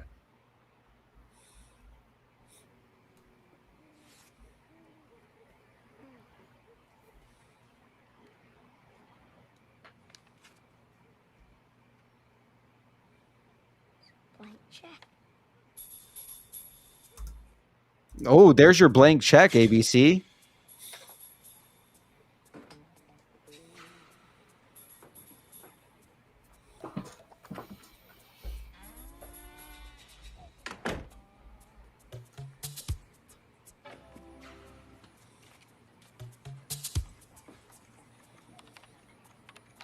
Preston Waters. 200. G. A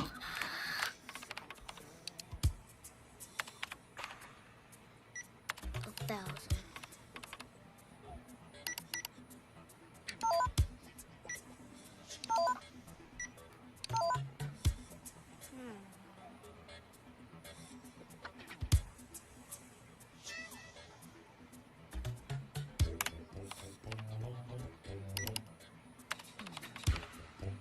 $1 million. I wonder what the hell it means. Hey, ABC. I was told by our very special friend to get a specific view of what you thought about the video. He asked ABC? What? Wow. That you always talk about blank check. So if you notice the signature, also the signature on there's name is Carl. In that video? Get the fuck out of here. Hold on, Pang. It does say Carl. What the fuck? Of course Who you the would fuck notice is that. Moon Knight? ABC, how the fuck do you... That's why I love ABC's mind, man. He pays attention to all this shit, man, like so clearly. It literally says Carl. What the fuck, man? Wow. I don't know what's happening anymore, man. I don't know, fellas. You know, I just think that, you know, we've been so right. We've just been so early. Like, can you imagine like 2 fucking years early on one of the biggest plays possible? I mean, yeah, sure, we could have saved some money coming in a little bit later, things like that. But, you know, the matter of the fact is that we're here, right? We're blessed to be in this position. But fucking A, man, he asked for ABC's opinion on it and it says Carl. Wow. You're the one who always talks about a blank check. Like a blank check company, all that shit. So there is a blank check company, I believe, and it's through a SPAC. And if you guys look at the incorporation date of Teddy was incorporated I forget the actual date. I think it was like June or July 10th of 2021, I think. And so in a SPAC, you're given a 2-year window to do your private raising of your initial investors. And then after that 2-year window, you're allowed to do a direct public offering, which can form up to 80% of the other money. And so we saw Sixth Street Specialty Lending raise $12 billion, which is very close to the claim that was filed in the Bed Bath estate for $11.8 billion. Those 4 rounds of private equity raising that raised almost $12 billion, I believe is a SPAC. I believe that will be the holding company. And I believe that Stalking Horse bid from Brendan Madows is really a blank check company that will go and acquire the estate, and we'll move on from there. Amen. I mean, look, I think we're getting fucking paid, man. And I think we're getting paid fucking big. I mean, you know, investors who have held a stock and, you know, I think that a lot of people like also in like GameStop, you know, this thing's going to run hard. And, you know, but I think at the end of the day, you know, a lot of the investors like ourselves who literally followed, you know, this play to a T and, you know, it's, I don't, you know, given the scenario way back in the day of, you know, if you kind of switch, you know, the shoe on the foot, like let's say for instance GameStop was experiencing this years ago, can you truly tell yourself that you would have held GameStop to expiry into cancellation if that was a thing, right? Like you know, that's the biggest thing for me.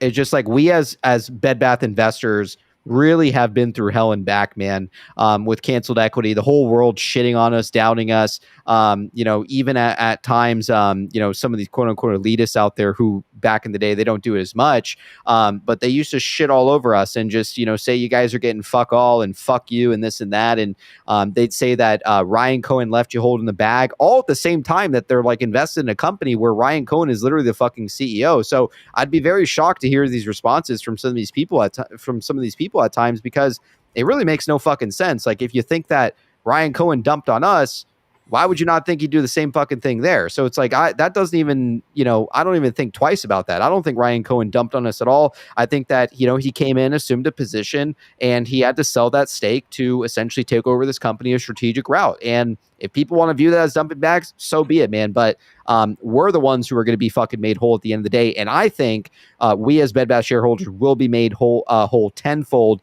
I really do picture us being at the very top of like the hierarchy here in terms of the structure. I do think that we are essentially going to be the holding company itself under all of these other subsidiaries under it. So I think we'll cash in pretty hard there.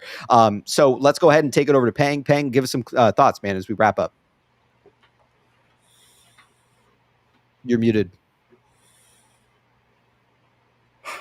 Give me 30 seconds and let me just share my screen one more time here.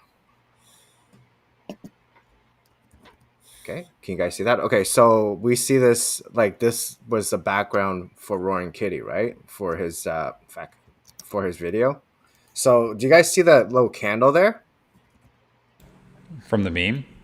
Like Yeah, where it from the goes meme, down right? and Yeah. You guys see that, right? Okay, so this video, I think he posted it like, I think it was like a couple. Sorry, give me a second to share this tab instead. So this video was. That's the one. Ace Ventura posted that. Yeah, but he posted this like, I think it was like literally like a couple minutes right before Roy and Kitty showed up. Like this video was posted on the profile. Before Roaring Kitty? Yeah, before he started streaming. No. Yeah. That's right. He did. Yes, that was today. Yeah. So that's what I was thinking. I'm telling you, he's Ace. Yeah, and then where else would he get the fucking video? It's literally original. Yeah, and then it's fucking Ace, man. It has to be. The bottom right corner, you can see.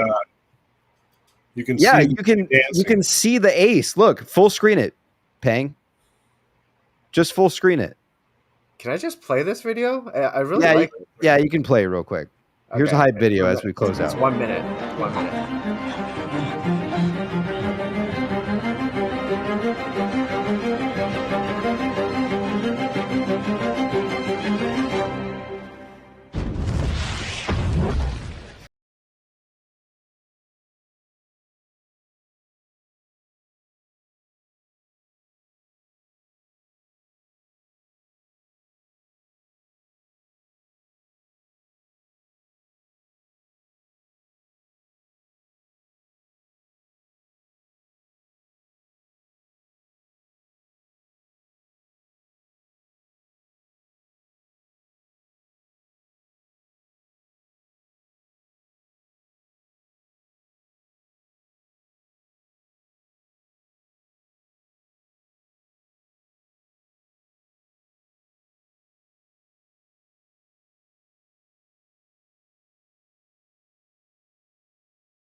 Ace is saying, Ace in the chat is saying, I'm literally telling you it's stolen. All right. Or is it J2B? Maybe it is. I don't know. That's a good question. I don't know. The guys, I have no fucking idea. Pang, give us some closing thoughts, man, as we start to wrap up the night tonight. Let's hear it for some of the people out there that are tuning in tonight. What would you like them to know, Pang? Wait, did you see the part where we're showing Jake's 2B's candle in the back? Did you see the part where we're showing us Jake 2B's candle in the back? Like, you see this? Oh, yeah. I don't know. Interesting. This is next level tinfoil. Someone said that it looks like Jake is scolding us one time from the photo that we're like in trouble or something. Let's hear it, Paying. What would you like good people at home to know? Holy fuck. Well, sorry for dropping the ball, everybody. I know I kind of fucked up on that one. That's all right. If you send you more videos, that's probably the week we're going to rip, and that's when we're going to play options. So when you find them, bring them to the PP show for all of us. Okay, I'm going to tell everybody to shut the fuck up and watch my fucking screen. Yes. Well, thank you, PP, Michael, ABC, for having me on the show. I have some notes for you guys at the end. Good. For everybody, right? So, and my closing thought is like, I don't know what to do after this, man. Like after we mow ass, then like I'm gonna be so lost. I'm just gonna be like sitting there with a pile of cash and just looking at it and be like, now what? Yeah, we're gonna have to figure something out for sure. Pang, loved having you on the show. Chat, let's get some love for Pang on his way out. And Pang, appreciate you coming on and spending time with us tonight, man. So enjoy the rest of the night. Have a great night, everyone. Take care, Pang. See ya. All right, let's go ahead and take it over to Michael. Michael, what would you like the good people at home to know, man, as we start to wrap up tonight? What would you like the good people at home to know? What an exciting day, week. I think it's the greatest time to be alive. I wish Ryan Cohen could... I wish the system was set up different. That way he could at least like tweet some memes or something to, enjoy it. It's just kind of weird that certain people have their hands tied and then other people can just like behind closed doors do really nefarious things. But anyway, I'm really excited. I think they'll announce that they finished the ATM and they'll be flushed with cash. I mean, I think it was close to $5 billion that they raised, and I think they also have a bunch of stuff they were gonna do, or like they have on like they've been preparing for a long time. I mean, a lot of people just see like, oh, there hasn't been any results, and it's like, I know that they've been working on things in the background. You can kind of see the ripples, the effects of it, and but they probably can't say anything until after kind of everything comes out. Like when it's like the major acquisition and investments and whatnot they do, and then like the evaluation will make sense. And as the price discovery happens towards that new evaluation, it won't be called, just a squeeze anymore. And then all of a sudden we'll see like all these other things that they've been working on behind the scenes. And I think they'll be able to talk more openly, which will be amazing. But I really appreciate you guys and everyone involved. And I'm super excited to have a fun weekend. Cool. All right. You heard it from Michael tonight. Chat, let's get some love for Michael on his way out. And Michael, enjoy the rest of the week, man. Let's hear it, ABC. As we start to wrap up tonight, what would you like the good people at home to know, my man? That was a great show, PP. You got, 10,754 live viewers right now with both Twitter and YouTube. People great watching show. All over the world, man. What's that? I said people watching all over the world. Yeah, and I've been here almost since the beginning with you, and it's been a hell of a fun ride, bro. And the funny thing is we're right down at the crunch now. I honestly believe we're literally possibly a week to 10 days away from finding out everything that we have not been able to figure out. And there's still a lot redacted. I mean, a lot of focus is on GME right now, obviously, because of DFV showing up, because of the ATM shelf offerings. But I honestly believe that Bed Bath & Beyond is actually the catalyst. And what I mean by catalyst to this is Ryan came in and saved GameStop, turned that company around. That company was really shorted as well. It was never shorted into the ground because he showed up at the right time and turned it around. Mm-hmm. He also showed up at the right time for Bed Bath & Beyond. And he specifically had his intentions to write a letter, acquire a crown jewel, and he also said, I'm going to bring in some other activist investors who would probably take the shell of your company as well. And my whole thesis has been that some of these activist investors, namely IEP and maybe a bunch of others, are going to show very soon, because the whole focus this week and last week, and especially with DFV, has been on GameStop. I do believe we're at a point now where Chewy is launching a 13F. So Chewy has the 13F up on going. Newell has the 13F. Yep. Carl just renegotiated his bond indentures to all the way to 2030. So he's kind of refinanced himself. He's got some very deep pockets right now. He also refinanced his personal holdings and his corporate holdings through 5 banks. Almost what? When was it? May, June, I guess, when he kind of refinanced and reduced his margin. Who else has 13Fs right now? Newell, Chewy, GameStop. Who else? There's like 6 or 7 of these companies out there that all of a sudden, within a period of a couple weeks, all launched 13Fs. I noticed that. So a lot of people look at that and go, dilution. I mean, what's Newell doing? They're trying to raise $2.8 billion. That's 80% of their market cap. That's insane. Mm-hmm. I don't think this is your traditional ATM or shelf offering. And what I mean by that is, in a Berkshire Hathaway, what you want to do is you want to invest into the parent company, and you also want the parent company to invest into you. And it's almost like a transactional fee. So the way I see things happening, especially when you have the TSOs matching each other, what if you had Newell come along and say, I have 428,000 shares, and I want to do a shelf offering and do it privately with you, and vice versa. The company can invest in them. And so what happens is, instead of doing in the street offerings, trying to raise capital, you're doing private equity trades with each other to invest in yourselves as a conglomerate. Then what happens when you launch like a Berkshire Hathaway, each company, although they're individual entities, under the parent company, they have a stake in the parent company so that they get a bit of profit as the parent company does well. And the parent company also gets profits from the subsidiaries underneath. So it's kind of a profit sharing mechanism. So that's why I think that these GME shelf offerings, although he did raise the money for the first one, 45 million shares that he sold into the market, I don't think they were sold into the market. I think that was a transactional offering to get some participants into the GME. And I think that could come from a parent company where GME, Newell, other companies are all under this Berkshire Hathaway. And that's how I see these 13Fs working. I could be wrong. Maybe they did hit the street. Maybe, it was just a typical. But if you go and read these 13Fs, they're unit-based, which is like IEP. And they say in it, it can be a private placement, an equity offering, an investment. So I don't consider these to be your typical ATM offerings. Yeah, this is something that's never been done before, in my opinion. I think that you're correct that this is very new.